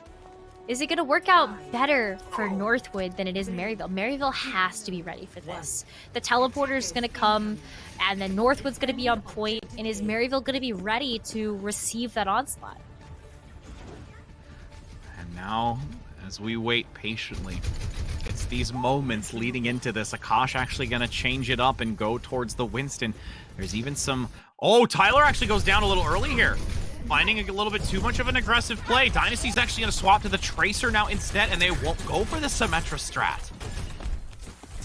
No, they're not. Okay, Dynasty's going back to the going back to the tryhard here. They're playing Tracer. They want to be able to win out these duels with Orphic that's going to be on this Sombra. But Tyler goes down again before Northwood can move in.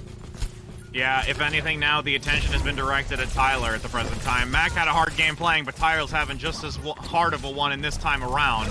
3 minutes still to go. Tyler forcing now onto the Widowmaker. Cameron's going to still keep that door watched and seeing if anyone can recover. But now you've got North in a very interesting position, just waiting for this regroup, and they're all over the place. It doesn't really feel like Northwood kind of knows what they want to do just yet. Tyler is going to be playing the Widowmaker game, but can't make it in again. Maryville now is just like tired. They're tired of Northwood's bullying, and now look at what they're doing to the team. This might be a fuller hold. We really might see that from Maryville. This is one of the most just salty games I think I've ever seen in my life because they're both like, we are going to now prove to you why what you just did to us was not okay, and we're going to show you how much better we can do it to you. Anything you can do, I could do better. Yeah, it works. It definitely working. Mac's safe. Mac is safe with Ice being up on the high ground, so, you know, Northwood can't just get to go after Mac and use that strategy against them. Now with the Dynamite coming out up front, lots of damage being pumped in, but there is now the engagement. Beautiful coach gun to prevent that engagement from Akash. Dynasty taking a nap as well on the point, looking for that one-clip opportunity onto the support line. Can't manage to do so. Maryville taking Tyler out again. Tyler, I am pretty sure that you are not generating any of those EMPs fast this time around. No. Nope.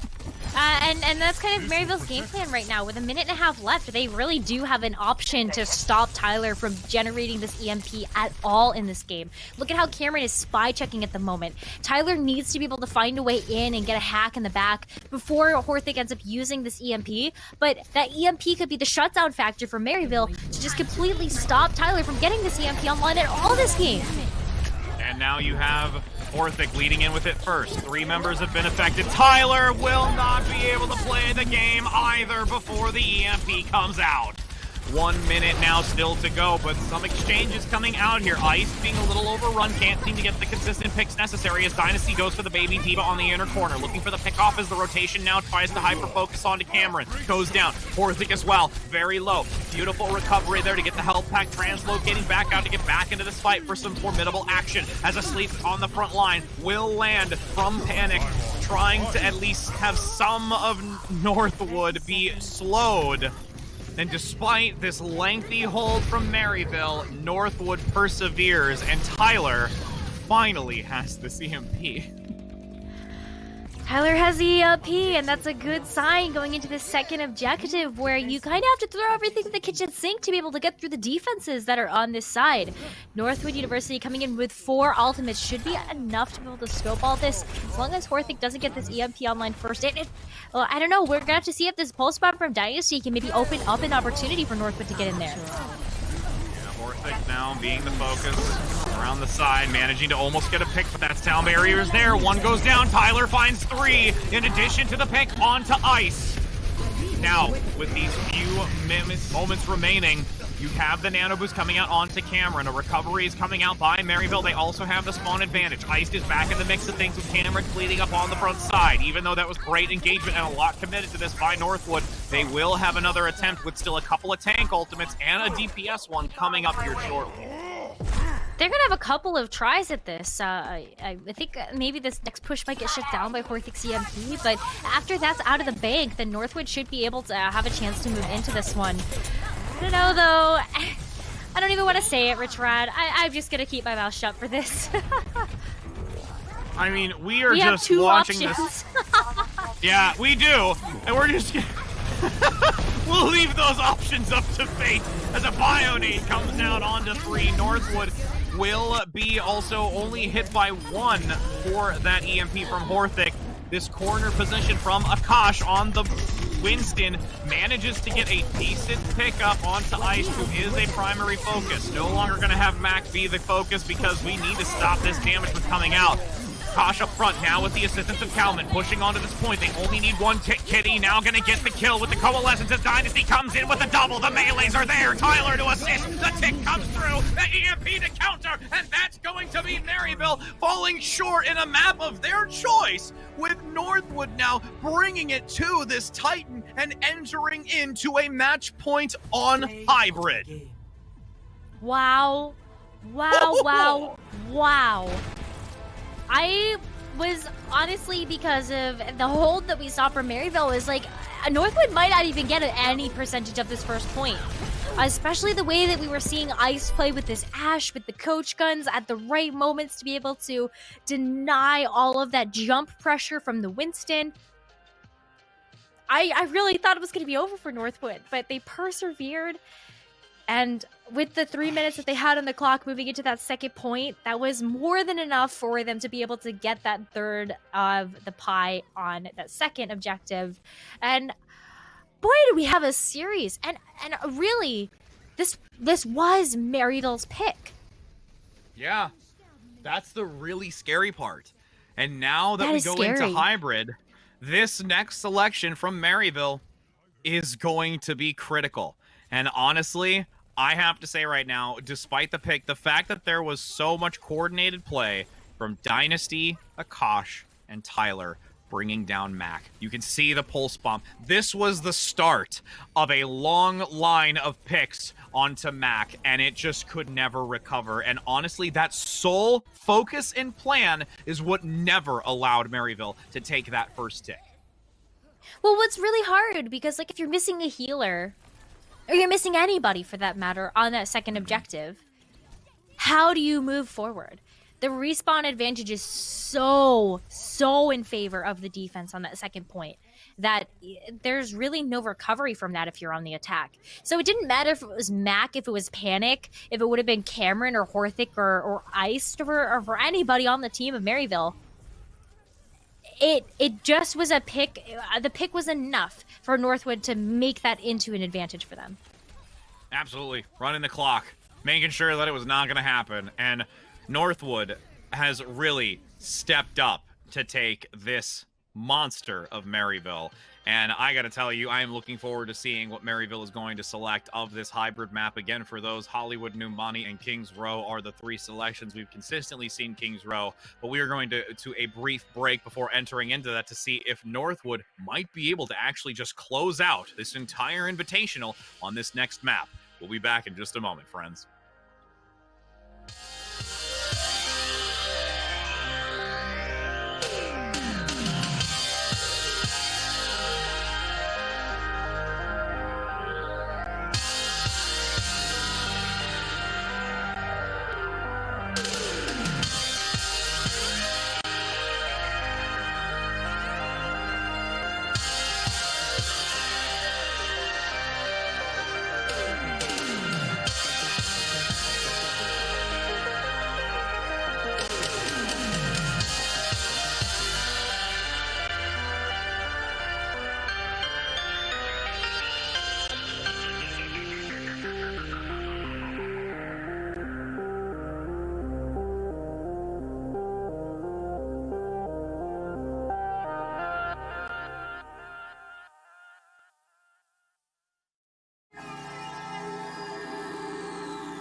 we return to continue this intense moment that I think has put all of us sitting back in our seats saying this could just happen.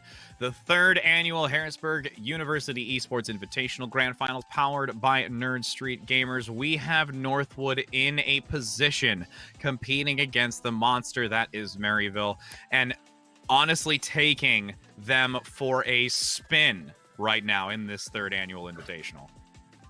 Match point for Northwood, Rich Rad. Nobody saw this coming. I think that especially with like a newer program, you don't expect that they're just gonna come out of the woodworks and be like, we're here. And that's something that's really special about what Northwood is doing right now is they gathered a team of all-star players and they've clearly practiced their butts off for this tournament. And now they're entering in and they've taken down Harrisburg, and they have a chance right here, right now, in this next map to take down Maryville, who has taken home not one, but 2 HUE Invitational titles. Huge. Absolutely huge for Northwood right now if they're able to pull this off. I mean, we had felt the one upset. We are on the pathway to potentially 2.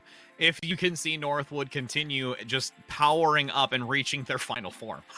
Which, I mean, honestly, it's quite amazing to see. And again, the scariest part of it, and we even just said it ourselves, you know, on the break, that was Maryville's pick.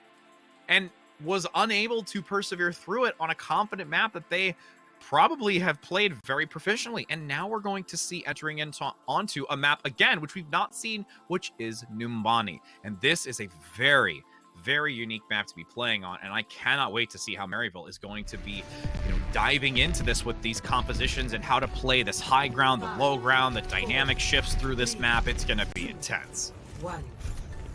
Gotta play the high ground, gotta play the low ground, but like, look at this. Northwood switching it up again. Got Cowman on the Wrecking Ball, Akash on the Winston. Lots of dynamic mobility in this composition that Northwood University is running right now. This is going to be a really, either really good or really bad for Northwood. Yeah, and it's all on the line, too. You find yourself ahead. You don't want to have the shift happen on this map. You'd like to close it out now. And honestly, with these picks coming through, Northwood, the high risk, high reward is paying off. 2 ticks, about to get the third. Maryville has to scramble to get onto this point. They've not lost a significant amount of members, but they've lost 2 ticks on this and allowed it to happen right before their eyes. 94%, Richard. Northwood was able to get away with 94% of that first point. Maryville now has to clutch this out. They cannot afford to allow Northwood to just walk in like that under their noses and take that percentage. They only need 1 tick. That was a nice stagger, though. You had the double tap coming back in with the Tracer Dash right into Ice, so that's going to now force back Northwood. Northwood can't engage without having Dynasty harassing like that in the back. No, they definitely can't. Dynasty needs to be back in position in order to kind of allow Northwood to move in, but Tyler already has the EMP, so maybe they also need to wait for Tyler to be in place. Oh, EMP comes out by Tyler, getting 2. Mac and Ice, but Ice going down first, and Panic also picked off by the Micro Rockets. This is a beautiful coordinated play. Even though the EMP didn't get a significant number, it was still on critical members that you could have Northwood follow up on, and now they enter into this payload phase with over 4.5 minutes. That was just good target calling. You know, when you see the EMP not find value, it's when the hacks come through and then you don't have any follow-up whatsoever. So that the EMP doesn't have to be huge. It doesn't have to be a 4 to 6 person EMP. It just has to get the right targets, and then you also have to follow up on those kills. That's exactly what Northwood University was able to do in that last team fight, and that was all they really had to use. Now they have so much moving into the streets phase of Numbani that, you know, how is Maryville going to have to respond to this? Do they use the EMP early? Self-destruct comes out first to lead into that. Kalman managing to get back in. Death Blossom will come through by Forthic, but doesn't get any value. Akash going down. And And that's not what you would like to see at the start of this push towards that payload. Orthic's still finding a lot of value in the backside, getting that D-Mech as well. That's a real anchor to this team to make sure that this tank line from Akash and Kalman cannot persevere on this front line. Yeah, but the spawns are so close. So whatever Maryville does in this moment, that it kind of comes back at them tenfold, as Northwood is able to just kind of walk out of spawn and also flank around in order to kind of hit Maryville from both sides. Maryville has to be very, very careful and patient. Ooh, Mac and Cameron hit by the EMP, but Ice is going to return getting 3, but just gets the sound barrier out in time. Northwood has Morb paying very close attention to withstand it, but the sound barrier comes out later from Maryville to allow a reappliance of pressure to make Northwood have to flee and protect themselves to regroup with a full 6. Alright, Dynasty able to take out one of the support lines of Maryville, so if Northwood can come out of spawn fast enough, then they might be able to take advantage of this fight and come in with a 6v5. Tyler going to quickly generate towards that EMP once again, already near another. There's the self-destruct both sides with the now combination of the Death Blossom as well, drawing attention away with the bomb first and having Horthic coming in the back line to give some extra damage onto that fellow Reaper play. Diving forward now, Horthic just continuing to lay waste to anyone that still remains in this corner now for Maryville is a staple to their position. Okay. Maryville's been playing the patient game. This is kind of what they needed to do, not wasting all of their ultimates to make sure that they have some tools here. But Maryville did lose a couple members, so they're going to have to give up a little bit of this point and try to go for the second corner to contest. Oh, EMP. Now, Tyler's finding not nearly as many with these EMPs, playing a little bit more one player or two player dynamic to get Cameron low. But again, there's enough support by both Mac and Panic to keep Cameron alive, despite the EMP and the multiply followed hacks from Tyler. Akash going down once again, just shutting this aggression down of Northwood. Northwood hasn't been able to make it through this because of the way that Maryville's been playing this, and the EMP covered on top, that's like it. Yep, Dynasty and Kalman having a difficult time getting through this and keeping shields active on the front side, but with a Fire Strike taking down Horthic, that's an opportunity now for this applied movement from North to go forward and claim some more distance. Nice cleanup here, making sure that they can go the distance and reach this next checkpoint. Northwood kited away from that damage from the EMP so well. They saw the EMP come out from Iced and they said, we could just back up away from this. Make it more difficult for Maryville to come to us and then not have an escape mechanism to get away. The way that Maryville was able to eat so much time off the clock, though, they're able to come back in for this next contest. And, if they're able to stop it here, then, I don't know, we'll see. Oh, EMP for one side and an Earth Shatter to follow. Maryville getting overrun at the time, but Mac manages to get that sound barrier out in time. And there's a great reply with Kalman on this Zarya, holding on to the Graviton, still getting some great damage out, but Iced and Crackalakin are still able to stick in this fight for the time being. Under 1 meter to go for Northwood to reach this checkpoint, cleaning up, and will be able to reach it. It's just these few stragglers that remain, both the Winston play and the Moira in the backside. Panic not really being too much focused at this point because it's not going to matter. The checkpoint's reached and Panic's got to try and scamper out of there. Won't be able to get away that easily. Northwood's not going to let them. And now that this bot, Northwood just a little bit more time. Get everybody in position now to be able to smoothly push this cart into the third and final objective of Numbani. Akash keeping an eye out on the side to make sure that Iced isn't going to come from out of nowhere while Winston maintains the high ground. Cameron looking to dive down, does still have the jump. EMP comes out onto 5. Akash is instantly deleted with Kalman close by. Does manage to escape with their life for the time being, but it's going to continue wearing off time right now as there's only 60 seconds to go. Dynasty still sticking up close with Kalman as well, hoping that Akash can get back to this point quick enough so that they can reinforce with a 6, but there's no support ultimates. There's a lot riding on Morb to get that up and running for this last final push. Yeah, we need to see the sound barrier come online quickly, but Akash uses the Earth Shatter. and was left alone towards the front. It drew attention away with Cameron's position in the back. Cameron lost their life, but it also allowed Akash to be overrun up front and regroup from Maryville to force Northwood into this probably still one of the most difficult choke points in a payload map segment to go through. It's really, really difficult to get through this because, you know, you really only have two options. You have to either go down main or you have to go up through the building, and you don't really want to play tiny Overwatch in there. So you kind of have to go through main and make it through this defensive hold. But this is Northwood's last chance. They do have an EMP, though. Oh! EMP comes out early by Ice to get onto 5 members. Tyler and Morves going down. Maryville with the sound barrier coming out from Mac allows the reinforcements to be there for the entire numbers advantage.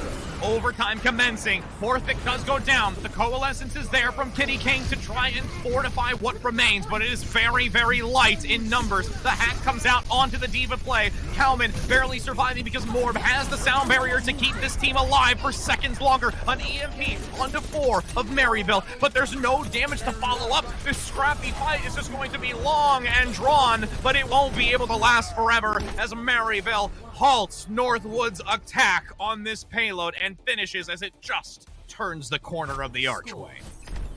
That's still such a far way for that payload to move, especially when Northwood was struggling against the defense of Maryville on that first objective. You know, you were almost kind of had to question a little bit, you know, is Northwood going to be able to push it this far? But they did, and they are able to kind of say, this is it, Maryville. If we stop you from getting to that golden rectangle of victory, we strip away your win streak, and we take a crown home for ourselves. This is I have no idea how this is going to end, Richrad.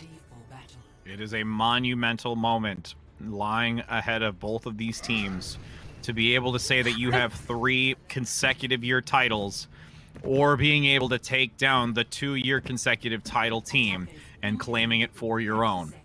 These last final seconds here are an opportunity for Northwood to be able to raise that trophy high. And with this composition that they have coming out, nothing's of surprise, but Maryville has quite a task ahead of them, which we would have said at the start of this, and we did. Northwood had Everest to climb, but it's now Maryville needing to put on those boots and start climbing. Strap on those boots and get hiking, because there's definitely a mountain to climb for this one too. We'll see how Northwood plays this. They do have Akash playing the Reinhardt over the Winston, and that's kind of a little atypical when you take a look at the high ground for this map, but also where Maryville is coming from is a little atypical.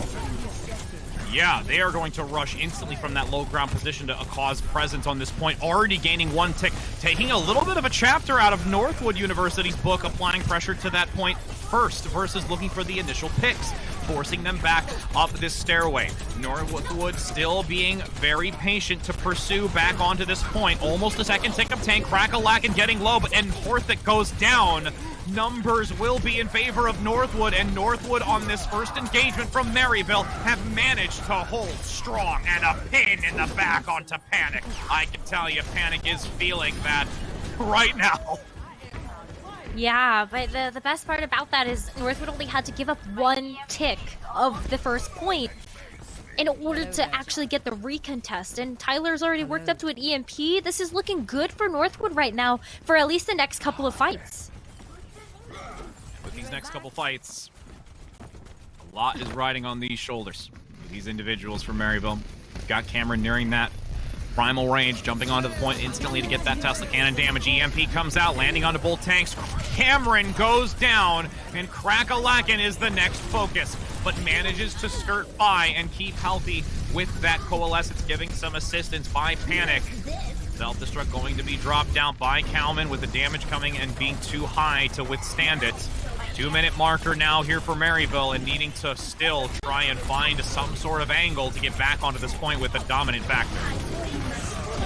Yeah, and Akash going down now, and the sound barrier coming out from Mac. That should be enough sustain for Maryville to get through this, but... Oh! The hack coming out here will allow a great follow-through. Iced gets the EMP, numbers dwindling. This is now finally Maryville's point to capture and transition into the payload. But again, Northwood doing a stellar job drawing out the clock despite all of Maryville's efforts. Reinhardt becomes a little bit more useful on the second point, especially when he in the streets phase. You're not necessarily fighting from high ground as much, but you know, I think that was something that was always going to be a little bit of a challenge for Northwood. It's just, you know, how do you do this? But they're trying to take this fight early. Yeah, look at this rotation going on to the catwalk, going to drop down, but there's some nice response to get a little bit of a disoriented play and booping a few members of Northwood around. Ice does manage to find Dynasty and take them out of the fight early. And with this scrappy reposition, you've got Kitty King waiting to use this Coalescence since numbers advantage are still going in favor of Maryville. A clever tactic, but it sure fell hard. Yeah, not going to be able to sustain through that one. Tyler's coming back with an EMP. They do have the Coalesced Kitty King that they were able to hold on to. But Ice is going to try to make this really hard. Just kind of going towards spawn, just seeing if they can get a little bit more percentage working towards the EMP of their own. If Ice can hit this first, then that might be the second point captured and record speed here for Maryville. It needs to be absolutely massive, and it has to come out before Tyler. Tyler being very harassed right now, getting half health. Here comes the EMP, landing onto 2. Gets Horthic and Cameron. Ice barely sticking alive, though. Tyler comes out, now getting hit by the hack from Ice. Death Blossom by Horthic, getting a triple. The D-Mech as well, with Panic close in proximity. And that is a 5-stack, 6-stack coming out here for Horthic on this play. Whoo! Almost took the ace there. Almost took the ace, but you definitely was a factor in all of the kills that came through for that team kill bell. But that golden rectangle of victory is not too far away from Maryville. If they're able to round this corner and Northwood can't stop them, then we're going to have map number 5, Rich Rat. Yep, and we will be heading over to that beautiful map of Helios, but we're not there yet. There is still an opportunity for Northwood to bolster their morale and for their defenses to force back Maryville. Cameron gets low, and Horthic already out of the fight. The pin in the backside looking for a chase onto Crackalacken, but escapes with the boosters. 3 minutes and 30. Cameron goes down. The stagger comes out by Dynasty, and now we find ourselves in the same archway predicament with only 2 paths to go. Yeah, but Ice could just win this whole thing with an EMP. Maryville is playing right now for that win condition of being able to just kind of shut down everything on Northwood, and just kind of work through these 3 minutes that Maryville has. Tyler hiding in the corner, waiting for the EMP, comes out in the open, does get 3, doesn't manage. Oh, but Mac actually gets the sound barrier out just before its use. So there is some coverage and allows Cameron to stay alive on the front side. Crackalacken and Cameron forcing out the ultimates. Primal range in the back, but heavy focus. Instantly taking down the primal range. No longer available, but Akash has gone down as well. The golden box is there. You need Northwood to get to this point, but there is 3 members affected by the EMP. More still continuing to keep distance with the sound barrier from the side angle and not caught out with their pants down, as you've got Horthic with the Death Blossom on the front side trying to solidify this presence, but it's not an easy one as Horthic does go down. Coming out from Tyler on the side position, and Akash gets another. It's Maryville tucking, tailing, and running because they were just prevented with under 5 meters left to go. 2 minutes left. Should be enough time for Ice to get another EMP online for Maryville. That is, again, the win condition that Maryville is playing for. But Northwood did such a good job of playing around the EMP that I don't know if that's actually going to be enough. Maryville might get stopped here. And remember, this is tournament life on the line, the grand finals of the HUE Invitational. 5 members affected by the EMP, but again, 2 minutes to go. That EMP is now gone. There is still a chance for Tyler to come back with their second EMP before this game is over, but Iced is approaching the EMP, which is the win condition here for Maryville to shut down Northwood. Morb is going to have to hold on to the sound barrier for dear life and wait for that moment. Oh, they need to get it up so quickly because Iced is almost there. Iced at less than 10% now. Pushing forward, the Coalescence by Kitty King is there to assist as well, just in case. Again, these supports have to play just out of the radius. If they are caught in the grasp of this EMP, it will be spelling disaster. Coalescence by Panic to lead in with this to give that extra oomph potential. Hacked in the back. Ice is now not able to do anything for the time as Tyler continues. Is going to get hit by a caught on the Earth Shatter. Is there enough to follow through? But a beautiful sound barrier from Mac to keep it alive. The EMP comes out. It's going to be big. There's more. Akash is down, but the sound barrier by Morb, as you said, unit has been held onto and used to keep Northwood alive in this. Tyler has the EMP of their own, coming back in to bring it with an all-6-man hack. No members with abilities available, and there's only a few remaining for Northwood, but are forced back by the self-destruct. Death Blossom comes in by Horthic. You want to see Maryville complete this under 2 meters. Cameron with the kill, coming on the front side. We look to see the 5th map. The last stragglers need to go down, and we will be seeing Ilios with a 2-2 map score. What? Match! Holy cow, Rich Fred, this is the grand finals of the HUE Invitational, and I kind of didn't expect anything less than a close series between these two teams. Maryville, Northwood, all tied up. EFPs, Death Blossoms galore. This has been an absolute fun fest between the two of them, and it all comes down to Ilios. That's where we're going for our map number 5, and there are no draws on this map, Richrad. We are going to have a champion at the end of this next map. No draws indeed, but nothing but glory after this one. We have been taken to the limit. We will continue to see these two teams battle it out, and I am telling you in chat right now, you need to really put your verdict in of who you think it's going to be, because this is a seriously close match between these two. I mean, just seriously, Necra. Maryville gives us a map number 5.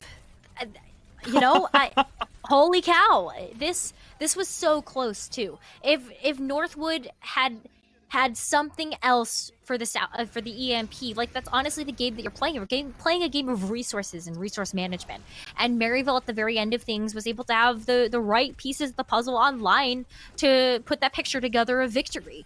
So going to a map number 5, this is going to be an all-out brawl. This is going to be so hard for both of these teams, but I think the team that wins this first round of Ilios, they have that confidence moving forward to win the second and take the crown. I mean, to be fair, we did see Maryville take first control on Busan, so we know that they can play very dominantly in this, but with Northwood getting this boost of morale and allowing themselves to keep this type of just contender in this match right now for as long as they have, they really do have an opportunity of doing this. And before we go into Ilios, we are going to have a brief and short break, but make sure that you start giving us your verdicts again at hashtag HUE2020 on Twitter, where you can give those decisions yourself to see if you're right or you find yourself picking the wrong one going into this final map. So don't go anywhere, friends, because we cannot wait to see who takes it all.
The adventure continues. The final moments leading to the climactic end of the 3rd annual Harrisburg University Esports Invitationals, powered by Nerd Street Gamers. The grand finals have brought us to a map 5. A battle between these two that will go down for the ages right now, Necra, and I just am so ecstatic to see what happens in this conclusion. Well, you know, especially when you take a look at a lot of collegiate Overwatch, it's a lot of 3 Overwatch. We don't get a chance to see multiple maps, but Rich, we've been blessed in the HUE Invitational. We had a 6-map series yesterday. We had a 5-map series today. And we're going to another 5-map series for the grand finals. It doesn't get any better than this, and I am so excited to see the conclusion. We have a winner at the end of this map. Taking all the glory and being able to announce themselves as this 3rd annual winner. I can guarantee you that those that are viewing right now are on the edge of your seats, just like we are as we micro look at everything happening on this screen right now. It is just a stellar opportunity to be involved with this. Again, as you've got only these last few moments, make sure to use that hashtag HUE2020 to get your depictions in as we enter in now onto Ruins, being the first of this Ilios map, seeing who will be able to take the title of HUE Invitational. Going back to basics with this one too, where we've got the Reinhardt Zarya versus the Winston Diva. This is gonna be a fight that goes down for the ages, but it really matters who wins this first round. And when we saw these competitions go head-to-head before on Busan, it was Maryville that got the upper hand. Let's see if Northwood can adjust their strategy and come back into this one strong. Look at the rotations both of these teams are taking. Yeah, Northwood is really keen on this rotation right now, allowing Tyler to get an opportunity to find this backline pressure, hacking those primary targets, that front line being deprived of any sort of defensive capability. Northwood going to take this first, but Maryville has done this before on Busan, allowing Northwood to take it first to recover, but Cameron, along with Crackalacken, getting so low, the DMAT comes out. Northwood coming out with a blazing rage that they want to take this against Maryville, and they're starting it out here with already 20% to their name.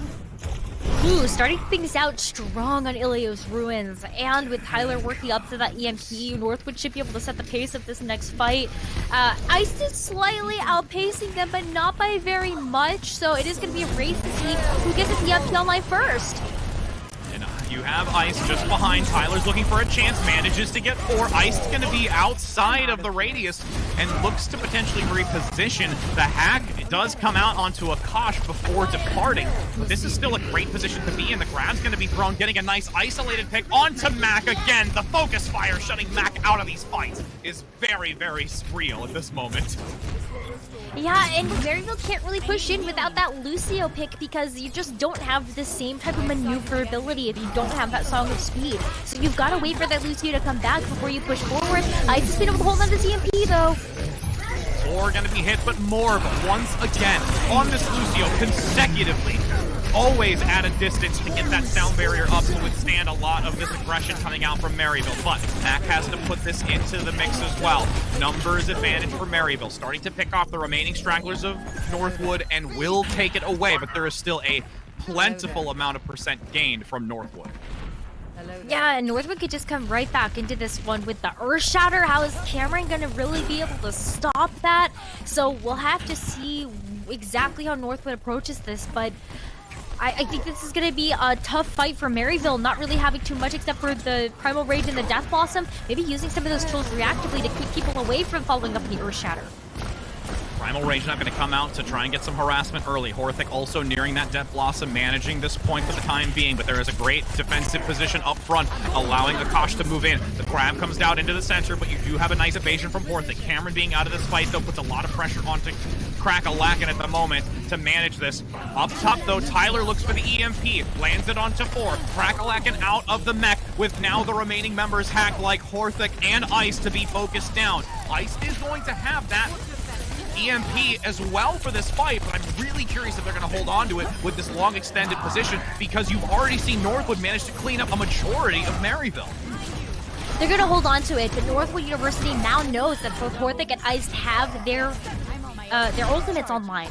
So now Northwood can really kind of stay out of the way and tell Morb, hey, get this sound barrier online and fast, because we're gonna need it for these next couple of fights. So Morb's got to stay out of the way, get this sound barrier online, and come in clutch for when Ice comes in.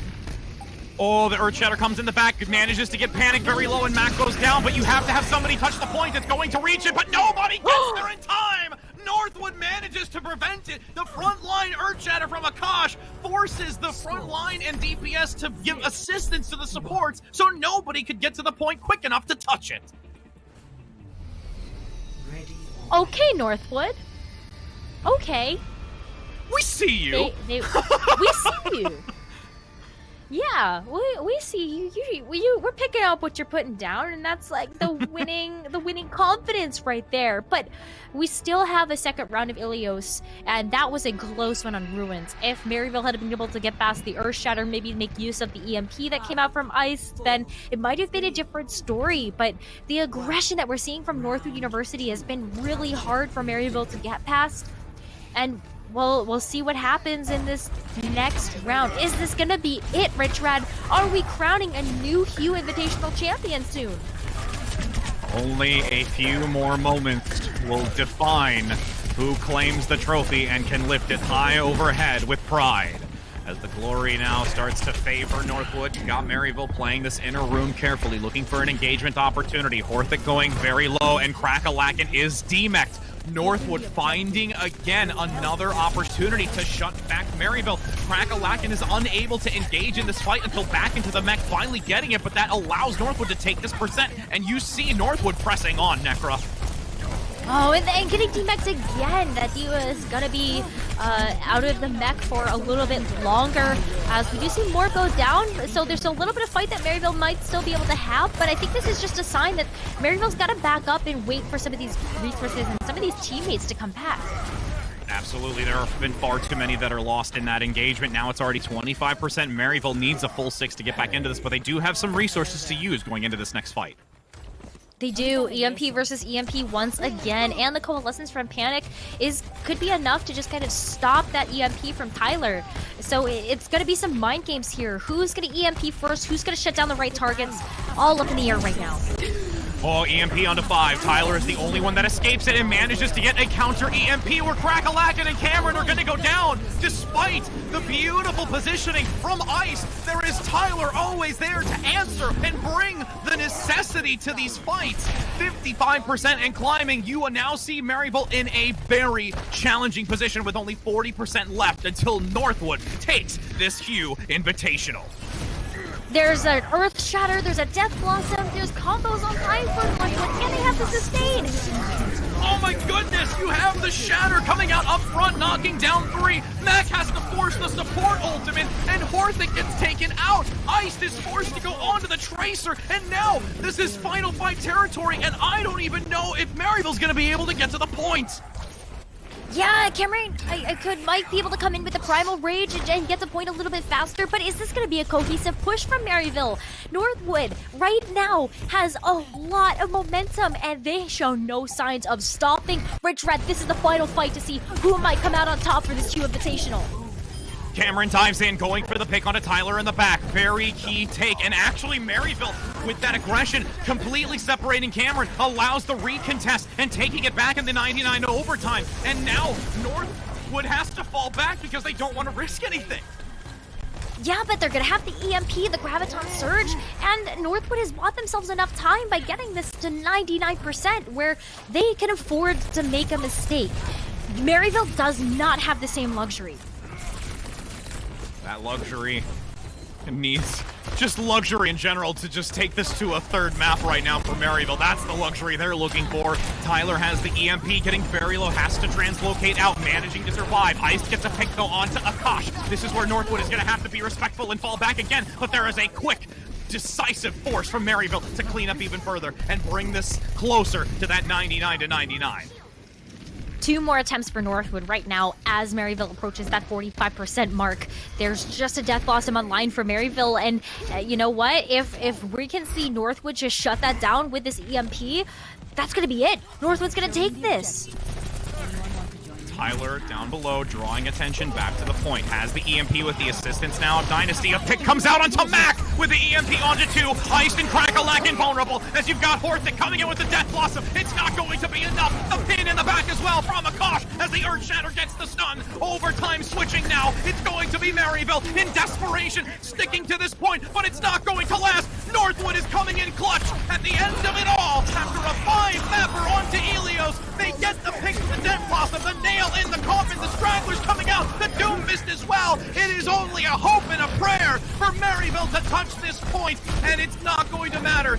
Northwood with the focus fire, with the determination, the new blood in the HUE Invitational managed to take the grand finals, the #1 spot, the 5,000, the trophy, and the glory that comes with it for this amazing tournament. Play of the game. Holy cow, Rich Rad. Holy cow. Congratulations to Northwood University. They did it. They took down Harrisburg. They took down Maryville to secure the #1 spot, the finals in this tournament. And boy, did they have the run of their lives. Oh my goodness. Just upset after newfound glory. Major props. You are absolutely right. Northwood coming out on top and making a name for themselves in this HUE Fest Online 2020 Championship. It's just unbelievable. I guarantee you every one of them are jumping, leaping out of their seats right now, just pumped in a moment like this. I would be too. This is huge. This is great for the school. It's great for team morale, especially when it's a new academic year. You are off on the right foot, taking home a trophy like the HUE Invitational. That speaks so many volumes to what we can expect to see from this squad going into this next school year. And there's so many opportunities moving forward to continue developing as a team, many more tournaments, and this is just one to put up on your mantle for right now, saying that you are the champion. All 6 of those amazing members with wonderful coaching and staffing and their organization as well, just to support them. A huge shout out. And with that being said, we will actually be able to have an interview as well with one of their representatives. So we get to see and take a dive into how they prepared, how they brought themselves, how they find themselves in this moment shortly. So don't go anywhere, friends, because we are going to get to have all of that unfolded and brought to light here in just a moment.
Welcome back, friends, as we have reached the climactic end of the grand finals. We have our number one team for the 3rd annual Harrisburg University Esports Invitational, powered by the wonderful Nerd Street Gamers. We have Northwood taking the spot, and we are privileged to have Akash here, the main tank, able to speak on their behalf after this amazing victory. Nekra and myself are very, very pleased to have you here. Akash, how are you feeling?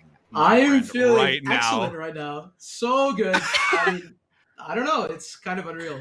It's a little bit surreal, but like, all I have to say, the biggest thing, more than anything, we showed up as a team today. Like, no one person made individual plays. We made plays together. We had each other's backs when shit wasn't going right. We were making things happen, and I just really want to shout out Northwood University, our school, Coach E, for bringing all of us here together, and it really feels like we're a team. And I think the reason we won today more than anything was because we are a team. Like we have good players mechanically. Obviously, all of us have our own track records, but today, like we scrimmed one time, made it work together. We covered each other's backs, but everyone just performed today. For example, like Morbid, Tyler, haven't played competitive Overwatch in over 6 months. For the last 2 weeks, they've been grinding their butts off, their tails, just to make sure that they can show up for this tournament and not be a hindrance to our team. And they showed up today. Tyler in their early matches, canceling EMPs, Morbid being clutch with every beat, calling tempos. He got my back with the macro plays, like when we needed to take a fight in the corner or how we need to take a fight in general.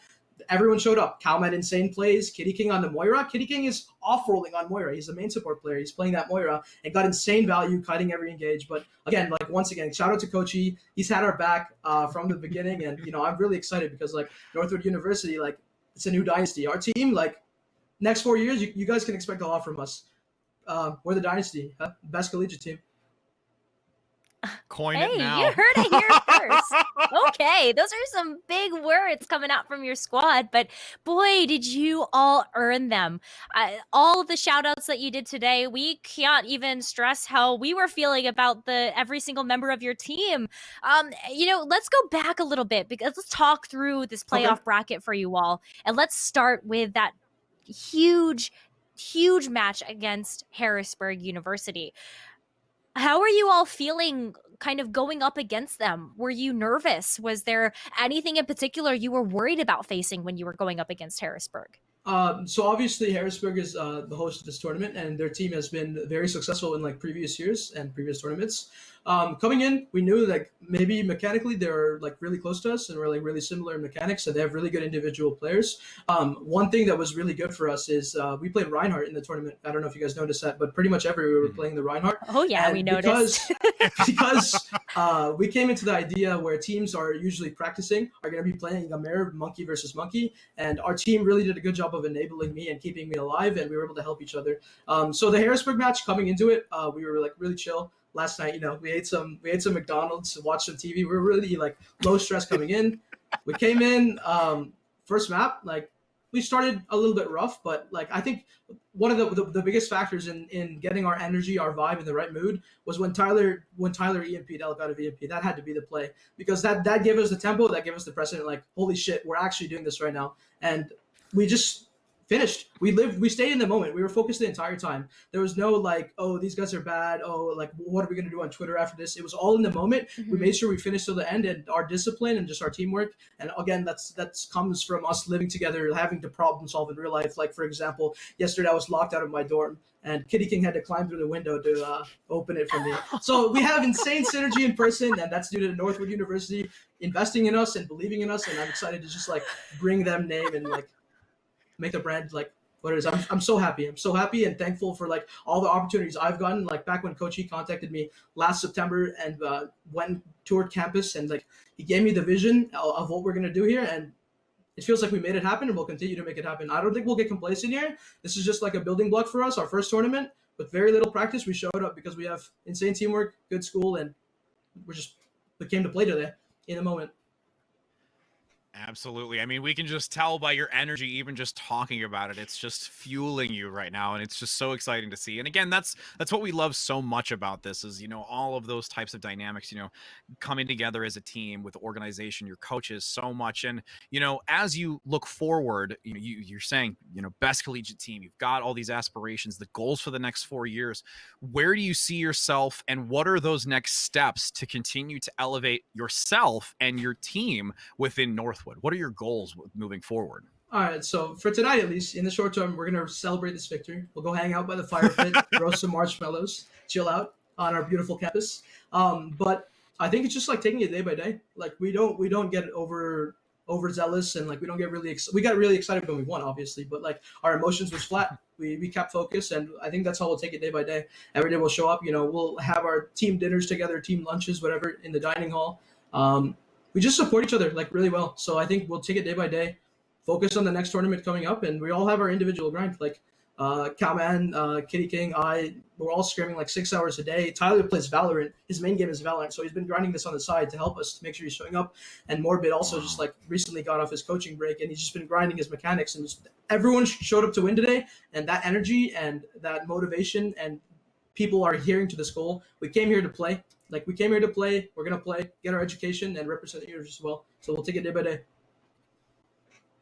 I want to go back to the grand finals match now, because we were able to talk about your semifinal match, but the grand finals, that was the big behemoth. You had to play a 5-map series, and it went the distance. What were you kind of talk about your mental, you talk about how the team is able to play together really well. Was there a secret to when you actually lost maps to Maryville, how you brought that mental back into place to just be able to focus on the game and the task in front of you, which was getting that grand final win? I mean, like one of the biggest things is like our mental is really strong. We don't blame each other. Like when there's a mistake that happens, we talk about it. We take a second, we pause. Usually it was between rounds, but we have some really smart players. And even though we don't have much coaching right now, we work together. We talked about the issues. We made the playstyle adaptations that were necessary. For example, I was dying on Reinhardt. We're like, okay, keep Akash alive. If we can win the fight if he just stays alive, get the value out of the shield. We played off each other like well. We talked to each other like, what are you seeing? What's going on out there? We made sure that we listened to each other. That's a big thing that a lot of teams struggle with, like trusting your teammates, and no one really has an ego on our team. Like if someone says something, we're all for that. Like so, I think that's probably the biggest thing. Like we really came to play today. We listened to each other. We made the adaptations necessary, and when we lost, it wasn't a big deal. Like we saw the moments where we could win. We knew when the fights that the maps that we lost. We knew what we did good in those fights, and we knew the mistakes we made. So we made sure we didn't make the same mistake twice, and made sure that we were focused on doing what we did best, and patience. Like on Havana, on Elios, in those last fights, so many times it's very easy to fall into the idea of like Morbid calls this winner's daydream, where you're so close to winning, but it's not done yet. So we really made sure that like we didn't let the game get away from us. Like we wanted this win, we needed this win, we earned it, we deserved it, we took it, and we didn't let it get away from us. We stayed focused, and we just played in the moment, made it happen. Well, we can say that you could tell your team, stand behind my shield, because you as a unit were able to prevail. And we can honestly say thank you so very much for your time to speak with us. We're truly excited to see what is ahead of you as a player, as a team, as a school in this, esports environment. Also, just being able to continuously grow. And is there any other final shout outs that you have that you'd like to? I know you mentioned a lot with the coaches, the players, things like that. Anyone else that you really want to just make a mention to before we conclude it for you? I thank you to DoorDash for fueling our grinds, in these days. It's crazy times. But also, just big shout out to Nerd Street Gamers. Always been a fan of events. I went to Huntington Beachland and really enjoyed the production value, the casters, and also Harrisburg University for hosting this event. Thank you very much. It's an amazing feeling to like come to this event, be invited to it. I feel privileged that we got to play in it and play well and prove ourselves. Absolutely. Well, thank you so very much, Akash. We would know that you are going to relish in celebration tonight. Definitely going to get that campfire running with some s'mores with all of you and your players, your coaches as well, because I know I'm going to be wishing I had one as well. So have one for me while you're out there. All right, we'll do. All right, take care, my friend. And as we do conclude that interview and the Overwatch segment, this has been, Necra, just a spectacular 3rd annual Harrisburg University Esports Invitational. It is truly, truly amazing to be a part of it. Seriously, as you know, Akash said, powered by Nerd Street Gamers. Thank you so very much for assisting in all of this. And we now have a lot more to come. Still, we still have League of Legends after this, also going for their $10,000 prize pool as well. So there's a lot more action to be had. But Necra, it's been an absolute pleasure casting this with you, my friend. It's so good to be back in Collegiate. I've missed it from the days of being able to cast the Overwatch Collegiate Championships and now getting a chance to work with Harrisburg again for this year's HUE Invitational. It's such a blessing, and thank you so much for giving us the opportunity to speak on everyone's behalf and tell these stories of these amazing players and amazing programs. It's been a wonderful weekend of Overwatch. I'm sad it's over, but we still have League of Legends to come. Yes, indeed. League of Legends to come, many stories to be written. So we hope you have a wonderful rest of your night. Serious shout out to our productions, all of those that were affiliated and working on this project for the weekend. It is an amazing opportunity. So happy gaming, and can keep on gaming, friends, because we've got more coming up with League of Legends. Welcome everybody to the 2019 second annual HUE Invitational Overwatch Grand Finals, everybody. It has been hotly contested the entire time through at HUE Fest 2019. We are back to collegiate season. The summer is over. Everyone's back to play, and it's all about who's going to stack up this year. They have players that have come literally from across the world to compete. I've been really impressed with the college scene, just how much it's growing, how fast it's growing, and I know the level of play, especially at this level, the top of the college level.